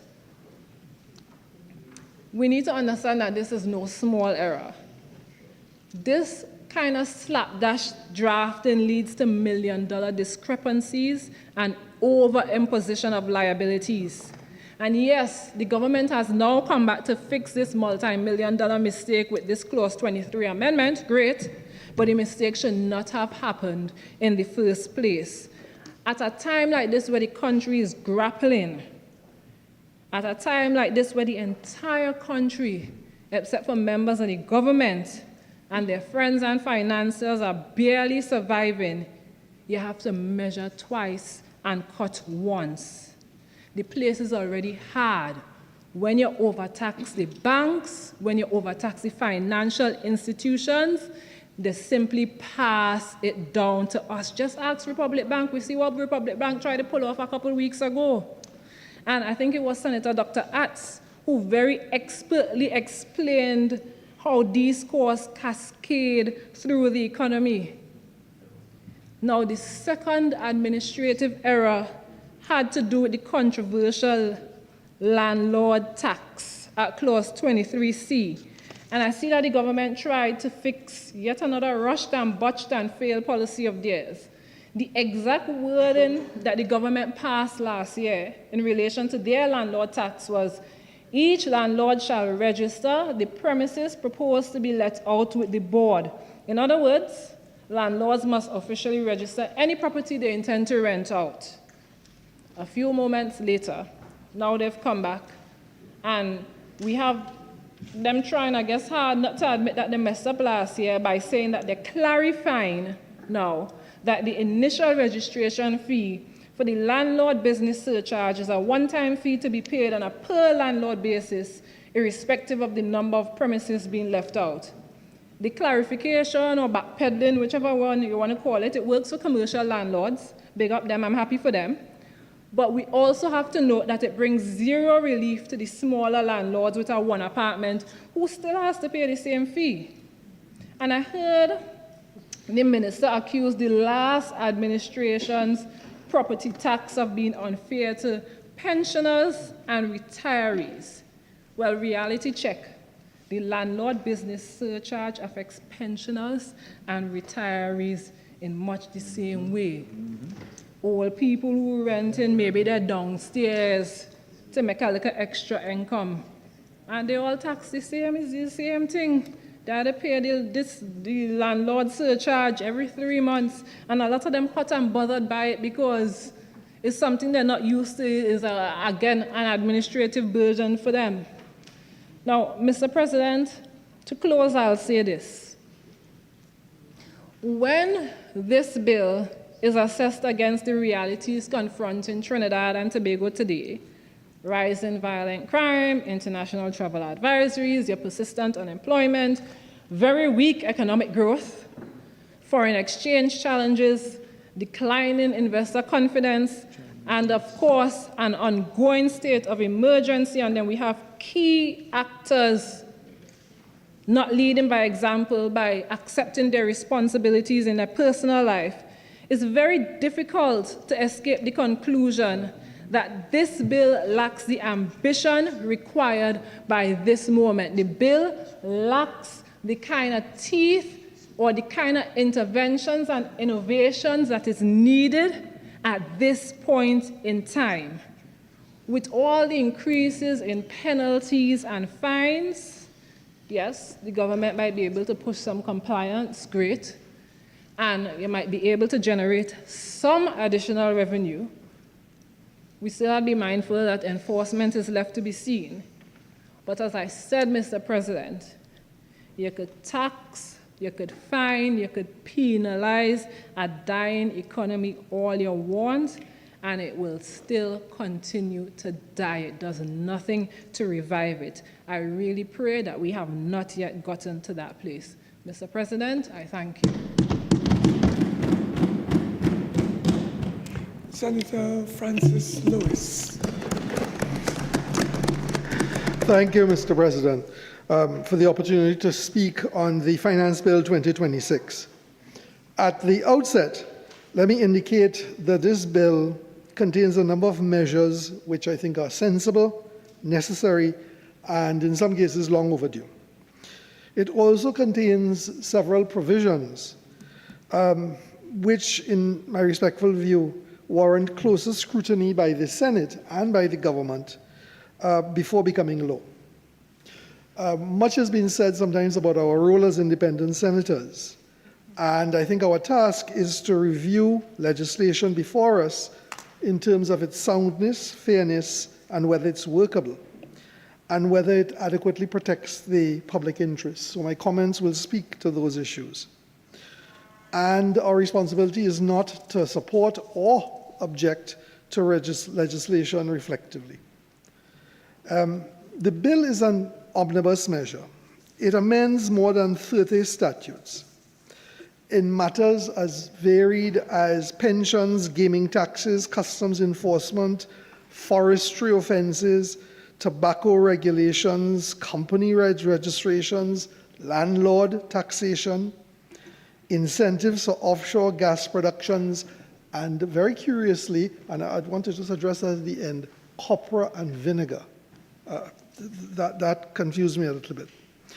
Because of its breadth, it's important that we avoid treating the bill as a single package and instead examine the merits and, in some cases, the shortcomings of individual provisions. Because this is a money bill, we will not go into committee stage, so that there are some areas where some amendments may have been useful. So I will try to incorporate suggestions in the various sections as I address them. Let me begin with clause 14 and 29, which introduces incentives for what is termed marginal marine gas fields. These provisions, and I had to determine which of the items to speak for first, and my choice of this was because it is perhaps the most economically significant measure in the entire bill. The policy rationale is understandable. In the country where we have and we confront declining natural gas production, smaller offshore accumulations may have been or may have become uneconomic under existing fiscal terms and could become potentially viable from a business point of view if investment incentives were provided or are provided. In principle, I therefore support efforts to encourage additional gas production and investment. But I have a couple concerns regarding the mechanisms proposed. The bill grants the minister with the responsibility for energy and energy industries the authority to certify whether a field qualifies as a marginal marine gas field. More troubling is it provides that for certification based on conclusive evidence that the field in question qualifies. There's a concern I have with the language. Where a minister or ministerial decision carries substantial fiscal consequences, and if one gets it wrong, substantial reputational danger to the office holder, Parliament should be cautious about creating provisions that effectively insulate the decision from scrutiny. The bill does not require independent reserve certification.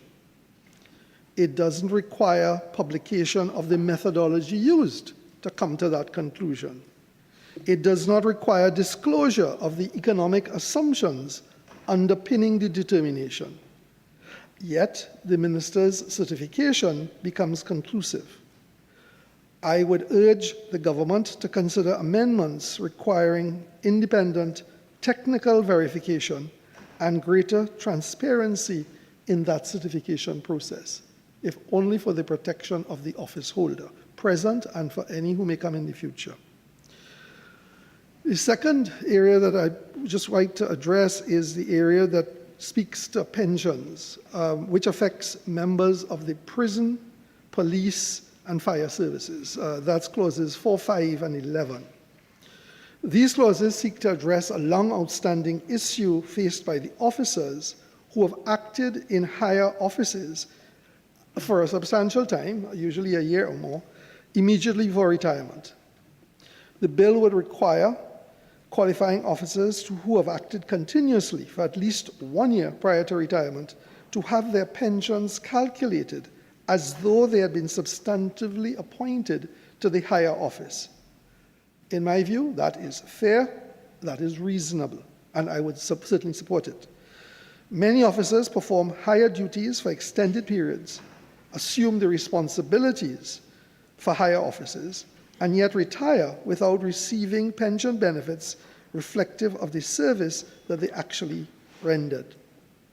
The proposal therefore addresses a legitimate concern regarding equity and fairness. But you know, equity and fairness go hand in hand with fiscal responsibility. The bill is silent, and it's a matter that I think could be relatively easily addressed in the wrap-up or later on in questions to ministers. The bill is silent on the actuarial cost of these measures. How many officers are expected to receive these benefits? What is the projected increase in pension liabilities? And what will be the actual cost to the Treasury?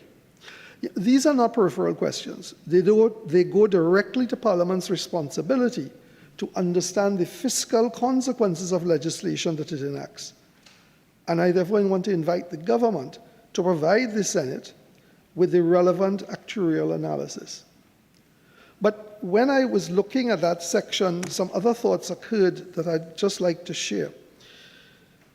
There are economic implications for the 3 specific groups addressed in this bill.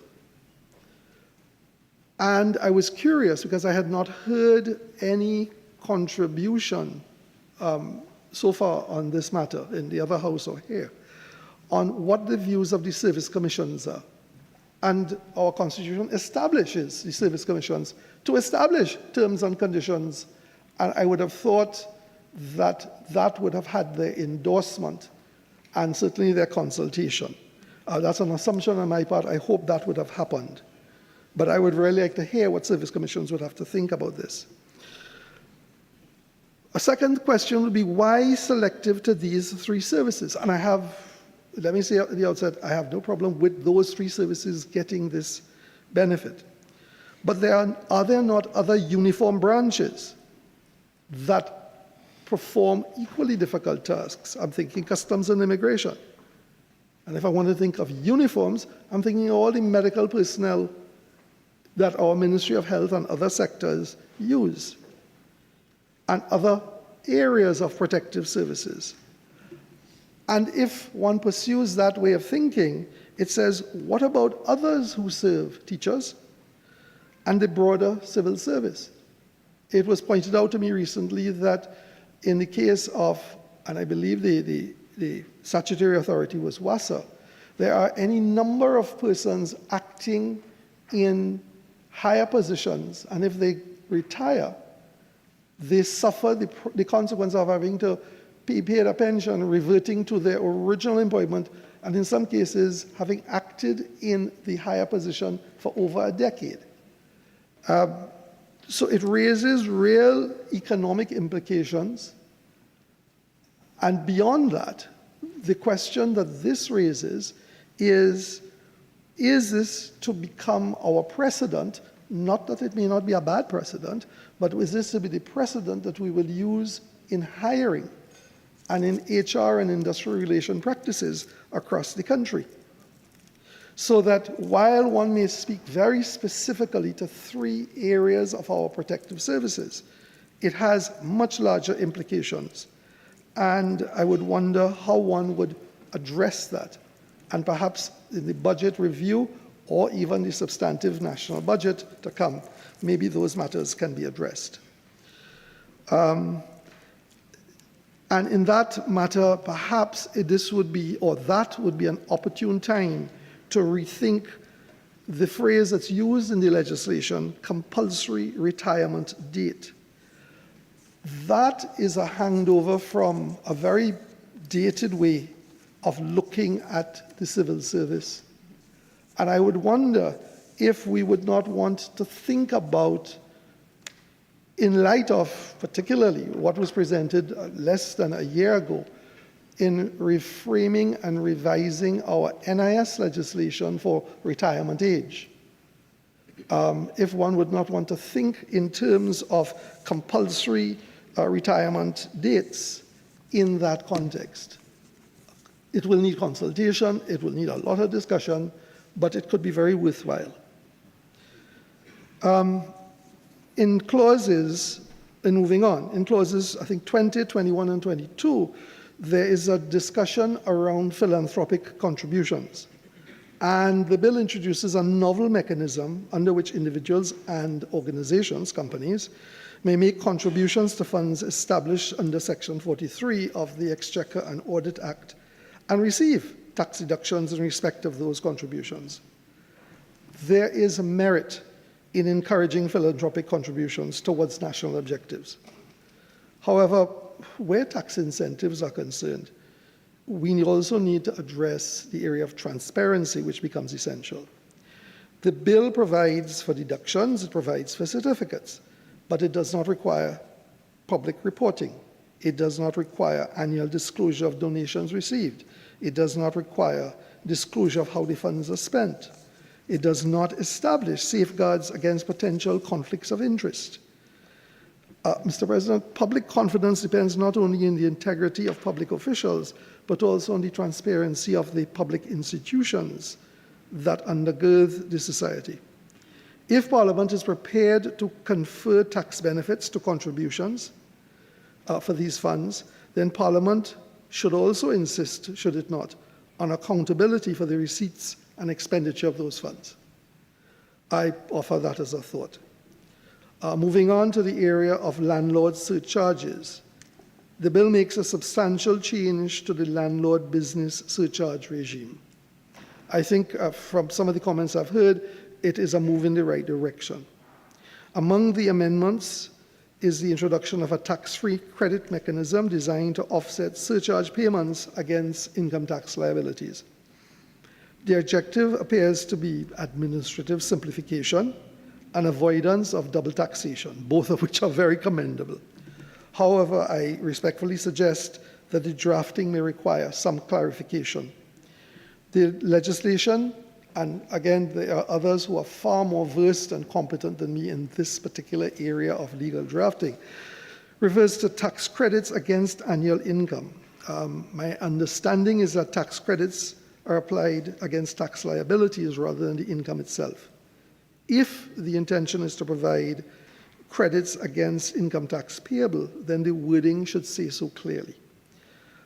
Precision, particularly in the area of tax legislation, is a necessity. It's not a luxury, and good intentions are not enough. It'll cause no end of grief to our poor Board of Inland Revenue. Moving on to the area of the filing by the Registrar of Companies. A substantial portion of the bill covers concerns regarding the modernization of the Registrar General's operations and digitization of filing requirements. These amendments affect trusts, companies, partnerships, business names, and nonprofit organizations. In principle, these reforms deserve support. For too long, businesses and citizens have experienced delays and inefficiencies in registration or registry services. Digitization is not only merely desirable, but it is essential as we move forward. But I note a recurring amendment throughout the bill. In several statutes, and again, I will defer to those with the experience in legal drafting, the words may determine are replaced by the words shall determine in relation to filing requirements and the supporting documentation. The Registrar General is also empowered in the bill to require such identification documents and supporting documents as they may specify. My concern is not with the digitization, it is with accountability. The bill does not specify what these requirements are and should thus not be published. It does not require that they be contained in regulations. It does not establish a framework for consultation. The result is that there may be significant compliance obligations created administratively without Parliament or any other oversight. I would therefore urge, simply for the point of clarity, that a mechanism requiring public publication of all filing requirements and document standards could be very useful in this area, if only to make it work more smoothly. Moving on, in the area of increased penalties, there seems to be a dominant theme running through the bill of substantial increases in statutory penalties. The bill increases penalties across a wide range of legislation. In many cases, the existing fines are clearly outdated. A fine of $200 to $1,000 may have served the $200 fine may have served as a deterrent decades ago, but it's plainly inadequate today. I therefore would support the general principle of updating penalties to reflect modern realities. However, Parliament also needs to strive for consistency and proportionality. The question is not whether the penalties should increase. It's whether the increases are rational, more especially coherent and proportionate. I'll give a for instance. In the Tobacco Control Act, the proposed penalties are quite severe. First offense, the offender may be fined $150,000 in imprisonment. Subsequent offenses, the penalties escalate quite significantly. I appreciate and very much support public health objectives underlying these provisions, but I believe that Parliament should satisfy itself that penalties are proportionate to the conduct being criminalized and consistent with the broader frameworks of penalties across our statute books. And in that area of looking at penalties, and here again I am subject to correction, the overloading of a vessel, the penalty, I think was $400. And when I read it, and I could have read it wrong, is it $400 per person or $400 overall? So if you have a party boat and it's licensed for 200 people and you put 250, a $400 fine? I don't know that that would be the deterrent that one would hope for. I had a concern, and perhaps I should just put this in a little bit of context. At one point in time in my life, I tried very hard to woodwork. I think it gave me great joy. And out of that context, I went to woodworking factories, I went to sawmills. Finding the right piece of teak or mahogany was the thing that one did. And in looking at the fines being proposed, there is a problem. The problem is, where do you draw the line? And I have chatted with a few people in that industry. But again, the consultation would need to be much broader than the few conversations I've had. Where does one draw the line between sawmills and other woodworking enterprises? Be they carpenters, joiners shops, furniture shops. The distinction between a sawmill and other woodworking enterprises are not as clear as the text of the law suggests. There is, and I understand that this is part of a discussion that has been had, the resaw loop. So a sawmill would take raw lumber and cut it down to a certain size. But a lot of woodworking shops that I've been to would also have quite heavy-duty equipment to cut that down even further. Now, theoretically, they're not a sawmill, but in truth and in fact, depending on the size of the timber that's brought to them, they may in fact be functioning like that. Let me stress that none of these guys are trying to break the law, but I wonder how one draws lines between there.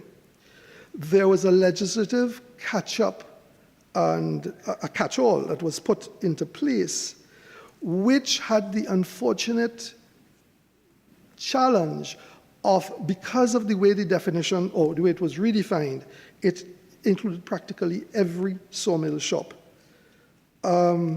It doesn't address, sawmills were defined, I think, about 10,000 square feet as an area, a furniture shop, 4,000 square feet. I understand why the legislators were trying to limit it and define it, but how does it deal with portable sawmills, which are a small part, but a part necessary of the industry? How does it deal with tree removal? I have a friend who recently had to remove a pui, quite large, that was a damage to the property. There is legislation requiring that there be tree removal license to be paid. The fine is quite substantial, $150,000. I am not sure how one deals with tree removal, tree maintenance, tree trimming, how that all falls.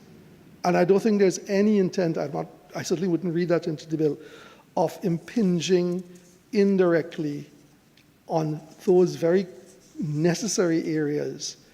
But I wonder about the way that the legislation is framed, whether in speaking to sawmills, whether we may not need to relook at that and redefine it more carefully. In the area of penalties, there's an interesting definition of quarters. The country is accustomed, by and large, to quarters based on a fiscal year, either a calendar fiscal year, so first quarter being January, or a country's fiscal year, tax year, which in Trinidad and Tobago starts from October to December. That's our first quarter. This bill introduces a first quarter as, I think, April to May, June as first quarter. And I just wonder, just for the sake of not creating greater confusion, whether we should not use a calendar quarter or a regular fiscal quarter, since the country is already accustomed to those ways of defining a quarter. An area that I would like to just touch on very briefly is, I was very curious, not that I object, it's just very curious as to how copra and vinegar found their way into this bill. And I started to think about what other cottage industries we have that we are massively proud of. And would those anticipate having some kind of regulation with fines coming up? When I looked it up and tried to speculate, and we each may have our own list, but certainly cottage industries in Trinidad and Tobago outside of copra, jams, jellies, preserves, chutneys and relishes, green seasoning and condiments, fruit wine and liqueurs. There is a very growing industry of cocoa-based products and preserved fruit, and of course pepper sauce. So does one anticipate regulation for those areas? Why not those? My own sense is, unless it was a really necessary, unless it was really necessary to regulate, leave it alone. But I was very curious as to how copra and vinegar came onto this bill. And I just offer a word of caution. Many of us have grandmothers. It would be a foolish parliament that would seek to regulate our grandmothers. They would not take kindly to it. And so that grandmother coalition that we all love and we depend on, particularly for their gifts, since they make a lot of the products, these cottage products, I would just be very, very cautious about not doing anything that would provoke them. I suspect that is something that, from a political point of view, none of us would want to have to face. But be that as it may. So, in conclusion, Mr. President, having reviewed the bill as a whole, I conclude that many of the measures, I think, very much deserve support. The pension reforms are constructive. The registry modernization measures, I think, are necessary. The effort to stimulate investment in marginal gas fields are understandable and I think worthy of support with the right transparency. Certainly, others have mentioned it, so I don't need to go into it. The prohibition on goods produced through forced labor is very right and proper. Yet the bill reveals some recurring weaknesses that can be addressed, and I don't think it will take a lot necessary to address them. In areas of transparency, insufficiency of transparency in some cases, a significant reliance on ministerial discretion, a limited disclosure of financial impact. And there are a few areas, as other colleagues have pointed out, where the legal drafting could be improved. The job in looking at this omnibus is not merely to identify problems, but to improve the legislation. I hope that the comments that I have made would help in that regard in moving that forward.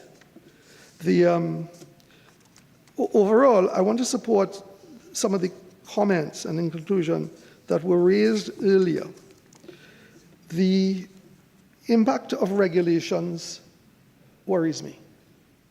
It worries me because while I recognize the need for regulations and very much endorse it, I am worried, as was pointed out, particularly by our Honorable Minister Maraj, Minister of Trade and Industry, of the sheer heft and size.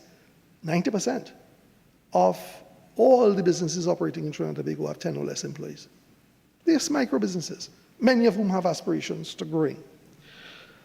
In an economy with a GDP growth, I think about a few weeks ago, that the IMF Title IV consultation suggested a 0.8% GDP growth. We're simply not doing well enough as an economy, and we can't pay the bills that are becoming due at that rate of growth.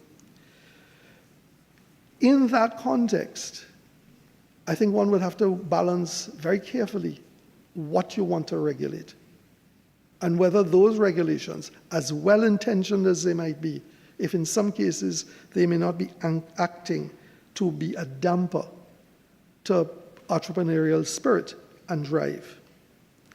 And even if it does not act as a damper, what it risks potentially, and there are colleagues on this bench with far more scholarship in this area than I, but what I suspect it will do is it will drive many of the producers, because people will not find a way, will drive the producers underground.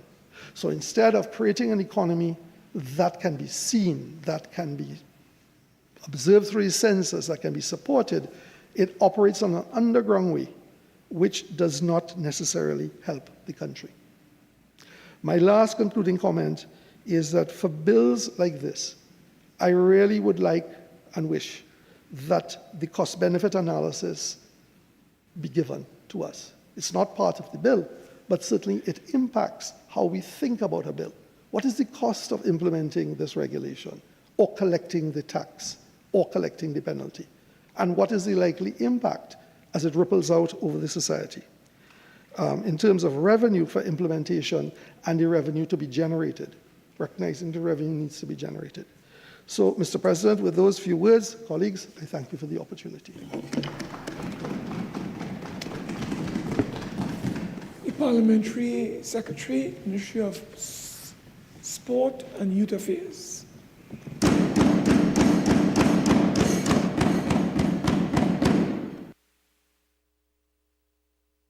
Oh, Jack, eh?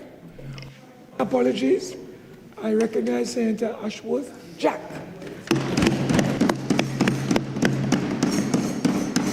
Thank you very much, Mr. President. Mr. President, when I looked at this bill initially, the first thing that jumped out at me, because it affected my family, was the issue of the the pension for acting police officers, fire officers, and prison officers. It affected my family because my biggest brother was a police officer, and there was a matter in the court where a police officer brought a matter to the court in terms of promotion.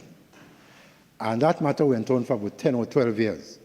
So it means that no police officer, I think it was about 20 years ago, it was more than 20 because he retired 20 years ago, no police officer who were corporal was able to be promoted to sergeant for about 9 or 10 years.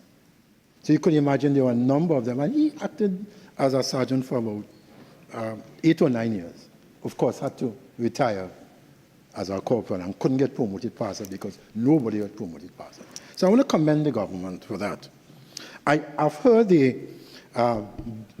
clarion call for the government to look at the other areas of the public service. And yes, we all know that there are a number of public officers. And I would think that this is a good start, but of course, it will take some time and a lot of resources to get to where all those persons who are affected will be compensated. But I'm also hoping that we do not make this the norm. It should be the exception. And that if people are good enough to act for that long, then they are good enough to be promoted. And I'm saying that this is something that we need to give people the comfort level that says, you have performed well, we're going to promote you and you are going to reap the benefit of that good work. That being said, Mr. President, I was here had maybe sometimes a little smile when I heard my colleague, Senator Rajman, invoke a couple of things. One, Ms. Jean, and I had to smile because I've known Ms. Jean before Senator Rajman was born. And just for some clarity, Senator Rajman's grandmother is my aunt. So let's clear it up. Senator Rajman's grandmother and my mother are two sisters.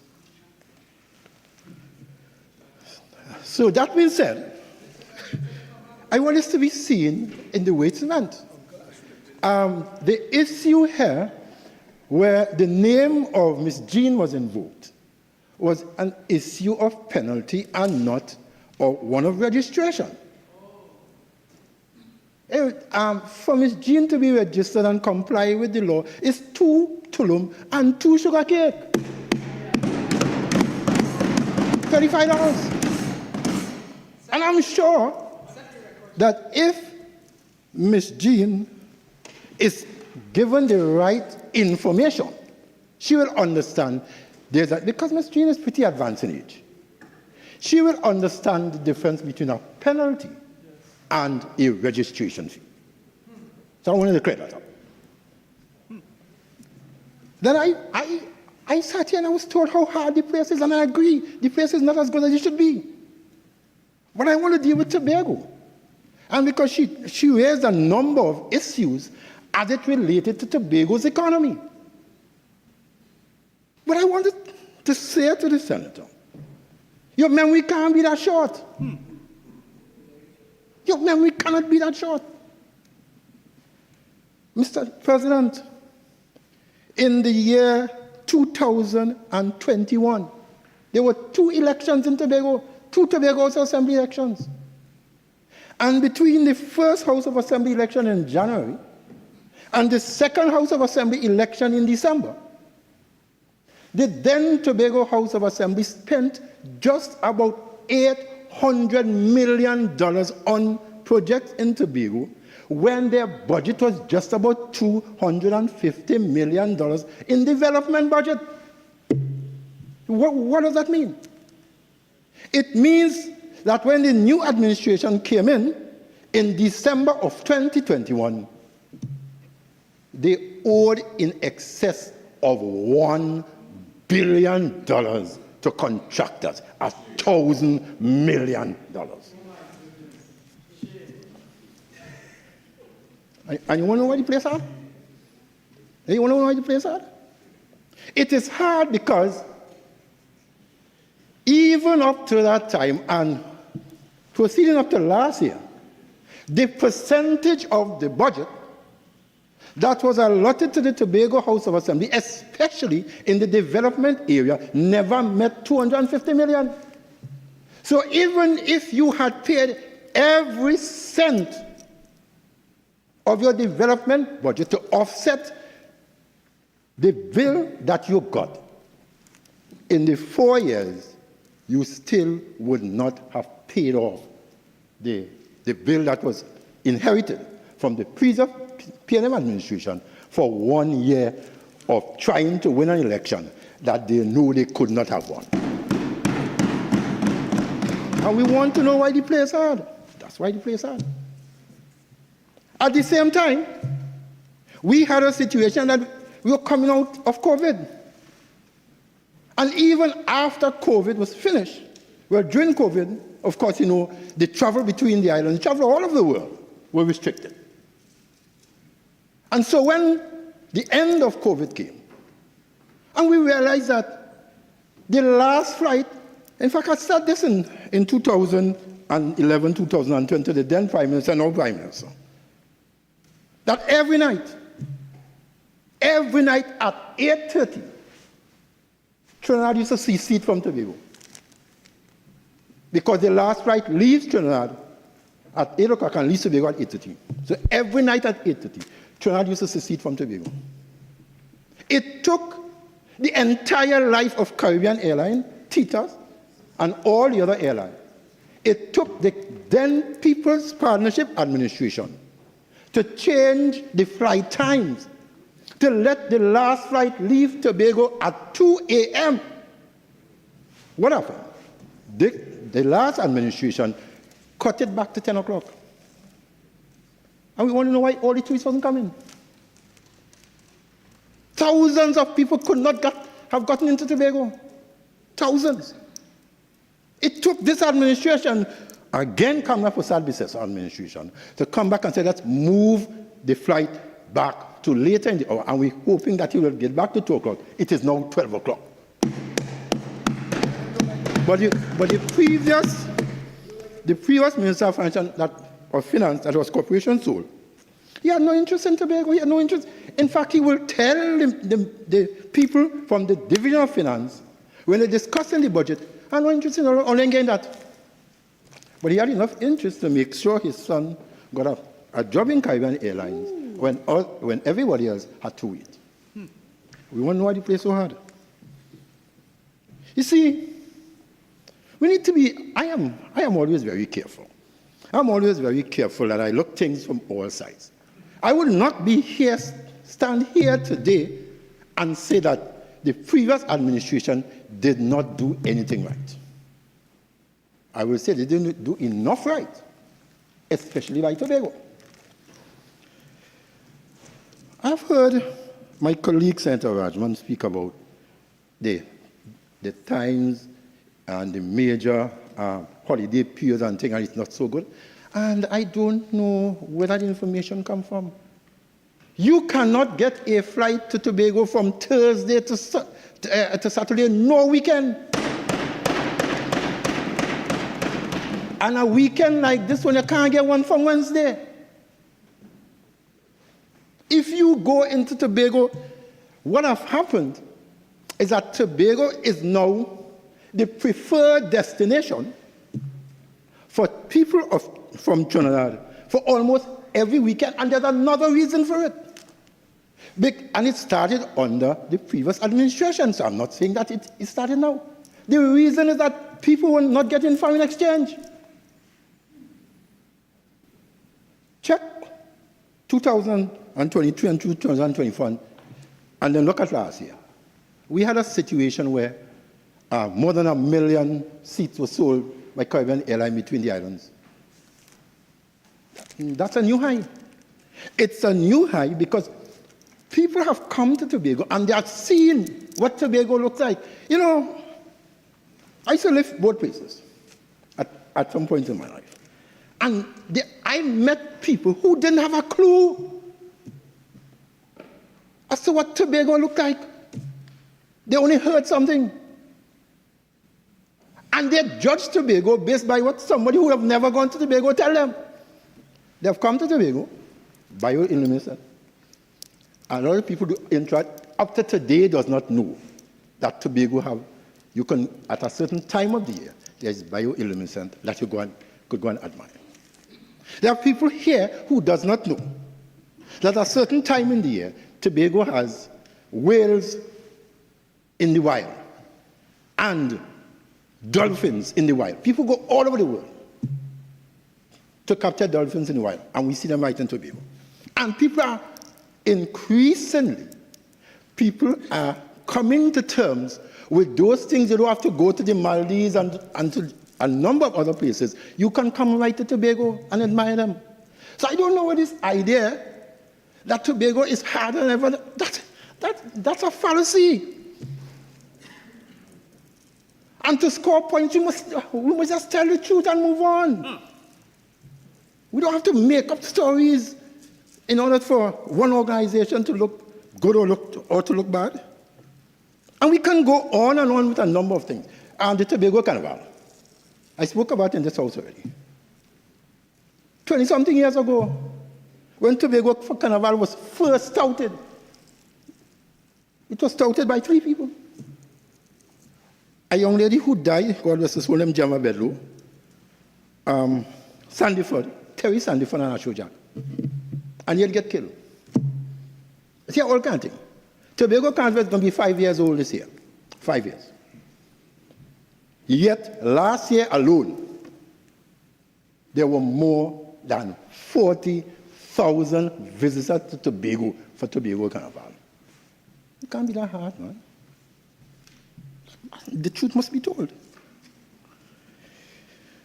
I heard a reference being made to the overloading of the boats. Again, this hinges on the tourism industry. Mr. President, I want to say this to all of us. We are privileged to have been exposed to this place and other places. I spent 16 years in the Tobago House of Assembly. And we are privileged to have this exposure. And our responsibility is to get away from emotion and start to share information. When people overload the boat, and in Tobago we had a situation, and God had to be a Trinidadian and a Bagonian. I will tell you why. On two occasions in the last 7 or so months, 2 reef vessels had incidents where they sprung holes and had to be grounded, but they were grounded in the area of the Buku Reef and the Island Pool. That is why they didn't go down and create maybe even deaths, more damage and maybe even deaths. The question is, were they overloaded? And if they were, what would have been the recourse to those persons who have suffered either damage or lost their loved ones? And all this is saying, and I saw the numbers, and I think, another senator just pointed out, the last speaker, I looked at the thing this morning, I said, really, $400? And like you, Senator Lewis, I asked, is it per person, or is it the overall fine, regardless of the number of persons on the vessels? We have a responsibility. We have a responsibility to explain to people the consequences of certain actions. And I'm quite sure these consequences of actions in the Buku Reef Marine Park is going to come here soon, so I wouldn't venture too far into that area. But I am saying, if that happens, wouldn't it be a greater tragedy? And what will be the consequences of persons saying, I am not going to Tobago and I'm not going on those reach boats because they are not properly regulated? People lost in their life, they can't get compensation, they don't have enough life jackets for the number of persons who were on the vessel at the time. So isn't it better to regulate it than to bury someone? $400, TT.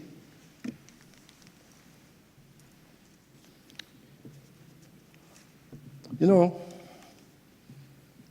The thing about this is, Tobago is where it is today in terms of its own development, not as a result of this administration. And it has been said in the last couple of months. My life, I have spent my entire life, from 11 years old, fighting for autonomy for Tobago, so that Tobago could make certain decisions. Because every time the PNM came back to office, Tobago was made to play second fiddle to the rest of the country. And let me give you another example. And here's someone speak about it. They're talking about the Auditor General's office. In 2024, prior to 2024, since the 2010 to 2015 period, the Auditor General's office was given a certain amount of leeway. There was a Deputy Auditor General in Tobago. Things was going smooth. You could have gotten your birth certificate, you have gotten changes, you could have gotten business registration. There are a number of things. Things were going smooth. Guess what happened? In 2024, pressure the Deputy Auditor General, they left. Registrar General, sorry, they left. She left, and so now we have a situation, and I had to speak to the Minister with responsibility for the Registrar General, ask him to come to Tobago with his people to try to solve the problem, where now if you are to have an insertion on a birth certificate, you have to come back to Trinidad. That happened 50 and 60 years ago. We are back to that. So when I hear us talk about how we deal with this, and is that we don't know? Is that we don't know? Or we is there just a reaction without thought? Mr. President, the tax concession, or I hear people calling it a landlord tax. You know, every time I hear about it, I smile. You know, it is the equivalent of $78.75 to every $3,000. Let me repeat that. The tax, landlords, is, or the charge, the surcharge, sorry, is the equivalent of $78.75 to every $3,000. And to make that worse, there's no concession that says you will be treated like any other earner of revenue. And once you did not earn that $90,000 a year, you have no concession to pay. How does that affect the small ones are hearing? Because the small one have to pay anything if you make less than that money. Making less than $90,000. You have nothing to pay. And my concern is that we use this parliament to sometimes spread misinformation. And so we don't understand that when the shoe goes to the other foot, people will still not trust the information because they will believe that everything is about grandstanding and politicking. We must be able to give correct information so that when someone meets us and asks us something, we will say, I don't agree with this organization. I have never been a PNM. But if the PNM do something and I think it's right, I say, okay, that was good. There's nothing wrong with that. And I'm saying to us, you will look at the number of pieces of legislation, the fundamental changes that have been made in the last year and 1 month. And I can't remember when I listened to it on the Parliament channel or sitting here, I can't remember people saying, hey, this is not a bad piece of legislation. It is always this is so, but no. This. And it's like, hey, you have 10 years to do it. And we come in this house sometimes, and for all the organizations, we tend to able sometimes to give wrongdoers the idea that we are more protective of wrongdoing than protective of doing the right thing. You look at some of the years and you look at the legislation, You look at some of the years that those legislations were written, archaic. So the fines did not match based on the deterrent, because at that time, a $100 fine might have been a lot of money. But 20 years after, a $100 fine is 3 beer. Who is deterred by that fine? And so the fines now have to match that thing that says, if you do wrong, this is the way you are going to be asked to pay for it. Mr. President, this is not about saying to people, to right-thinking, law-abiding citizens, that we are going to put any additional burden on you. It is saying to persons who know different and decide, I am not going to follow the law, that if you do that, there are going to be consequences to your actions. Simple as that. If your children in your own home, in a good home, didn't follow the rules of the home, they are punished. Whether it is to say you're not going somewhere, because I don't advocate the beating of children. If you're not is to say you're not going this place, or stand in the corner, you're not going to stand and play football, you're not going and do this. I used to be a track athlete, and your greatest punishment to me was to tell me I can't go and run. That was worse than licks. So find the thing that, and all we are saying here is, hello, if you did not follow the law, these are the consequences. And I heard Senator Maraj. Senator Maraj went at length to show some of the consequences, health-wise and otherwise, that could arise from an unregulated industry, from not having proper deterrent. And I thought that was enough to convince all of us that we need to do something. And I've heard most people saying that there are some aspects of the law that they think is necessary. And then I heard the comment about the bank. Increase the bank, and so the bank increases.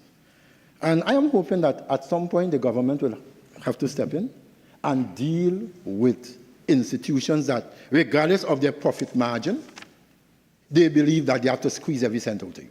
Because I'm looking at the banks, $1 billion profit, all kind of fancy profits. But yet, man, you pay for it. I went to collect a letter for Integrity Commission. They say, oh, $100. Everything you pay for every little thing. If you go to the bank and you use your bank card to withdraw any money, sometimes some people don't even have enough money to take out at 20, but they have to pay what? It's $2.50 for every transaction or something like that. And I'm saying, Mr. President, that this administration is 13 months old, not 13 years. And it is doing everything in its power to deal with these outstanding matters that allows the citizens of this country to feel protected. When you go to buy something, whether locally made or not, you must feel confident that it was produced under the best hygienic conditions, that what the label says is in it is indeed in it, because you can have it tested, and if the test prove otherwise, then of course the fines and penalty then steps in. You can't have someone telling you that they're making benebol and then they're making what do you call this thing now? Sesame seeds. That's not benebol. It's something totally different. If you're making sesame ball, tell me you're making sesame ball. You're making benebol, you're making benebol. And so all these little things that we think are inconsequential do reputational damage. Because when someone comes to your country and there's a legitimate expectation that what you said on your label is what they will be getting, and then they find out otherwise, you don't look good and you don't come across good. I want to get back a bit to that, because I don't intend to be much longer. I want to get back a bit to that, the issue of the Tobago tourism and how hard it has gotten. You know, and I'm sure we'll have an opportunity to, let me leave that, because there'll be an opportunity very soon to debate two other motions, two other bills that will come to deal with some of those matters. But to say this, go back to your budget for the last 12 years and look at the allocation for the promotion of tourism in Tobago. Titan, look at it. Barbados spends what? About $42 million per year. The allocation for the entire running of Titan is about $40 million, which makes, and that had to do with concessions to airlines. It had to do with the advertising, which was about $1 million. How do you compete with a $40 million or $45 million budget? A country that's about your size, who have been in the industry for quite a while, with you spending $1 million US in the same market. And so what we are seeing here is the government saying, we have put these measures, or we have announced these measures in the last fiscal package. And this is to give teeth to it. This is how the law is going to be amended to make room for that. And I am happy that this bill has come, and this bill is bringing clarity to a number of these issues. Because another thing that is near and dear to me, the Tobago House of Assembly Act number 40 in 1996 was passed just there, 1996, 17th of December 1996. It was ascended to. And there are a number of legislation that should have been amended to give rise to the powers of the Tobago House Assembly. Never amended. Even with all the old talk about we want to give more power and all that, they weren't amended. So I want us to be mindful of some of those things. Senator Dan Paul, I heard Senator Dan Paul speak about, or no, it wasn't, yeah, I think it was him. No, it's Senator Atts, about us not being able to use the Green Fund after so many years. And I'm asking myself, is it that this year is the first year that the Green Fund is inaccessible? Surely it can't be.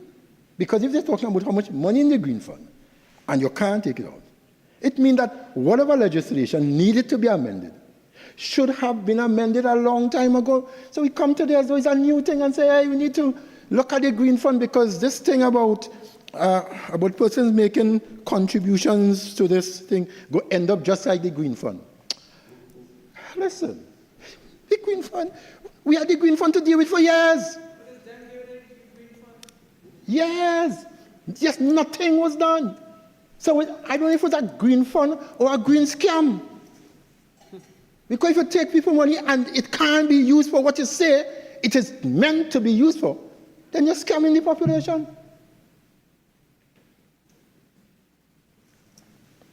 So, Mr. President, I want to say to this House, we are probably, there's a kind of humility that is needed by public officials that is woefully lacking. We must be able to say, look, we made an error and we're wrong. We mustn't double down on it and try to find excuses as to why nobody else should do it. You know, there's a thing that says there was something to be done. Everybody could have done it, but nobody asked somebody, and somebody said anybody. And in the end, nobody did it. We will not find ourselves in the category of nobody. This administration will do it. And to ensure that we take this country safely into this 21st century. I thank you, Mr. President. I recognize Senator Dr. Margaret Rose. Thank you, Mr. President. Thank you for allowing me to make what will be my maiden contribution in this chamber.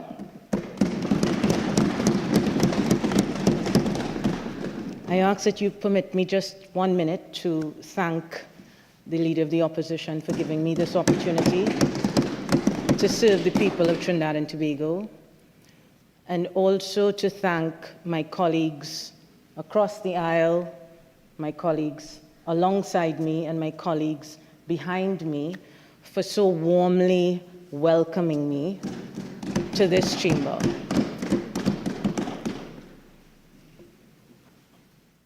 I'm sober this evening, very sober in mood. In mood. And I'm recalling, because it is very recent, I'm recalling the oath that I took 7 days ago to conscientiously and impartially serve the people of Trinidad and Tobago from this position.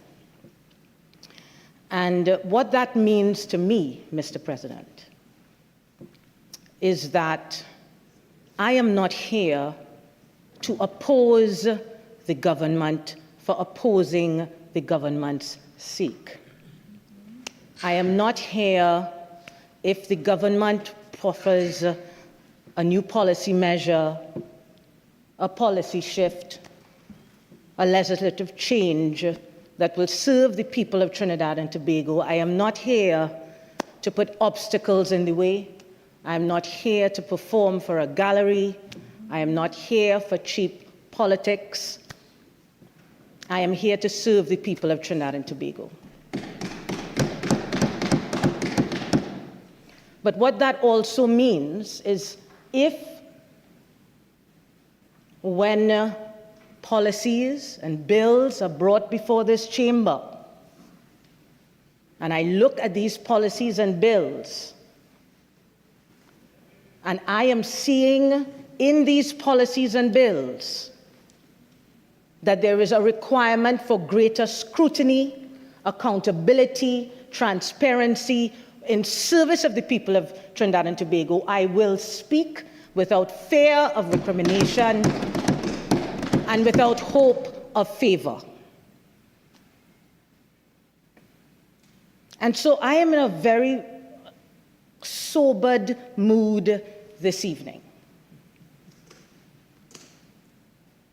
Because if I am here to serve the people of Trinidad and Tobago, and I'm confronted with a bill that has within it measures that are designed to help our officers who are protecting us, their employment entitlements, and their pensions and all of this, how can I stand and put an obstacle in the way in respect of that? I cannot and I won't. I stand with the officers who are protecting us, the public officers that are working for us every day, putting their lives on the lines for us. But that is where my support for this bill must end. Mr. President, this bill is a very dangerous and insidious bill. I know you all will think, my goodness, you are overstating it. Margaret, calm down. But I hope, Mr. President, to be able to raise a point or two for you to see how very, very dangerous this legislation is.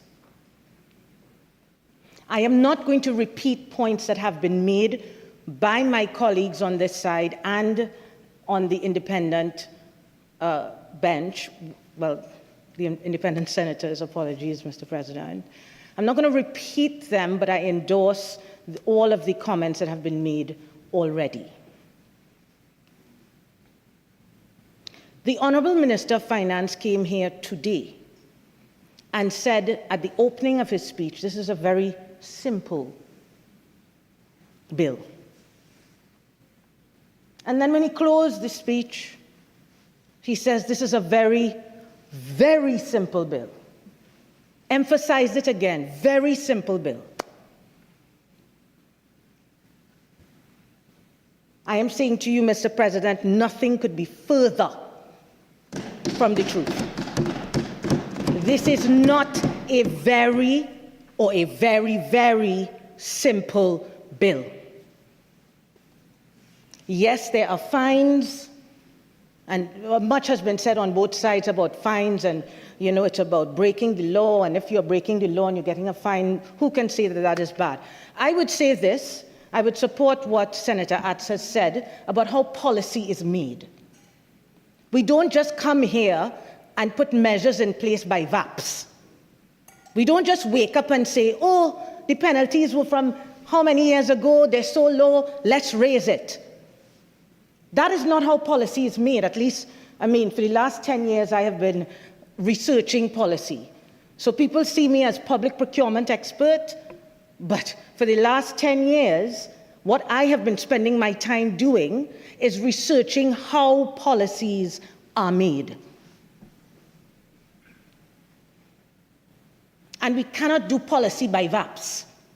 And so all I will say on these these fines and these penalties, all I will say on that is this: where is the regulatory impact analysis?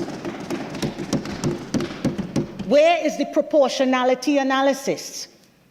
Where is the consultation, any consultation at all, about the extent to which you're going to raise these fines? Some of these fines have gone up over 200%, 300, 400 and something percent, they've gone up. Just like that, governance by VAPs. If you have that information, Mr. President, through you, I would ask the government to provide the people of Trinidad and Tobago with the information as to how the empirical data, as to how you came up with these increases, where it came from. Notice this, policy by VAPs. How do you expect right-thinking citizens in Trinidad and Tobago to say, yes, it's good that you've raised this fine, when what is the basis upon which you've decided to raise this fine? How many people break this law? Can anybody tell me? Has that been put in a policy paper before us? Sorry? How many people break this law? How much, what is the financial impact? How much do you expect to make extract when you do this? Where is that? This kind of thing of just coming to this house, I'm very new to it and I don't want to be overly critical.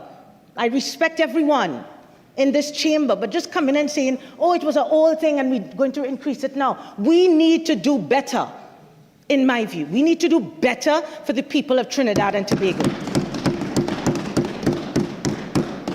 And the time for performative politics, beyond. And every time somebody from the opposition bench gets up to say, well, this is not right, you shouldn't do this.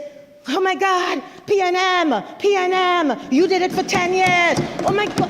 The people of Trinidad and Tobago, we are tired. We are tired of hearing, well, PNM, you should have fixed it for 10 years. Okay? What you in government now, you have been given a massive vote of confidence from the people of Trinidad and Tobago, a massive vote of confidence. What are you doing now? Can we look forward? Can we focus on serving the people of Trinidad and Tobago and not just back and forth between PNM and UNC? Let's stop it. So that's what I want to say about those fines. I'm not going to address my mind in any significant way toward that further. Where is the data upon which you've come up with your policy? Now, Dr. Atz in her presentation, and I endorse it, she says when there's a measure, when you're doing a policy change and you're coming here, it's not just plucked out of, I wake up this morning and let me do a life sport project, for example. It's not like that. It doesn't come so. You don't wake up in the morning and say, oh my goodness, let me do this project. That is not how you do policy. What Dr. Act said, and I endorse it, there must be some problem that the measure, sorry? When Senator Alexander made his maiden address, no one disturbed him. No one disturbed him. Just. No. No, please. Dr. Brown, withdraw. Right. It's untrue. Normally, when you're making a maiden contribution, people have tried to be non-controversial. But you have your right to speak.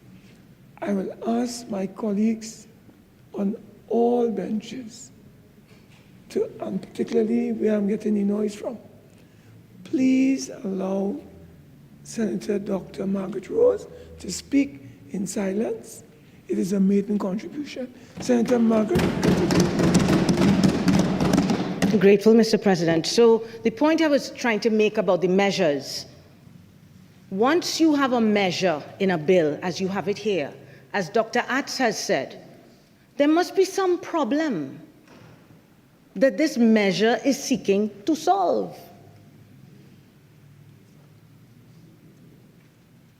There are at least 3 occasions, and these are the things I will talk about this evening, 2 of which have been spoken about by my other colleagues, and 1 where we have not really addressed on this side of the bench.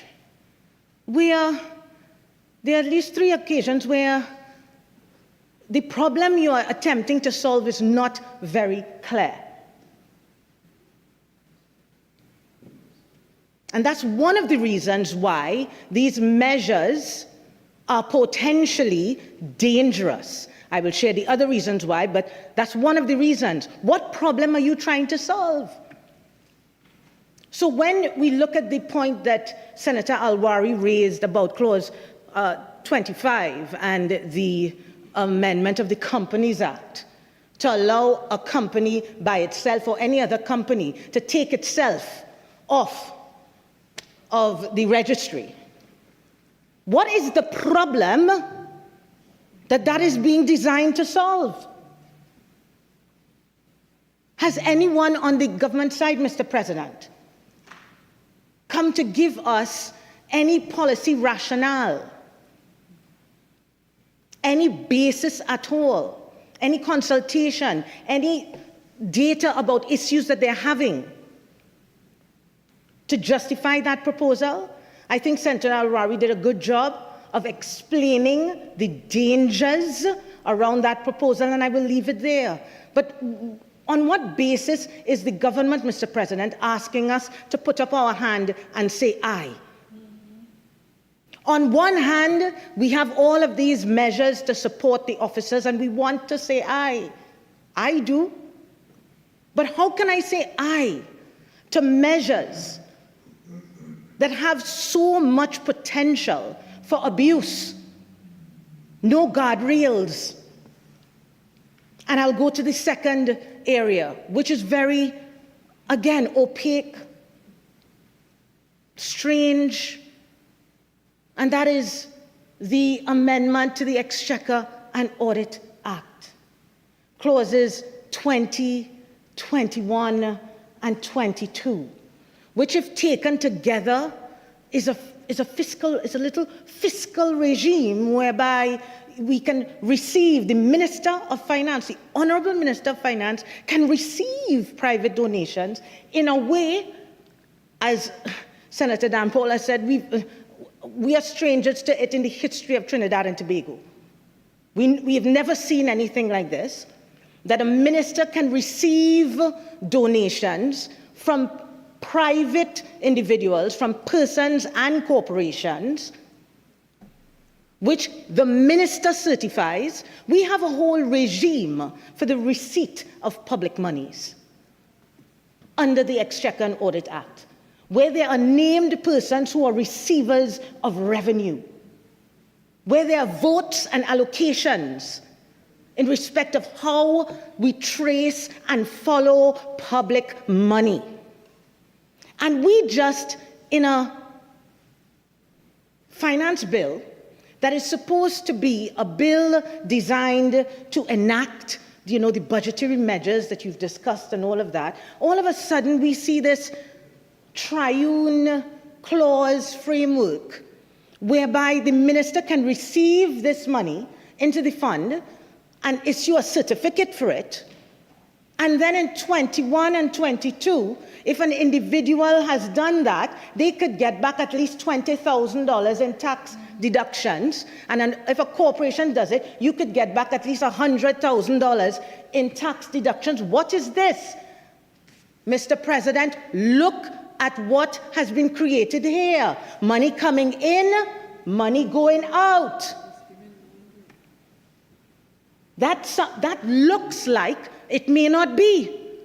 So I'm not casting any aspersions on my colleagues on the other side, Mr. President, but it looks like a cleaning mechanism. That's what it looks like. So if I have $150,000 to clean, well, I could put that in and I could get back $100,000. And let me tell you something, Mr. President, this is very, very dangerous. It is very, very dangerous because the taxpayer is the one paying for that. Because that money would have been taxable income. That donation would have been taxable income. It would have been income we, the taxpayers, would have been getting money in the public coffers. But through this mechanism, we are underwriting what could be abused as a cleaning scheme. I am not saying that is the intention of this government. I could never say that. But what prevents it from being that? That's the question. We just have one statement that the monies are received by the minister and he issues a receipt. What is that? Who? Is there going to be a public register of these donors? Is there going to be some correlation between who is donating and who is getting government contracts? Is this a kickback? What is this? I don't know what it is. And I cannot be asked to say aye to something I don't know about. Especially that without the guardrails, the anti-money laundering guardrails, the FATFA criteria, everything that we all know about. I don't need to spend time on it. But without those guardrails, what prevents this scheme, this private donation scheme, from being abused in that way?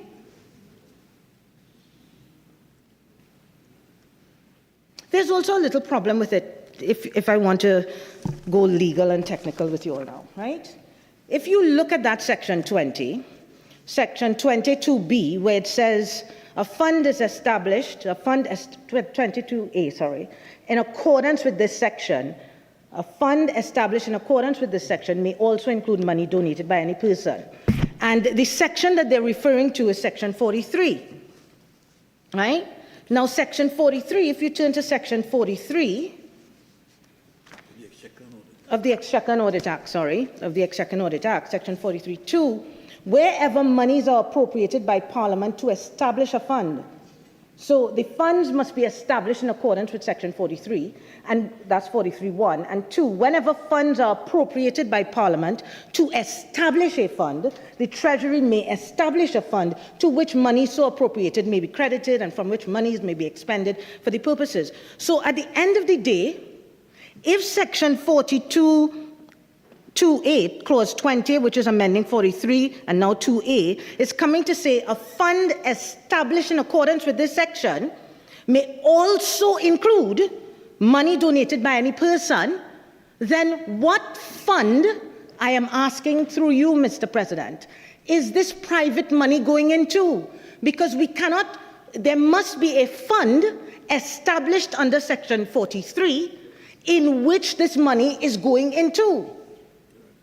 How can, Mr. President, the Honourable Minister of Finance and his colleagues come and ask me to say aye to allow him to receive money into a fund without any stipulation as to what fund it is going into?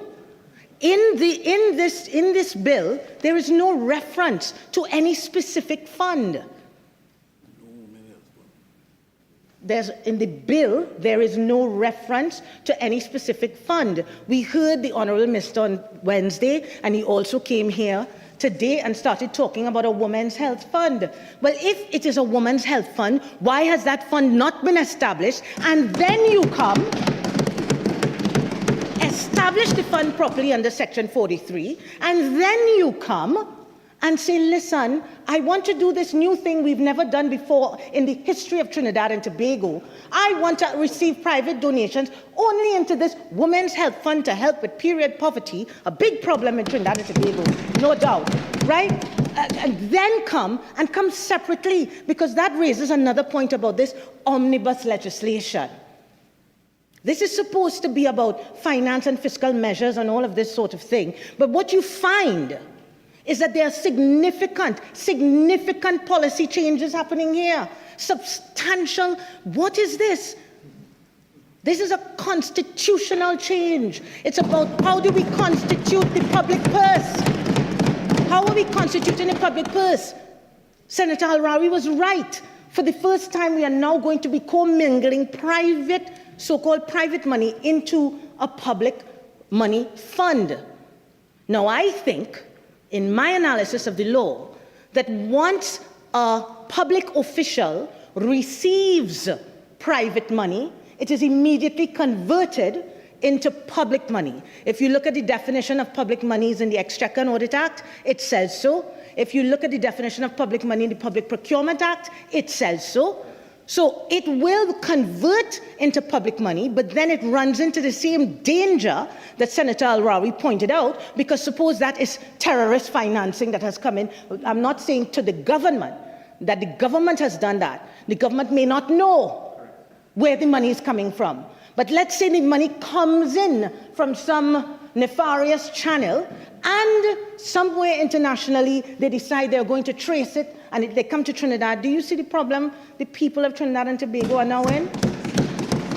The problem is now our funds are all commingled with what could be funding from, inappropriate and illegal sources. Mr. President, this is why I say this is a very dangerous piece of legislation, and I find myself, as someone who took the oath 7 days ago, between a rock and a hard place here. I want to support the officers in this country and everyone on this side of the bench. We want to support and protect the fire officers, the prison officers, the police officers in this country. But we cannot support this. A mechanism that could be abused for cleaning? No, we cannot support clauses 20, 21, and 22 as currently crafted and designed. If I am not saying it is a bad thing for a government to decide, you know what, let's receive private donations. I'm not saying it's necessarily a bad thing. Many countries around the world, governments receive private donations. I think Trump just did it for his slush fund to build some ballroom or something, and something's all right?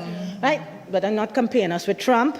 I would never compare us with Trump, right? But there are many countries, it's not just the US, that allow for private donations. But when you see that in place, I don't want to bore you all with all of the due diligence and all of the transparency requirements and all of the criteria and the source of funds and all of the things that have to be put in place, and how that money is ring-fenced and how that money is traced right down. And on this issue of these funds, these Section 43 funds are funds that do not revert back at the end of the year to the consolidated fund. These are standalone funds, running parallel to our accounts and that sort of thing. If the minister is aggregating onto himself through this bill the authority to certify receipt and to certify who are bona fide donors, how is this money going to be spent? It is now public money. So I will tell you, if it is public money, it will be subject to the Public Procurement and Disposal of Public Property Act rules.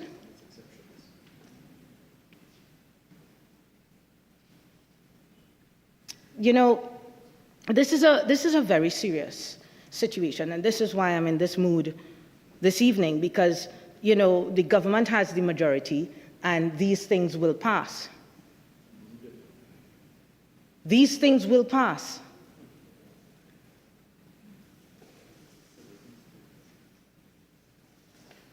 When UNC win, everybody wins. But do the people of Trinidad and Tobago win with this?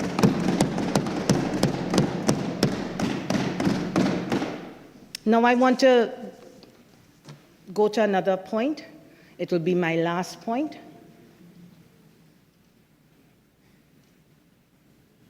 But it's a point that, it's a clause that gives me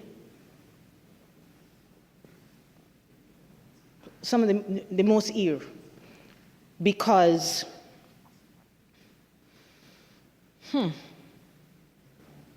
I listened to the debates in the other house on this bill. I'm turning to clause 24. I'm very grateful that the Honourable Minister of Trade came and spoke at length on clause 24.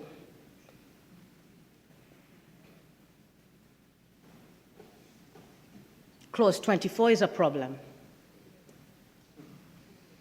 On its face, Mr. President, clause 24 seems innocent. The Honourable Minister can start, let's look at it exactly. Let me not misquote it. This is very, very serious. And I'm going to have to be very careful about how I speak about this. I don't want to cast aspersions on my colleagues on the other side. I now come, I now reach. I want to be friendly and warm and, you know. Oh, okay. Clause 24, Mr. President, seeks to amend the Customs Act, Section 45(1), by inserting in it the clause, all goods produced from forced labor as designated by the minister with responsibility for trade.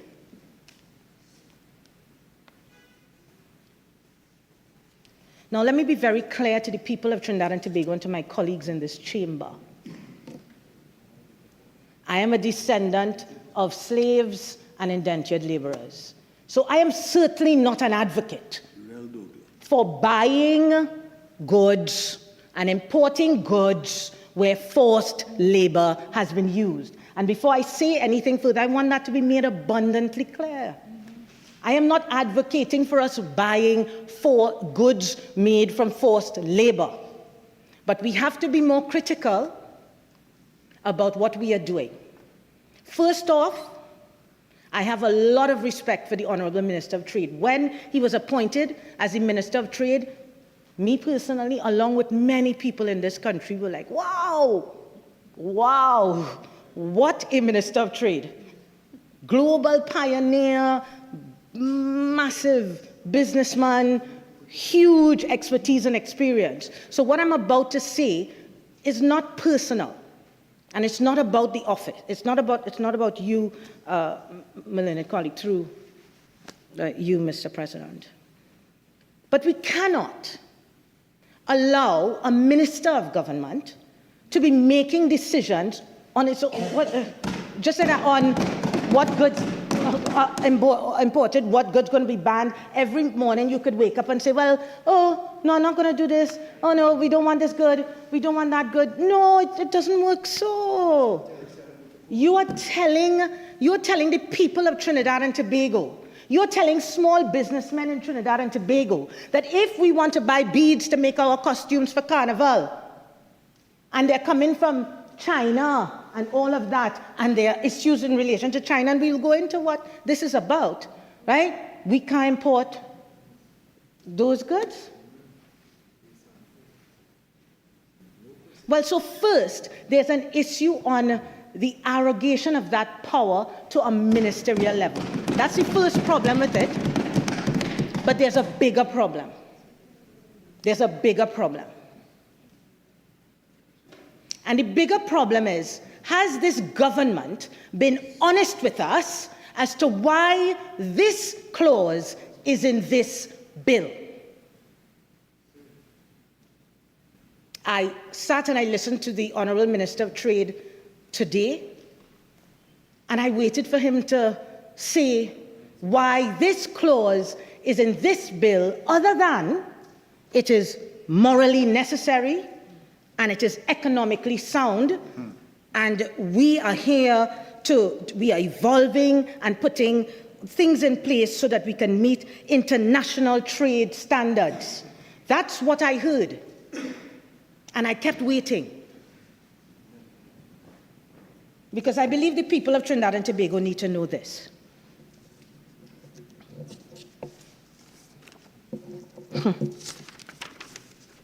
We are all aware that earlier this year, President Trump, Mr. President, chose to implement tariffs in his unique style across the globe. Do we remember that? And do we recall that in February 2026, it was the 20th of February 2026, the US Supreme Court actually struck down those tariffs in a case. And all of this is in a report that I would ask the government to produce and lay and share with Trinidad and Tobago, the people of Trinidad and Tobago. But even if they don't, it's available on the US website, and I'll send you all to it, right? But on the 20th of February, after they did all these tariffs, we read the papers, we knew what was going on. US Supreme Court struck it down. You can't do that. You can't do that. You can't put all these tariffs. You can't use this particular piece of legislation that he tried to use to do that. 3 weeks later, I'll come to what I'm talking about. This is the context that the government did not place before the people of Trinidad and Tobago. 3 weeks later, March 2026, the United States Trade Representative then issued 70-something investigations, initiated 70-something investigations, 60 of which we were a part of. There was the 60 economies were in one graph, and then there were 19 or others. Not going to talk about them. But the United States Trade Representative, March 12, 2026, issued a Section 301 investigation against Trinidad and Tobago, along with 59 other economies. They tried to get to this tariffs in a different way, saying, you all are importing from countries that are producing goods with forced labor, and if you do not comply with what we have to say, we are going to tax you. We are going to put certain tariffs on you. They started a 301 investigation. So let's hear what a Section 301 investigation is. You all want to hear it? I want to hear it. I want to hear it. Tell us.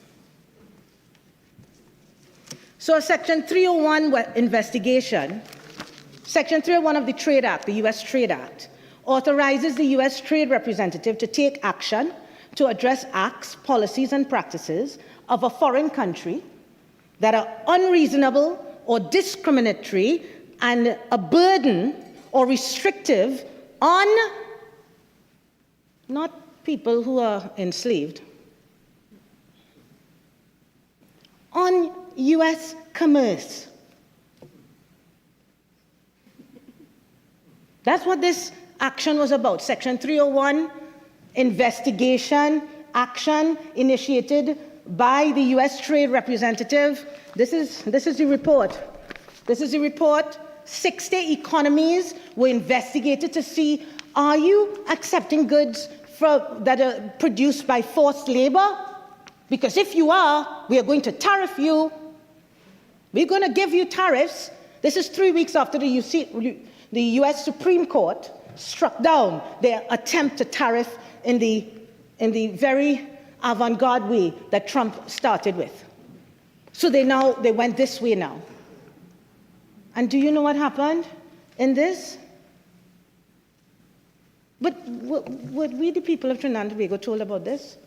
That we were under this investigation and all that? I heard the Honourable Minister Sobers, which is what alerted me to go and research and figure out what it is he was talking about. He mentioned something and he said, yes, they were doing an investigation, but we were not the targets of the investigation. We were not the targets, and we thought that we were whatever. We were the target.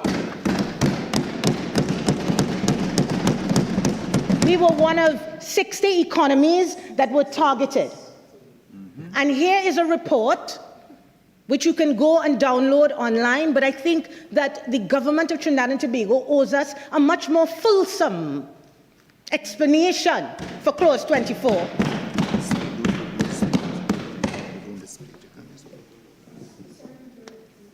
No, I can't display it. Documents. Right, Apologies. So I just want to advise you that you have 4 more minutes to full time.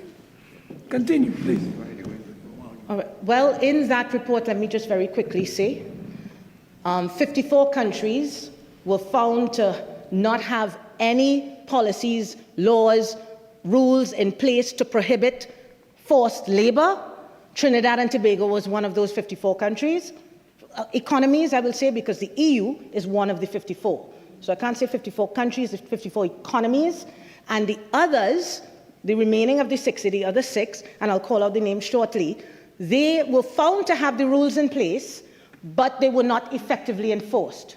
So all 60 were found to be due sanctions and tariffs.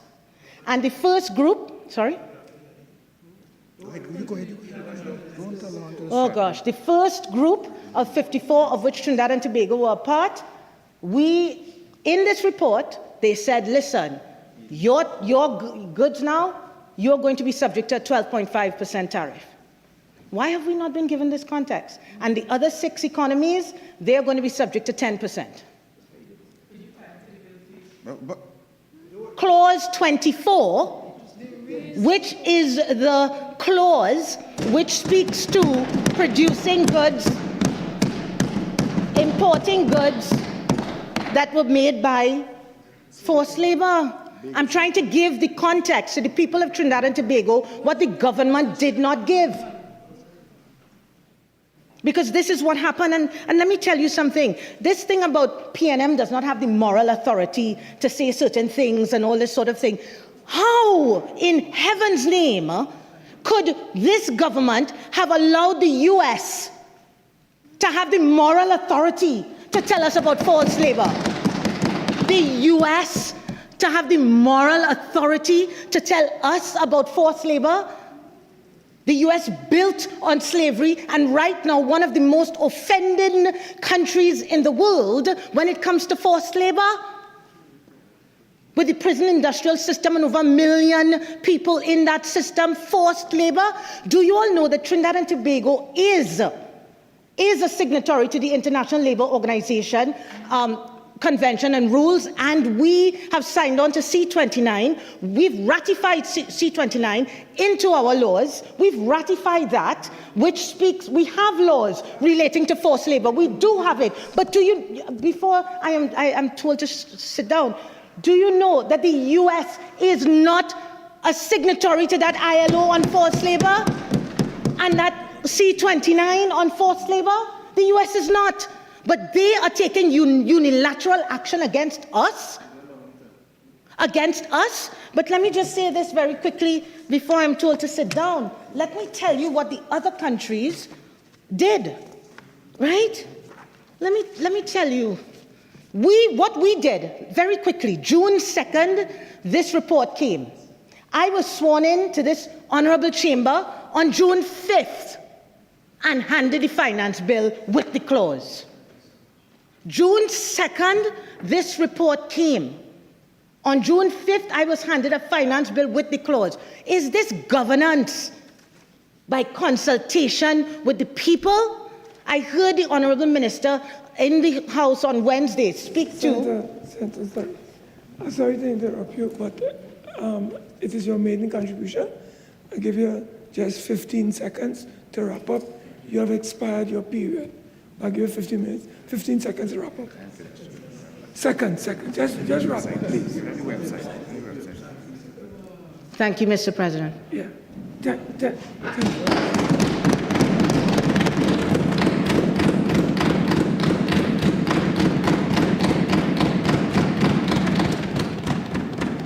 Honorable Senators, may I, on behalf of every senator in this chamber, record our collective congratulations to Senator Dr. Margaret Rose on her maiden contribution.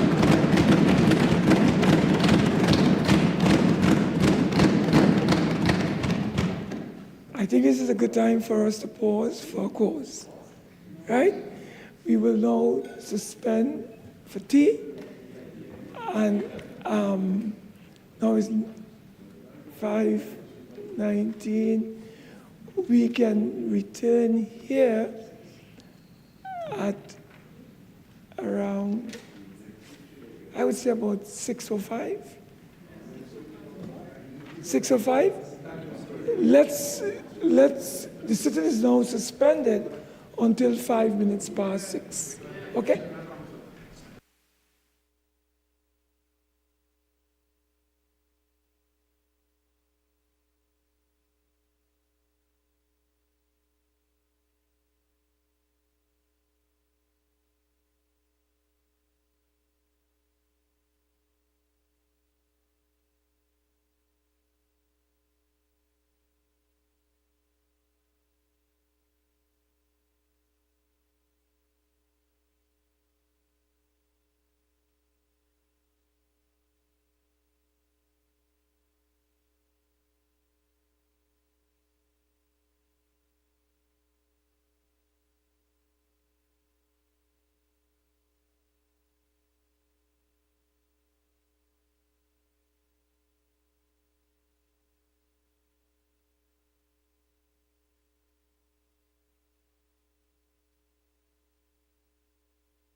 Minister in the Office of the Prime Minister, Senator Darrell Allaha.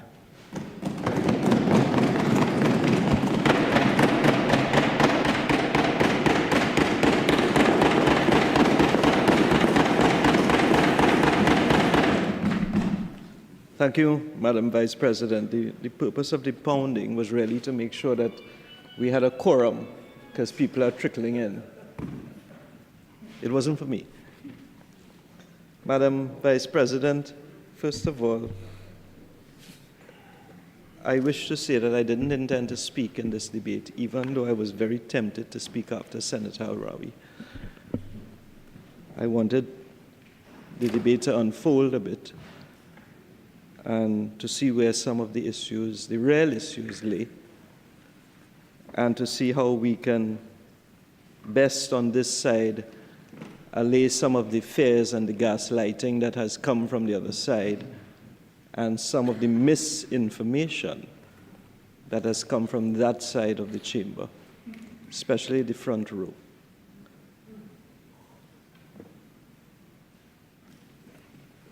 So I want to start with Senator Rose's contribution. She's not here, but I'm sure she'll be here soon. But I really want to start with her contribution. In fact, Senator Al-Rawi is here, so I can start with him. Senator Al-Rawi spent quite a lot of time, to the point where I got up once or twice to talk about tedious repetition, because he was very concerned about Clause 20 of the bill, which is a proposed amendment to the Exchequer and Audit Act to speak about a fund established in accordance with Section 43, may also include money donated by any person. So that's Clause 20 of the bill, and he was very agitated about it.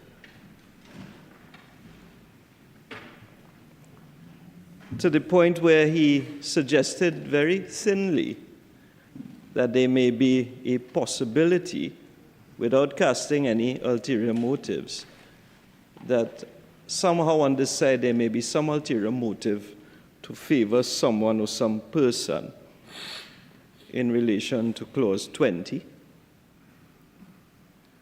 And then he started to talk about money laundering and the potential for money laundering, a stretch, by all means, Madam Vice President, a stretch, but we're accustomed to that sort of gaslighting on this side, and we have to deal with these things robustly, and with the law on our side, and with the law in my hand. Now, Senator Rose followed in his footsteps in her maiden contribution today, which I congratulate her for, because it was a maiden contribution. Unfortunately for her, it was a maiden over, because she should know better, and I wish she was here, because I tell her she should know better than to take the lead of Senator Al-Rawi on anything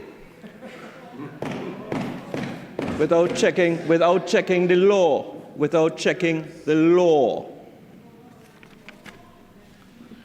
So let's look at the law, because we'll be looking at agitation. He was very agitated, you know. There's going to be commingling of funds and private funds and donations with the consolidated fund, commingling and money laundering, you know. Well, I don't know about rent money, but we're talking about commingling. So, red flag, commingling of funds, Mr. President. That's what he said, right? But let's look at Section 43 of the Exchequer and Audit Act. And what does it say? In 43, subsection 3, and I quote, "Unless the Treasury otherwise directs, and notwithstanding sections 13 and 42, well, let's pause. Section 13 basically says everything collected by the state goes into the consolidated fund. And Section 42 says anything that you don't spend at the end, by the end of the financial year goes back to the consolidated fund, if it's in an account. So, notwithstanding those sections, neither the receipts, earnings, nor accruals of funds established or deemed to have been established in terms of this section, which is Section 43, which is what we're amending, nor the balances of the funds at the close of each financial year shall be paid into the consolidated fund, but shall be retained for the purposes of the fund. Now, isn't that clear enough? That, to use his term, it has ring-fenced these things from the consolidated fund? So where's the commingling? Where's the commingling? I'm hearing some murmuring, so I don't know. Don't tell me what to do. Don't tell me what. You can. Members, Senator, are you standing on a standing order? Are you saying something? Because the member is speaking. So if you have something to say, stand on a standing order or don't say anything at all. Madam President, Madam Vice President, thank you for inviting the standing order. I was rising under the standing order that is traditionally put under the privileges of our Parliament about the Speaker not turning the back on the chair. Okay, standing order. Which standing order? It is the Constitution, Madam Vice President. It is Section 55. Madam Vice President. Okay. Overruled. Continue. Minister, go ahead, please. Thank you. So here we have a man inside of here now quoting the Constitution about turning your back on the chair. Because he's been caught out. Senator, hold. Senator Alwari, you were warned earlier by the President. I am not going to go down this road with you at this moment. We are all here and we want to finish up, right? So take this as a warning. I'm not going down this road with you. If you have something to say, use the standing orders. Other than that. Thank you, Madam Vice President. So a man has been caught out in not knowing the law, and he wants to quote the Constitution to tell me I shouldn't turn my back on the chair. I wasn't turning my back on the chair, Madam Vice President. But he doesn't understand. He doesn't understand the law, even though he's a senior counsel. He does not understand the law. What is it? What's the standing order? Standing order 42-2.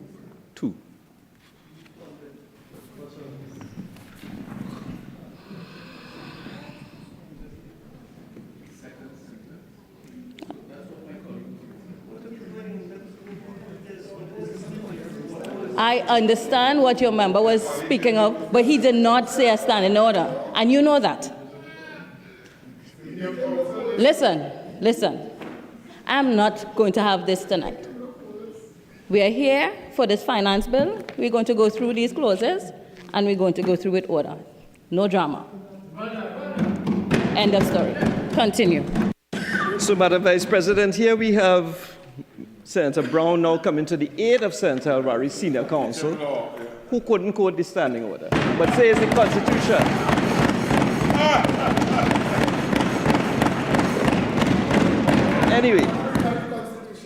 Anyway, let's get back to the Exchequer and Order Tax. So I've just mentioned, I've quoted Section 43(3), which ring fences the fund. So the fund doesn't expire and go back into the... First of all, things going into the fund are not deemed to go into the consolidated fund in the first instance. And if they're not used by the end of the year, they don't flow back into the consolidated fund. Yes, Senator Brown, Section 43(3). And that's because it was an amendment to that act in 1962 that carved out the existence of these funds. So there's no commingling, Madam Vice President. They stay in the fund. So I don't know where the red flags are about money laundering and commingling. And then I'm happy Senator Rose is here, and I was just about, she missed it when I said that, one of the things you have to learn around here with respect is never take the lead of Senator Alwari, check the law for yourself in your maiden speech, which became a maiden over. Right? Because both of them, Madam Vice President, Senator Rose and Senator Alwari, then said, well, what are these funds? Where are these funds? And what are these funds they're talking about? But if you go into the first schedule of the Exchequer and Audit Act, you will see a list of the funds that have been established under Section 43. Okay? Where are these funds and what are these funds we're talking about? I challenge the minister to tell me the funds. The funds are in the first schedule, and I will read them out for the record. First schedule established funds of the Exchequer and Audit Act. Health Equipment Renewals Fund, Hydraulics Renewals Fund, Launches Renewals Fund, Harbour Master Launches Renewals Fund, NALIS Fund, Tugs and Dredgers Renewal Fund, National Disaster Relief Fund, Agriculture Disaster Relief Fund, Interim Revenue Stabilization Fund, Railway Renewals Fund, Government Vehicles Insurance Fund, Petroleum Office Bonus Staff Fund, Provident Fund, Widows and Orphans Pensions Fund, Stock Transfer Stamp Duty Fund, Supplementary Sinking Fund, Government Saving Bonds Reserve Fund, Institute of Banking Fund, Petroleum Institute Fund, Industrial Sites and Related Services Fund. These are all funds, I don't know. Wow, National Union of Government and Federated Workers Trading Fund, Government Assistance for Tuition Expenses Fund, CARICOM Trade Support Fund, CARICOM Petroleum Fund. Wow, you all didn't know these things were there.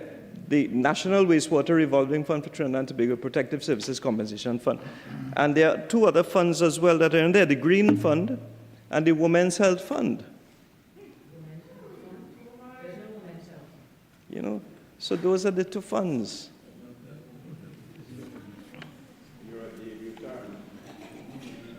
And these are funds established by the order of the minister. But hold on. So what we've established, Madam Vice President, is that one, there's no commingling, and two, there are funds which are the subject of the amendment that we want to make in terms of contributions to those funds by private persons. And three, this palaver about these donations may be opening the doors to money laundering. If that was so, well, then we should get rid of this whole scheme that has always been on our books for charitable donations by deeds of covenant to bodies and ecclesiastical bodies and other charitable institutions approved by the Minister of Finance. We should do away with those at all because everybody wants to launder money, apparently, according to them on the other side. We should do away with those then. So I don't understand the logic. So don't come here and try to scare the population to saying there's commingling with the consolidated fund. And we don't know what these funds are under Section 43. And this is opening the door to money laundering, and there's something insidious about it. Please. So, Madam Vice President, I think that is all I want to add to clear it up, to clear up this gaslighting that is coming from the other side. I thank you very much.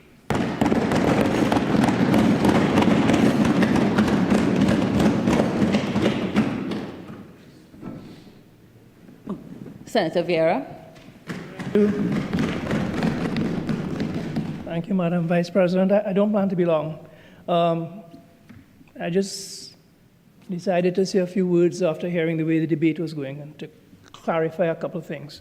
So the first thing I wanted to talk about was about this same provision in the Exchequer and Audit Act, and to say that I entirely agree with Senator Alaha. I was going to make the same point.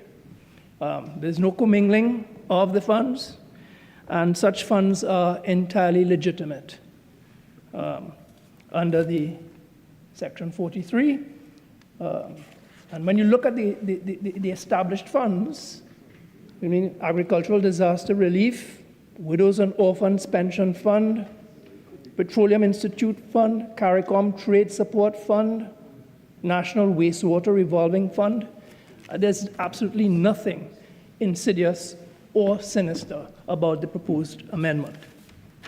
The other point I wanted to look at was Clause 25B, which amends Section 489(1) of the Companies Act.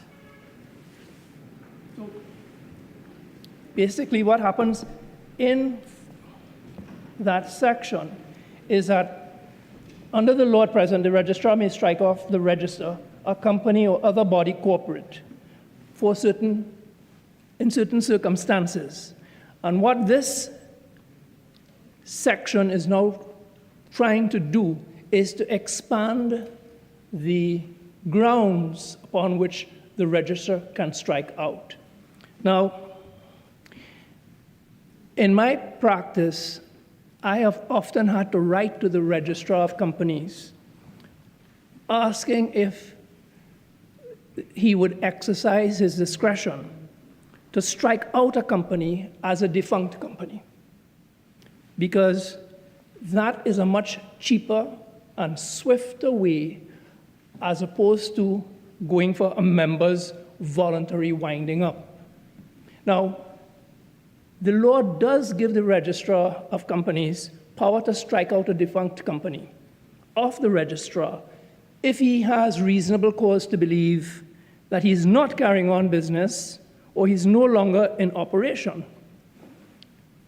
The philosophy behind that provision is to remove moribund, inactive companies from clogging up the register. Now, strictly speaking, that was not really the purpose of the provision, but it's being used in practice and has been used in practice for a while now. So what this proposed amendment does is that it gives statutory force to a practice that has long been ongoing. In effect, it is regularizing the situation.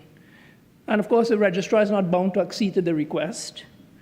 Whether or not the registrar will strike out the company is a matter entirely within the registrar's discretion. But the point I'm making here is I didn't see anything wrong with this amendment. I actually think it's a good amendment because it's going to make the task of people who are operating companies that really are no longer profitable or working in practice a chance to have a clearer pathway to be struck off. And of course, you just don't strike it off and it ends in a vacuum. There are provisions within the Companies Act and the registrar to make sure that creditors are dealt with and certain things are maintained. So again, I had no problem at all with this proposed amendment. Another point that struck me was the sort of, well, why are we dealing with COPRA? What's the big deal with COPRA in this legislation? Well, under the COPRA Act, a manufacturing license for COPRA products is required, primarily to safeguard public health, to ensure fire safety, to regulate the agricultural economy, and to standardize product quality. So, coconut processing may seem like a very simple thing, but commercial production involves severe safety and economic risks that government regulates through the Copra Products Control Act. People don't know this, but copra is highly flammable, and it is prone to spontaneous combustion if it is stored incorrectly in humid conditions. So that in itself is a reason why you might need a license to make sure that where you're storing or doing your processing or your manufacturing is not going to pose a fire risk. Much of copra is also processed into edible coconut oil or copra meal for livestock feed. And if the drying or the storage processes are not properly monitored, copra can quickly develop into a very toxic mold, right? Carcinogenic compounds that can contaminate the oil and the animal meat supply. So a license will require manufacturers to adhere to very strict hygienic conditions and strict sanitation standards. And under that act, government is authorized to establish specific quality standards to ensure consumer safety and product consistency. So again, nothing at all wrong, but I think a very desirable amendment. The other point, and this is the last point I'll be making, it had to do with concerns regarding the amendments to the Pharmacy Board Act. So under Clause 8, it is said that shopkeepers who sell unlicensed drugs can now be fined up to $7,500, as opposed to what the law currently says, $5,000.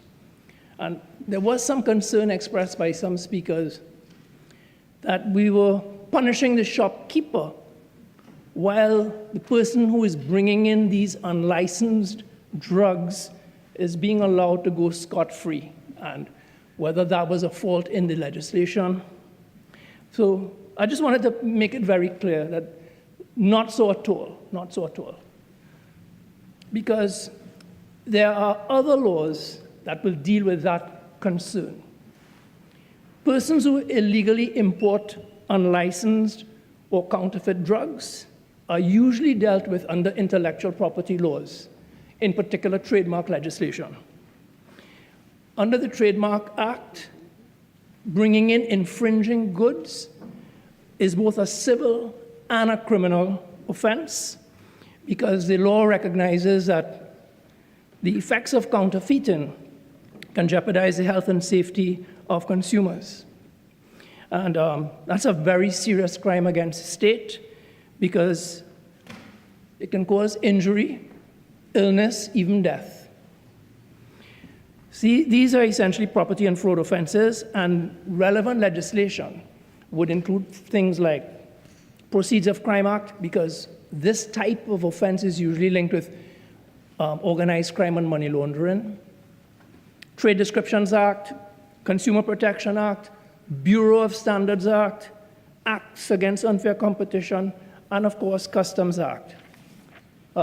In this area, Customs is the competent law enforcement agency in its own right, or at the behest of the rights owners, or at the request of a court to carry out an order.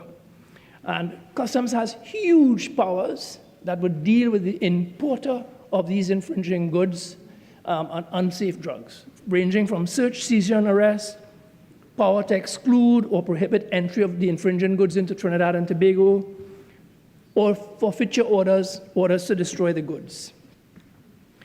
So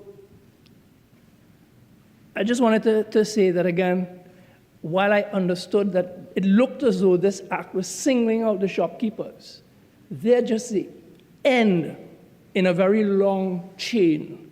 And at the top of the chain, there are more than ample provisions to deal with the infringers of these dangerous drugs, these unlicensed goods, these counterfeit products. So that's it. Other than that, I would say that my reading of this legislation, I think it's good legislation and I will support it. Thank you.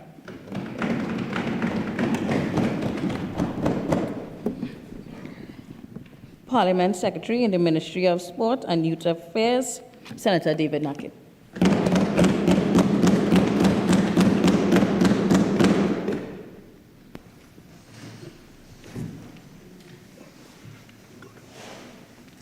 In the name of God, most gracious, most merciful. Madam Vice President, I'll be very short, uncharacteristically so, but very short. Just a few things to deal with. First of all, the new maiden speech, as you congratulate Senator Dr. Margaret Rose, who, I don't know, I really don't know if there's somewhere, there's some lessons being taught about the gospel of the PNM, but they always seem to come with the same old cliches, the same old promising, tired politics. You know, she expressly stated she's not into performative politics, but delivered a performance worthy of the Razzies. You know, just talking the same old talking points. Even brought up live sport and all kind of things. You know, they use this fora to bring in things that they can't speak outside, you know, but they could speak in here. Email gate, live sport, all these things that, you know, has been proven to be just their own narrative, trying to convince the population about something. You know, and it's a pack of nonsense that, you know, I really would like to get up and respond to something that made sense from their side. And, you know, it's a pity because, I mean, the senator obviously is not a spring chicken, politically. You know, I thought she's political. it's a pity that, you know, I have to deal with that. Even the person who normally should be peeved was telling me take it easy, but no, I can't hear that, because this is our government obviously trying to put things in place, put things right, make sure regulations are in order, make sure people are safe. You know, we just heard Senator Vera allude to that. Everything we're doing, we're trying to, and every time is some kind of gaslighting. Even reference was made back to the days of slavery and what she represents, half indentureship and half. Everybody here have, even Senator Vera, his foreparents probably were Portuguese and indentured laborers as well. Everybody here have some history of that. But they always want to come up with that like they have a franchise, or they own the franchise to indentureship and slavery. Nonsense. Everybody here is we part of the same mosaic. We come out of the same struggles. Not our. All you have to resort to is race. Every time. Every single time. Respond to the bill. How many clauses are in the bill, fellas? How many clauses? And one sort of pack of nonsense about all these clauses instead of coming and something constructive. You think we're not immune to that? We're not allergic to that? You know? Well, and if that wasn't enough, then he had to listen to Senator Al-Rari. It's so predictable. It's so pedestrian and mundane, his approach to every bill. If they didn't do it, if they didn't bring it, or if they were about to do it, and you know what I mean? It's the same thing all over again. Then you have to ask yourself, give us one accomplishment. One. All the things that they were doing, intended to do, should I do, could I do. Where's the one accomplishment? Where's the one legislation that you could be proud of? You get John Bates out. And clearly, as somebody said, Dr. Rose, Senator Dr. Rose, following in his steps, I have to tell her, be very careful. The last time I see a black woman follow this man, you know what happened?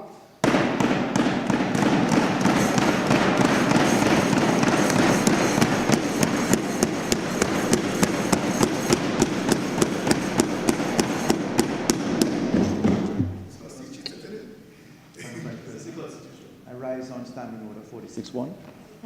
What? I don't know. He's responding to your nonsense. Overruled. Continue. Yeah.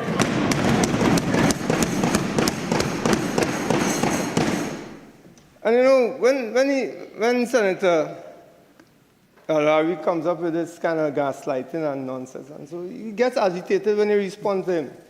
You know, if you can't stand the heat, get out of the kitchen. Get out of the kitchen. Get out of the kitchen. And then anyway, my concern is how he brought into this debate, talking about how we perceive the 1%. We're now referring to the 1% as a gang. Well, I understand his interest in defending the 1%, of which he belongs. I don't want to study about race and if he's an Arab or who more Arab. I don't care what I'm thinking. I'm a Trinbagonian. Sure. And my interest is defending the people of Trinidad and Tobago. And if I still defend them against the 1% here, or the 1% anywhere, or the 90% anywhere, that's what I'll do. I mean, he likes to boast about how much I make at jail in Lebanon. He doesn't know. I will go to my grave. And if I have to go in jail again to defend African people, I will do so.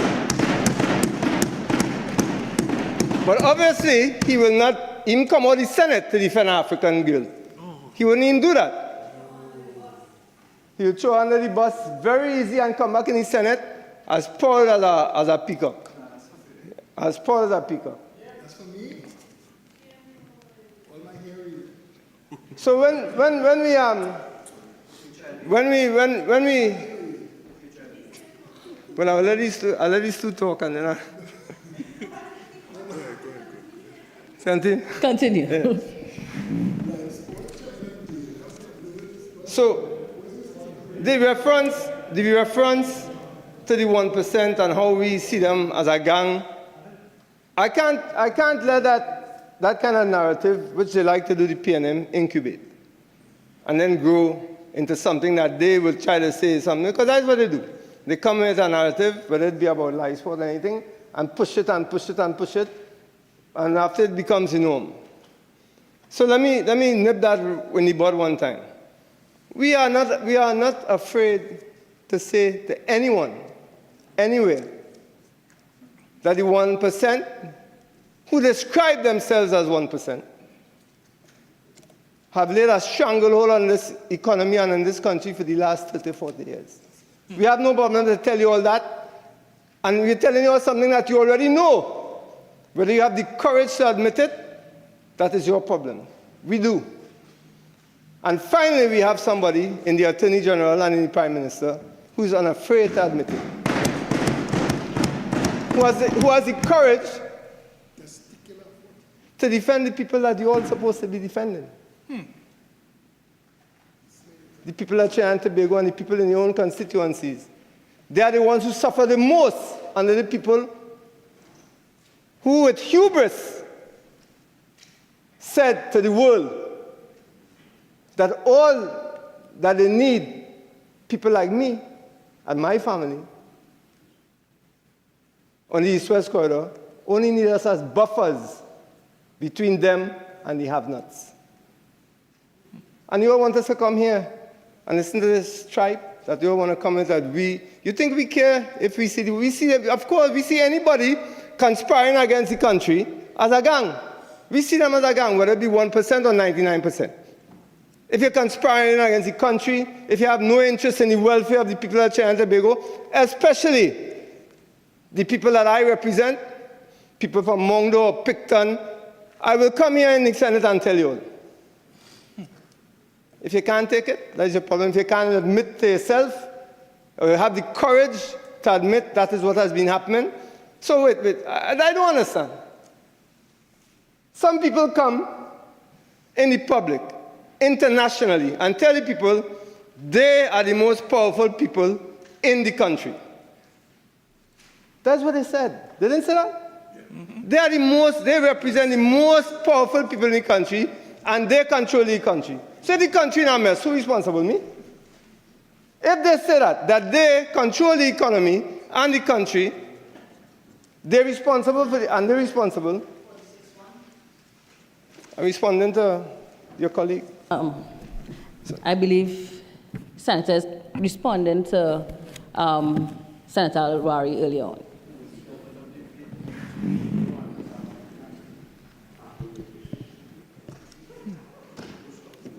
Yes, I continue. You came in front of the world in your hubris, in your arrogance, and admitted to the whole world that we were just, by the way, a necessary commodity, buffer, whatever, and you were in charge of the country. But when you look at the country in a mess. And then who you want to blame? And who allowed you to be in control of the economy is those sitting on that side. In bed with them, coming and talk about in the clause, we could use it to clean money. And they come in that boldface and their bodies there going up at $150 million. They can't explain yet how they get $150 million to build bodies house, telling us all kind of crap about and nonsense about a barbecue and raffle. And look who's standing up as well. You getting it now? 46-1. He's certainly not responding to anything that was said earlier on. It's totally irrelevant to this debate. Okay, hold up. The debate is open, but the tone, first of all. Secondly, just bring it in. That bench, Madam Vice President, stated that we would use one of these clauses to clean money. Dr. Rose said that. She said that. Even went so far as to talk about American Trump. I'm responding to that. If they want to talk about cleaning money, explain to us about the money, 150 million to build Balize House. Same Balize House that is meeting. Balize House just went up there, so? Barbecue. Hold on. Balize House built on buttons, built on some sweet drink can. I don't understand that. We allow them, with their bold-facedness, to come and talk about cleaning money and give the impression that they understand this thing, that they have something in the clauses. I look at all these clauses. And they didn't want to speak. It was so clear, so transparent that we're trying to bring things in with certain regulations in order, make things safer for everybody. That's all. They reached a cleaning money, and this one have ulterior motives, and this one have that. I mean, insidious was the word. Was it insidious? Insidious was the word used.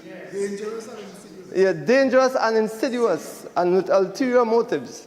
None of that. Where their whole history showed them to be one of ulterior motives, more insidious than anything else, in bed with 1% financiers, in bed with drug traffickers. We even went against the drug traffickers, and they vexed for that. They vexed for that. And they want to come here and talk to us? No, I'm not talking for more than 10 minutes, because... You talk. Talk? No. And even amidst the jocularity, the seriousness of this is, they really have to examine themselves. They like to come, and I think Dr. Rose's contribution was very indicative of how the PNM operates. The rhetoric at the beginning is nice. I say, okay, we're getting a breath of fresh air here. Then all of a sudden, it turned into the same old, same old. Same old, same old. And I'm not surprised. I'm not surprised, because it still acts like a bee in my bonnet that former Senator General John Bates is not here. And that Senator Faris Harari is still here. That for me says everything about the PNM. Everything. It says to me, and he could come here and laugh, and according to Senator Gibb. He could come here and laugh in the Senate, very confident and assured that he could do anything wrong and get away with it scot-free. 46.6. Properly.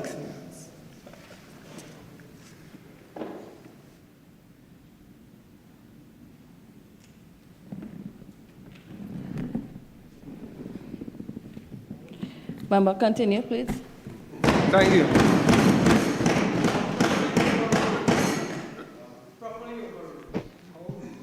Madam Vice President, and what's the entitlement? They feel that whatever they stand upon must be accepted. Whatever they do must be accepted. Override the goodly senator 3-1 in the other changes. She not here. He here. Laughing and smiling. Substantive motion again in the context of Standing Order 46.6, Madam President. Wants to bring a substantive motion, I have no objections. For your ruling. Continue, please. Thank you.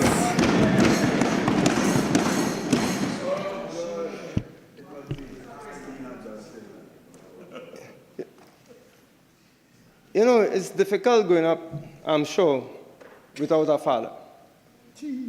Because one thing I learned from mine, may God bless his soul, was to be a man.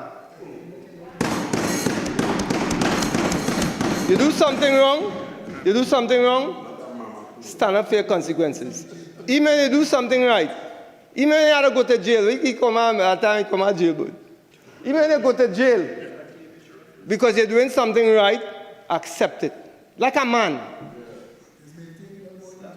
You do something wrong, accept it. But when you're entitled, Madam Vice President, when you have the sense of entitlement, you can do what you want. No problem. Everybody expendable. That's how they really see it. And that is why now, when we go back to this 1%, for them, everybody's expendable. Everybody. Most important is their benefit, their wealth accumulation, their hoarding of foreign exchange. All of that, they're flouting of the law, being above the law. Everything is expendable to them. I suppose it all.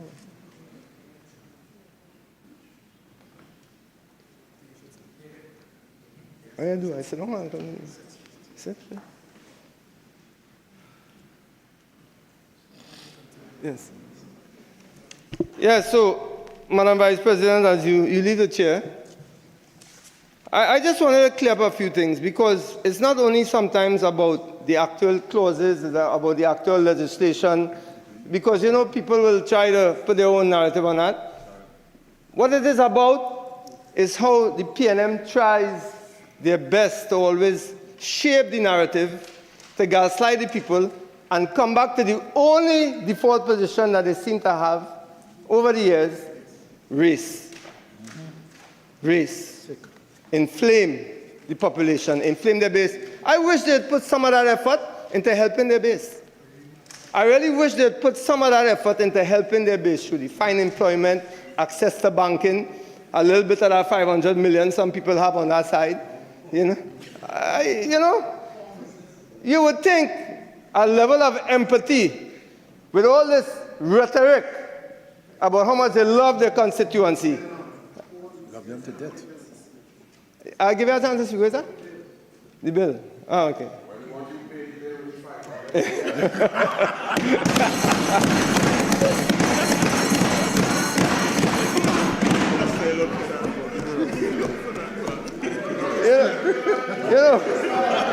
You know, I really don't know why.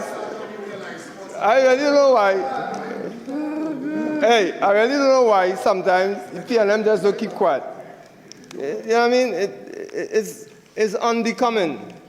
And unbecoming, dangerous for you all. You're in a position right now where many of you all are vulnerable and exposed. You know what I mean? I'll talk about the bill when I finish talking about you.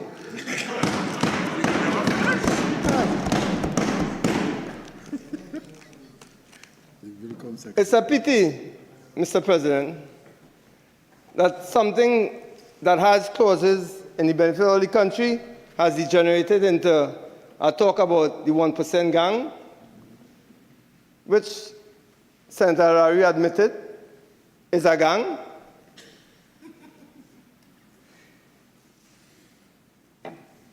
It's what we call a Freudian slip. Very common with people who are mama's boys. And Dr. Rose, who unfortunately in her maiden account, disappointed. 42.9, please. And I thank you, Mr. President.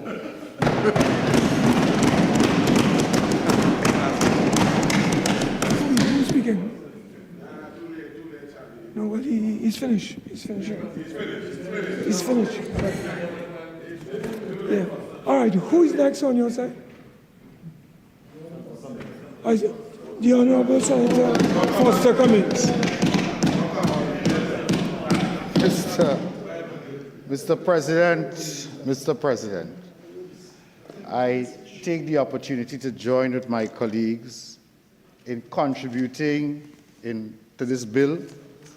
But I want to start by congratulating Senator Dr. Margaret Satchel Rhodes on her maiden presentation in the Senate, and she really did extremely well. I want to join in congratulating her. Mr. President, we're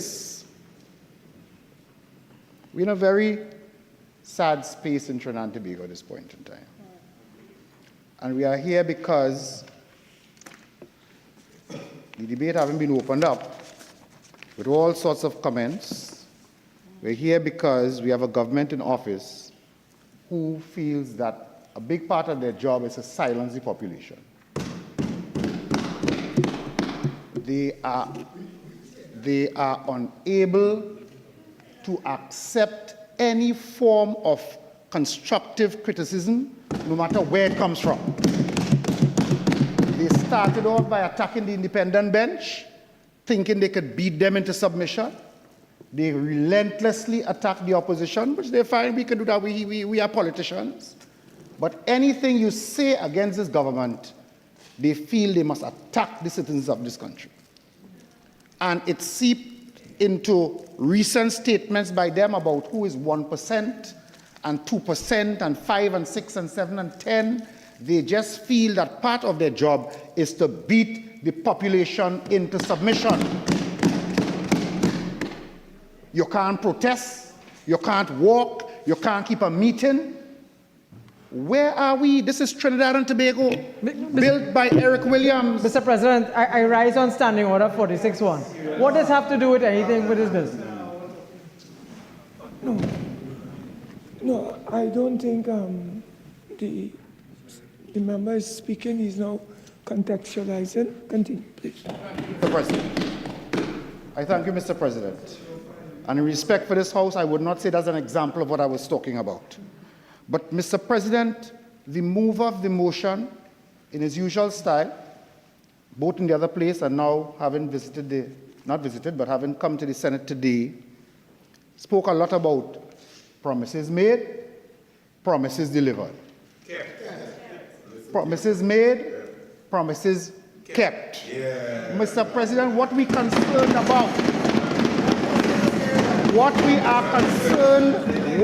concerned about in Trinidad and Tobago are the things that they are doing that they did not promise they would do. That is what we are concerned about. You didn't promise us that you could have no protest. You didn't promise us that you're going to lock up people and threaten to put them down in Tetron. You didn't promise those things. Those are the things that we are concerned about in this country called Trinidad and Tobago. You didn't tell us that whenever people speak, that newspapers will be threatened. You didn't tell us that unions will not be able to protest as they have done since prior to independence in this country. You didn't promise that. But as promised, you didn't make that promise, but you certainly made that part of your policy to silence citizens of this country. You delivered it.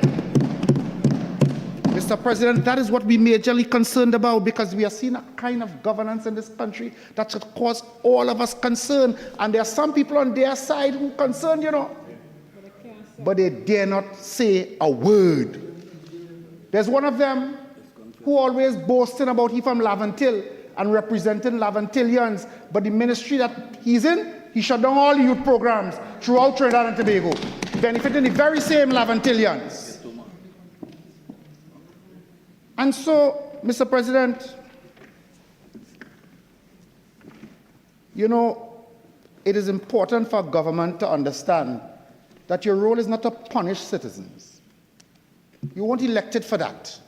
You went about Trinidad and Tobago telling people that, when UNC wins, everybody win, and promises this and promises that, and you promise people that you're going to give some kind of fresh breath of air.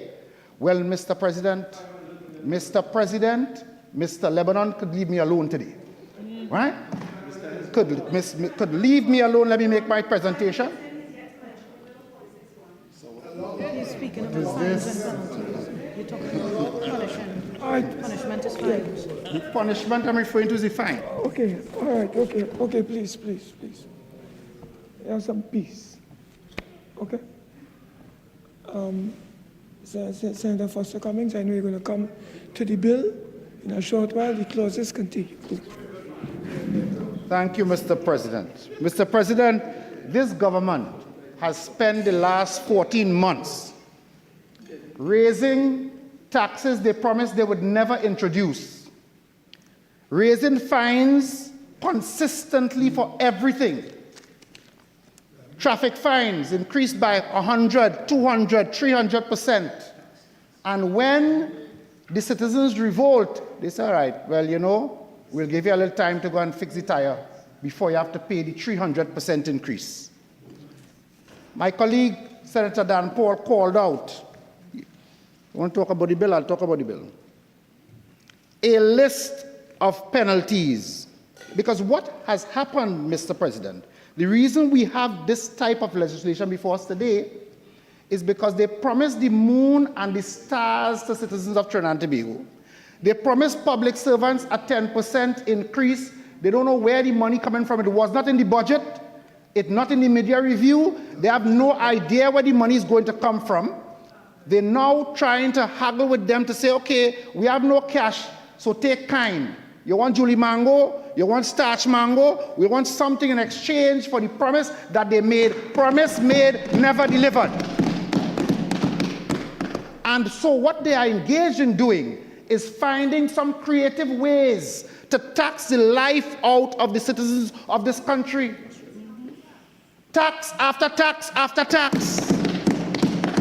You campaign on no tax, no tax, no tax. You promised people and you broke the most significant promise. The promise to make sure that they can take care of their family. The promise that you made that they would have their jobs, no CPEP, no URP, no reforestation. It's almost every contract worker in this country right now sitting on needles under this government. Because they know that when their contract expires, it will not be renewed.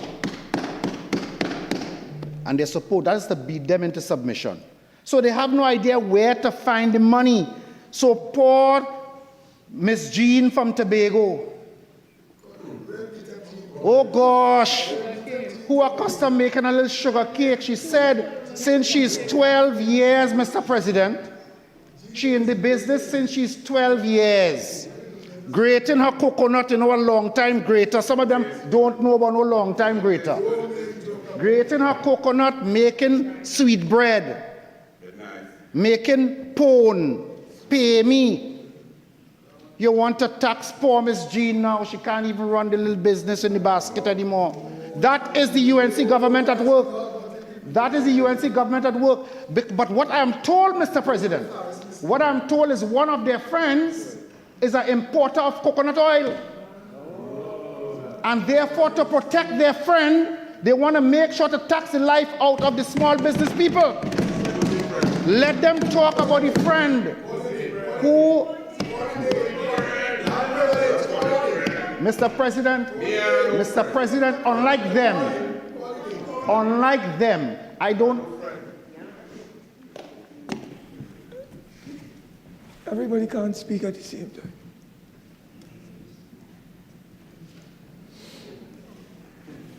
Senator Foster, comments? Thank you, Mr. President. Unlike them, I don't call the names of people who are not in the House to defend themselves. But I could guide them. I could guide them where they could go, right? To a house that somebody who was supposed to live at La Fantasy in St. Anne's spent some time in some years ago, the first incarnation of them being in, the second incarnation of them being in government. Find out who importing the coconut oil that they bring this legislation here to protect. And Mr. President, they get very jittery, because they like to talk about hundreds of millions, but they're giving it out in billions. In billions, ignoring every possible procurement rule in the country.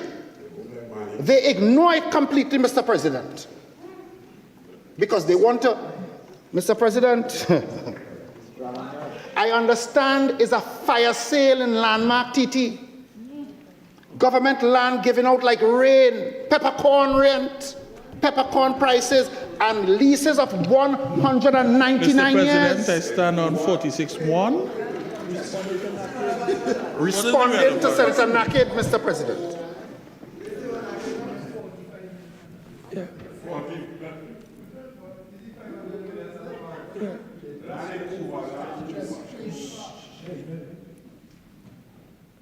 Let's have some peace. Now, Senator Foster Cummings, I know that you're going on a path, and I know that you're on a roll. But please, let us try to be relevant to what we are dealing with as far as is practically possible. I know the debate has been open, but I have no intention of allowing it to go into an ocean. So be guided, and let us try to get back to the provisions in the bill. Continue, Senator Foster Cummings, please. Thank you, Mr. President. Mr. President, I always appreciate your guidance. I always appreciate your guidance, and I will really appreciate if you would ask my colleagues on the other side to allow me to make my contribution in silence. The same courtesy I gave to them when they were speaking earlier on. This is a very substantial legislative package, Mr. President. It goes well beyond just adjustment in revenue. It reaches into public administration, public health, environmental protection, energy policy, landlord regulation, gaming, custom enforcement, corporate administration, and the retirement benefits for officers in the protective services. And I do not need to repeat the point. It has been made by many of my colleagues. We are in full support of pension arrangements to improve the situation with our members of the protective services, Mr. President. But, Mr. President, some of my colleagues on the other side decided that they would use the opportunity to make certain comments, and we're responding to some of the things that they put on the Hansard record. They will pass the legislation because they have the majority for the time being to do so. But as somebody said last night, if you're so confident about your support in the public space, call an election and let's deal with that. Right? Call an election now. Call the election. Call the election. Mr. President, the danger is that important changes can pass without the level of attention that each of the subject areas in this legislation requires. Because almost all of the areas require some sort of separate piece of legislation to capture the full essence of what the government is trying to do. But because they are starved for cash, Mr. President, that is at the root of the problem. They are scampering for cash in a budget that was fake, that had a fake position, that they did not know how to level with citizens and say, listen, we can't balance this budget. The deficit we're putting in here is not real, it is fake. There is no money inside of here to pay public servants their back pay. We're going to have to come back and find a way to negotiate with you, but they did not say that up front. And so they are scrambling for cash. And as one of the mechanisms to increase cash to the government, they have come up with these ad hoc positions, not well thought out. There is no research. They have not come and said to us, well, you know, we have to increase the penalty surrounding the coconut oil because 500 people break this law every day. Down in Cedros, they're making coconut oil and they have no license. In Tobago, Miss Jean, making sugar cake and Tulum without no license. They have said nothing to us. There is no background. There is no supporting documentation. All they do at every opportunity they get is tax the citizens of this country. And they get very uneasy because they know they campaign successively over no tax and ask the tax. Keep quiet, please. Mr. President, I'm trying to speak, and I'm just hearing a mumbling coming down from the end of it. I'm trying, Mr. President. Withdraw that statement that you just made, and let us get it something clear. No senator has the authority to tell any other senator to shut up. That is out of line, out of order, out of bounds. So kindly withdraw that and continue your speech, please. Withdrawn, Mr. President. Mr. President, a clause dealing with tax incentives for the energy sector requires one form of scrutiny. We have many. Please allow me to speak. Mr. President, the clause dealing with the removal of the public landlord register requires a different type of scrutiny. Mr. President, the clause dealing with penalties for tobacco expenses requires a different type of scrutiny. We will have to consult with the laws of Lebanon to see how we can marry it. Mr. President, the clause dealing with pension benefits requires a different type of scrutiny because, we have to look at the protective services, whether they want to look into issues like live sport so that they can do proper investigation and get to the root of these matters after all these years, Mr. President. Mr. President, the clause dealing with forced labor and imports requires another kind of scrutiny because persons who are relying on programs such as CPEP and URP and reforestation to make an honest day's work, the concept of forced labor may now be something of interest to them because they once had an opportunity to earn a decent living and they were robbed of that opportunity by persons who are now in government in this country. It is not good enough for us to say that because all of these matters appear in the finance bill, that they must be treated as routine. They are not routine. Many of these provisions, Mr. President, have real and dire consequences for the citizens of this country. But you see, Mr. President, the citizens of this country are treated conveniently by this government. At one occasion when they were in opposition, it was okay for the citizens of this country, sometimes they marshaled them themselves, to bring them outside this very parliament to protest against the then government. Now they have gone as far as to prohibit the very citizens that they're talking about from coming to protest, not only outside this parliament, but 500 meters away, 1,600 plus feet away from the parliament. That is the behavior of this government. And I know some people on the other side, I know some of them professional people, wouldn't really want to associate themselves with this kind of behavior, but they're stuck in there for the moment. Mr. President, I will therefore like to say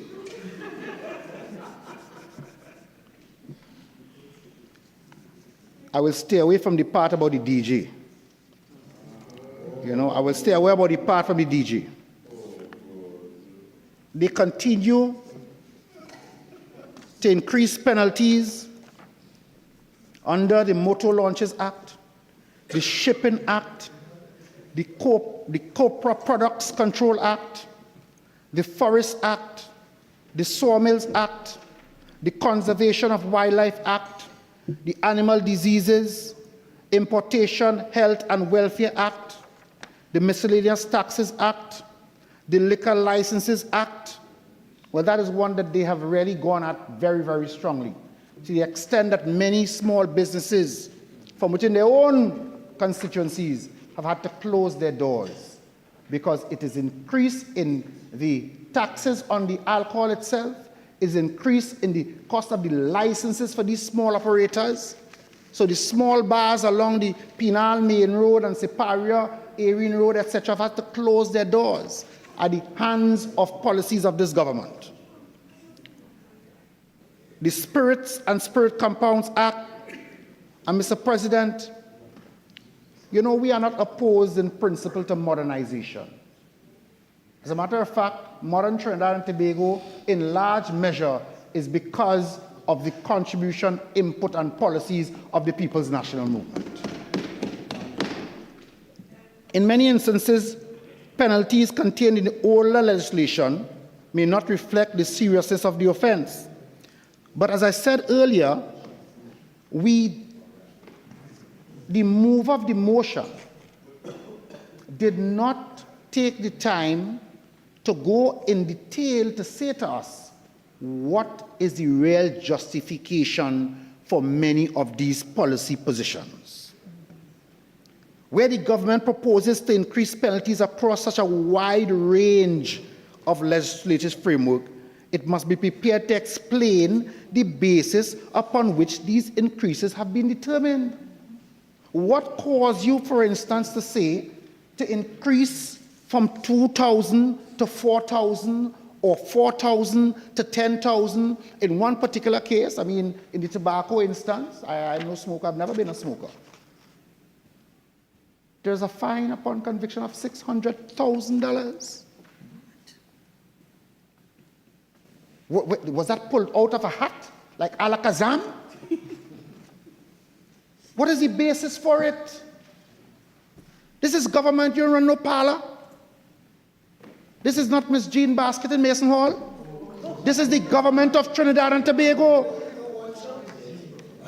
You have ministers marketing pennywise, so I could talk about Miss Jean and her.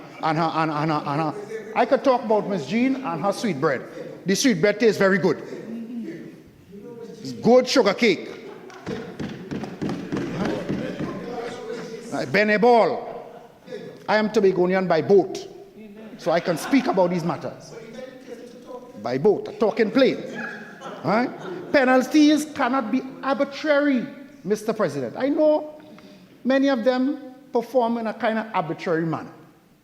But when you're running the government, it requires a certain amount of work. So don't rush it. I know that you know, half of it, Mr. President, is they know they're not going to make a next term. So they're trying to get as much done as quickly as possible. As a matter of fact, they're not even sure that they will complete the term they're making right now with the many mistakes that they are making with the country and the governance of this country. But it cannot appear to be arbitrary. It must be proportionate. And it must not be designed to harm citizens. This is not about I in charge so I could penalize you. This is how do we make sure and strengthen the legislative framework to make sure that we can improve and we can make sure that the operations are more efficient.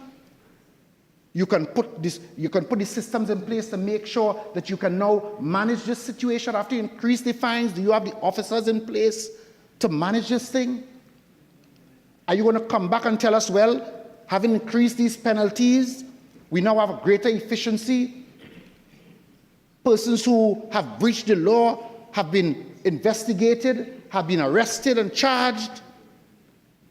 Are you going to do that?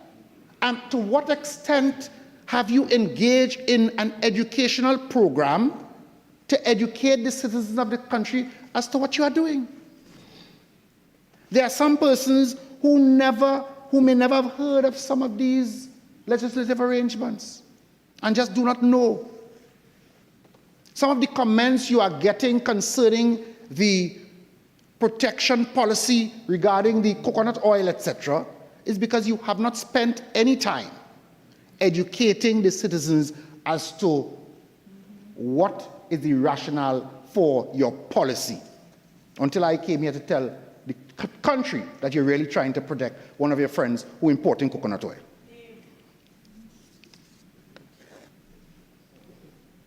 The explanation is particularly important where the bill moves across different areas: public health, environmental protection, licensing, gaming, maritime safety, wildlife protection. A penalty for a technical breach should not be approached in the same way. Because, Mr. President, I think I made the point before, these matters must be well thought out and researched. So, Mr. President, I look forward in the winding up by the minister that he will answer some of the questions that have been asked here today. Because, Mr. President, I wish to remind the Senate that these measures has consequences. Every tax credit, every deduction, every exemption, every concession has a cost associated with it. The cost may be justified. It may produce investment, compliance, or public benefit, but still we have to identify the cost associated with what you are attempting to do. When the state gives up revenue, the people are entitled to know why. When a sector receives an incentive, the people are entitled to know what they are getting in return. When a minister is given a discretion, the people are entitled to know how that discretion will be exercised. When a public register is removed, the people are entitled to know what transparency mechanism will replace it. This is especially important at a time when citizens are facing economic pressure, Mr. President. Families are concerned about the cost of food, rent, transport, utilities, and basic necessities. Some small businesses are struggling to survive. Public services require funding. Hospitals, schools, roads, drainage, policing, and social services all depend on responsible revenue management. Responsible revenue management cannot be $3.4 billion in one go in a housing project, ignoring all procurement regulation. Responsible revenue management cannot be fire sale of state lands to friends for super profits and giving out 199-year leases. In this context, fiscal incentives and tax credits cannot be treated casually. They must be justified clearly. That is the least we expect of a government elected by the people to serve all of the people of Trinidad and Tobago. I repeat to this government that when you campaign, you continue campaigning hard. No matter what sort of fancy marketing strategy you use and how much influencers you put on the payroll and flood the WASA employment database with them, no matter how much of that you do, at the end of the day, your primary purpose why the citizens of this country elected you to office is to govern and to govern for all the citizens, including the 1%. No. Including the 1%, who are also citizens. But what they are trying to do is a sort of re-engineering. They really want to replace the 1% with another 1%. That is what they're attempting to do. But when you are in government, you have to govern for all the citizens of Trinidad. Mr. President, I therefore ask the Minister to answer the following questions in his winding up. The Minister who moved the motion, not Senator Nakid. First, with respect to penalty increases, what methodology was used to determine the revised fines? Were the increases based on inflation, enforcement experience, comparative review, deterrence, or some other standard that you did not mention in the earlier statement? Second, what consultation was undertaken with the agencies responsible for enforcement, including inspectors, regulators, customs, environmental authorities, public health authorities, and prosecutorial bodies? Third, what implementation arrangements will accompany the increased penalties, especially in areas where detection and prosecution are known challenges?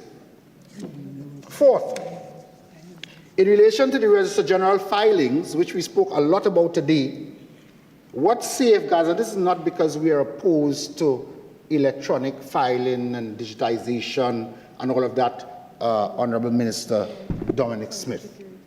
I understand that you are continuing the very good job in that ministry, following on the heels of the foundation set by your predecessor, Senator Backus. So you can continue to do that work. All right? What safeguards will exist for persons, another Tobagonian of good standing, what safeguards will exist for persons who cannot access or use electronic systems easily, Mr. President? What happens when systems fail, as they do? What review process exists where a filing is rejected? Fifth, with respect to the police, prison, and fire officers, the minister should explain whether the provision will operate fairly among officers who have all performed higher duties, but not at the same point in their careers. An officer may have acted in a higher office for a significant period, carried out that responsibility in that office, and then returned to a substantive post right before retirement because of administrative decisions being made beyond his control.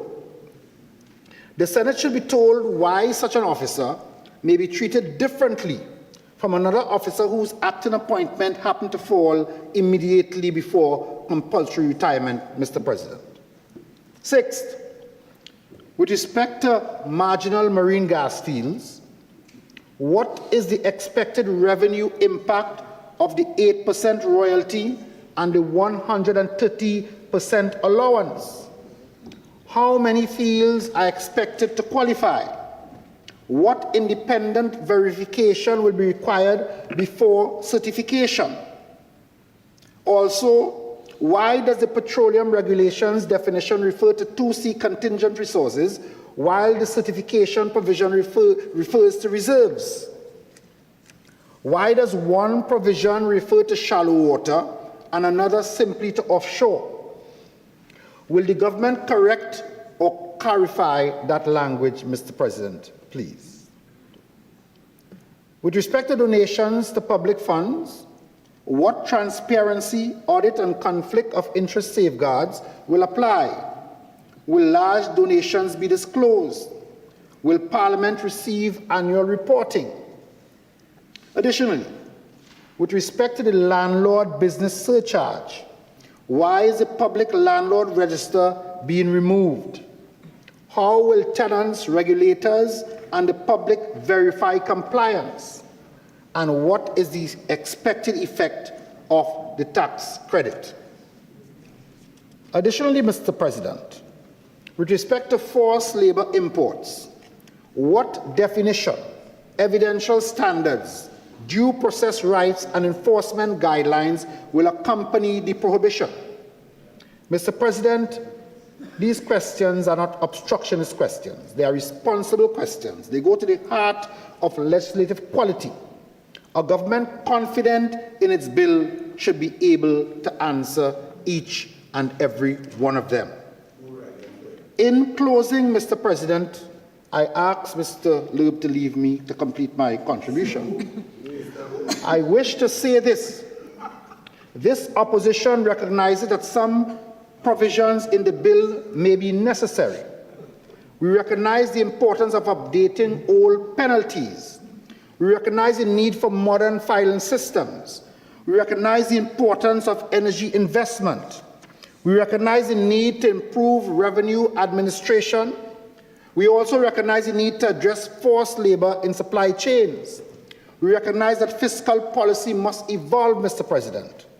But recognition is not the same as blind acceptance. That is not our constitutional responsibility here in this House. A bill of this breadth must be explained with care.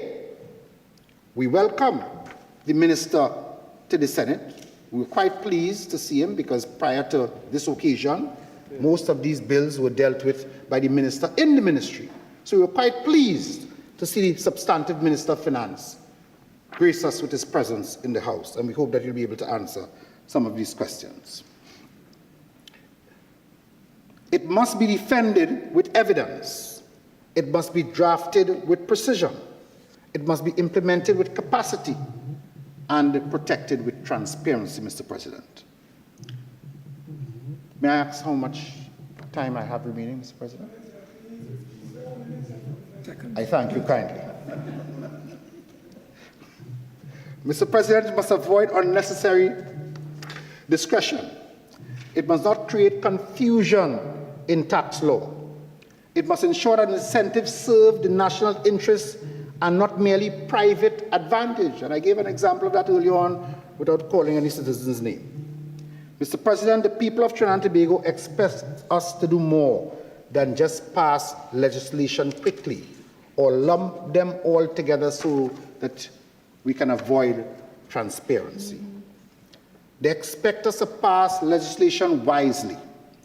They expect us to act. They expect the opposition and the independent benches to ask questions of whether the law is fair, whether it is clear, whether it is enforceable, and whether it serves the public good.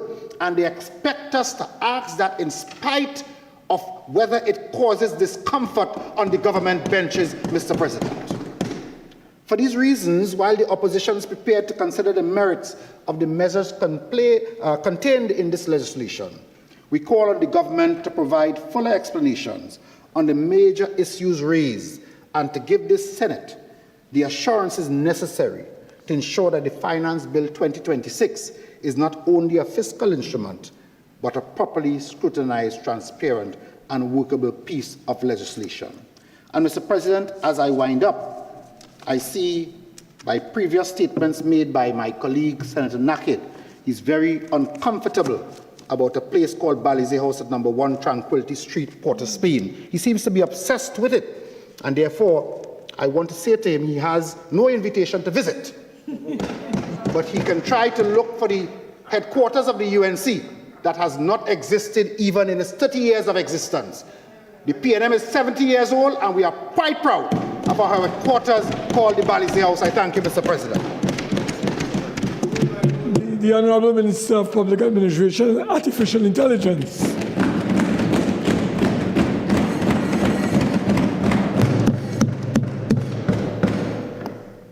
Mr. President, I breathe a deep sigh this afternoon, Mr. President. What a day it has been so far, and I must say the public must be laboring with the contributions that have been provided by members opposite. Mr. President, today I thought I would stand before this good chamber among reasonable colleagues, logical colleagues, colleagues, Mr. President, that had the best interests of the citizens of Trinidad and Tobago at heart. And yes, Senator Brown, you can lay back in your seat as much as you want, but the truth hurts. You see, Mr. President, members opposite are not very good at a lot. But one thing that they are good at, Mr. President, is making good legislation seem bad. They have a magical ability, Mr. President, what the alchemists call transmutation. Because when I looked at this bill, Mr. President, and I saw the detail of the amendments, I considered the benefits to the national public. I considered the benefits even to members opposite. I said to myself, today would be a good day. It's a Friday evening, full of joy and promise. And Mr. President, what did I receive? What did my ears receive this afternoon, Mr. President? Members scandalizing a finance bill that it has so much promise for the people of Trinidad and Tobago, Mr. President. Mr. President, words were used to scandalize this very important piece of legislation. Members called it insidious, meaning treacherous, meaning that the government is somehow trying to hide something. Members opposite use inflammatory language, Mr. President, as they have been doing in recent time, engaged in fear-mongering at the very minimum, Mr. President. And one has to ask the question, why? Why would you do such a thing with good legislation, Mr. President? Why would you undermine a bill that removes costs but produces fines? And not fines for law-abiding citizens, Mr. President. When you're a naughty boy and your parents tap you on your hand, it is not because you were good. It is because you were naughty, and therefore there are penalties. Mr. President, when members fail to comply with the laws of the land, that is simple and obvious. You see, Mr. President, you would only have a problem with a fine, most times, if you are the participant in that fining. And so members opposite may be uncomfortable with penalties, but on this side, Mr. President, we believe in transparency, accountability, good governance, Mr. President. We support the law-abiding citizens of the Republic of Trinidad and Tobago. And so, Mr. President, many speakers opposite went at great lengths to somehow create a narrative that does not exist. We say fine, they say cost. We say savings, they say we are affecting poor people. And so it has to be an activity of alchemy, Mr. President, where you can take a bill that is golden and reverse it and reduce it to its baseless form of metals. Mr. President, I stood here hopeful that members opposite would support the legislation. Even you members, I had so much hope in contributions opposite. Unfortunately, Mr. President, as the apples get more rotten, it starts to affect other apples in the bag. I'm afraid some senators are falling victim to that at this time. I want to bring something to your attention, Mr. President, what we call breaking news. So while Senator Rajman, Roberts Rajman, and others would have been speaking doom and gloom into the Senate chamber, speaking about loss of jobs, speaking about unemployment, speaking about many, many things. You know what was strange to me, Mr. President? And they spoke about crime and lawlessness and gang activity. You know what was surprising to me, Mr. President? I remember in the recesses of my mind hearing these exact same things for 10 plus years with no abate, Mr. President. This same opposition has the audacity to speak about crime when in 2024 we recorded the highest murder rate this country has ever seen. 629 murders. Lives lost. Families endangered. And you will come here tonight to speak negatively on a bill that does the exact opposite? But I want to give them some breaking news, Mr. President, on all of the economic collapse that you have passed on to our good citizens. You know what Mr. Moody said? Yes, yes, Senator Cummings. Yes, Senator Cummings. You know what Mr. Moody said?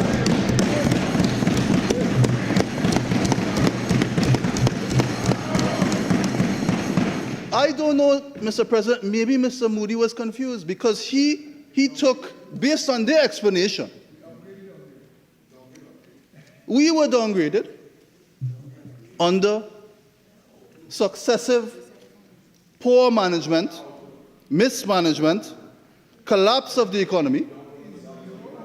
Senator Dan Polo know all about mismanagement and so on, because he was the PS in the Ministry of Finance, and he was Minister of Finance for a very brief moment. But the good news to the Republic of Trinidad and Tobago and the business community that the good minister spoke to, Minister of Trade, is that Moody has upgraded TNT's rating outlook from negative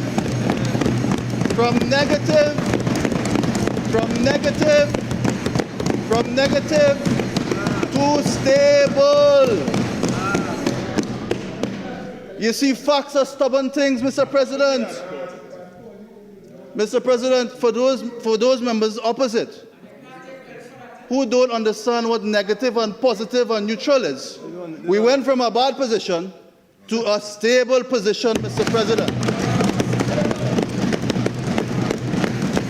And for those opposite, Mr. President, who know how to plan and prioritize and create policy, but never, Mr. President, do something called implementation. This is a result of proper implementation. And you know what this is called, Mr. President? This is what you call promises made and promises kept. Senator Cummins, this is an example of that. This is an example of that. You know what I also realized, Mr. President, as we have widened the debate? I realized that there was a bit of confusion on members opposite. Senator Dan Paul started by saying he's the gold star of the public service. He's the #1 public servant in the last 30-odd years. He also said, Mr. President, he believes the bill to be excellent. Those were his words. He described it as excellent. So I said to myself, Mr. President, well, he should know what he's speaking about. He was PS in the Ministry of Finance. He was Minister of Finance very briefly, but still Minister of Finance. And he said it was an excellent bill. Then as the mic continued along the opposition, the goodly senator, first time, started to scandalize the bill and said it was treacherous and was dangerous. I say, well, this bill must be dangerously excellent. Because we had one senator describing it again in alchemy, total opposite, reverse alchemy taking place. So, Mr. President, members opposite have tried, and they have failed in trying, much like they have failed the citizens of Trinidad and Tobago over the last 10 years. Our government, your government, and yours, we are committed to raising the level of transparency and success of Trinidad and Tobago, and that is what this finance bill helps to do. I wouldn't want to think and speculate on what Moody's would rate members opposite. That is between Moody and them, and they can make the inquiry.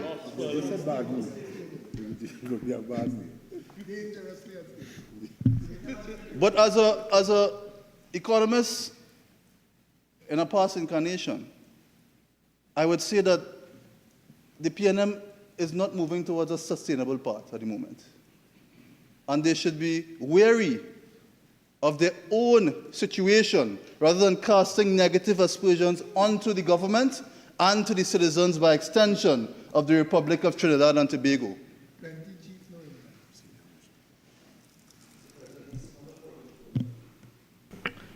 In accordance with Standing Order 14.5, I beg to move that the Senate continue to sit until completion of the business at hand. Honorable Senators, the question is that the Senate continue to sit until the completion of the business at hand. Those in favor say aye. Aye. Those against say no. The Senate will continue to sit until the completion of the business at hand. You may continue, Honorable Minister.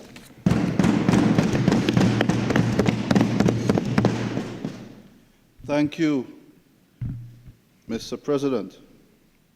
So, Mr. President, I wanted to make it abundantly clear that it is one thing to oppose the bill, but it's quite another thing, Mr. President, to relay to the public false information, misinformation, to elevate the commentary to fear-mongering, to make suggestions and to scandalize important critical amendments to the bill, to bring into this chamber matters of foreign policy and partnerships that are unfolding.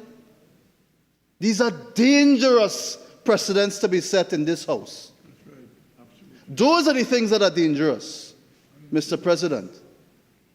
To make suggestions and innuendo related to the transfer of funds and who potentially it can come from, and to create these fantasies, Mr. President, as if they are not inherent guardrails in our existing infrastructure and systems. This is not a banana republic, as you might want to portray, because you are now in opposition. But members, please consider your comments and your statements are recorded on Hansard. And members all across have a perception of Trinidad and Tobago. And by you advocating politically, you are doing a disservice to the country that you say you love and you want to protect. So I love the rhetoric. Yes, we are patriotic and we are for country. But at the end of the day, Mr. President, the votes will tell the story of whether or not this opposition will support good legislation. You still have an opportunity to vote in the right way, each and every one of you. And as the Minister of Finance went at pains to ask for your support, I too, as a member of this august chamber, ask you to do the right thing. Do the right thing this once. We promise we won't hold it against you. Do the right thing this once. We promise we won't hold it against you. And next week you can change your tone again.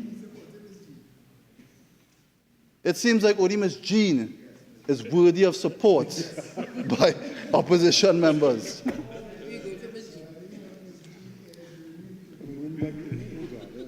Mr. President,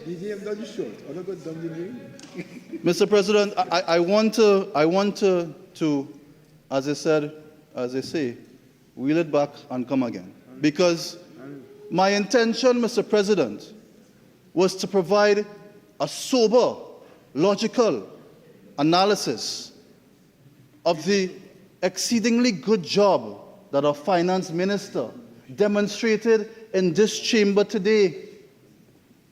Our finance minister provided legislation that supports poor people. It recognizes the importance of updating and modernizing old legislation. And as much as our goodly friend, Senator Alwari, wants to pronounce and put his stamp on every piece of legislation that comes through this chamber, many of those pieces of legislation were either not proclaimed, partially proclaimed. And the Senate, I'm told, cannot amend a money bill. And that's something that the goodly senator should be aware of, given his tenure in this space.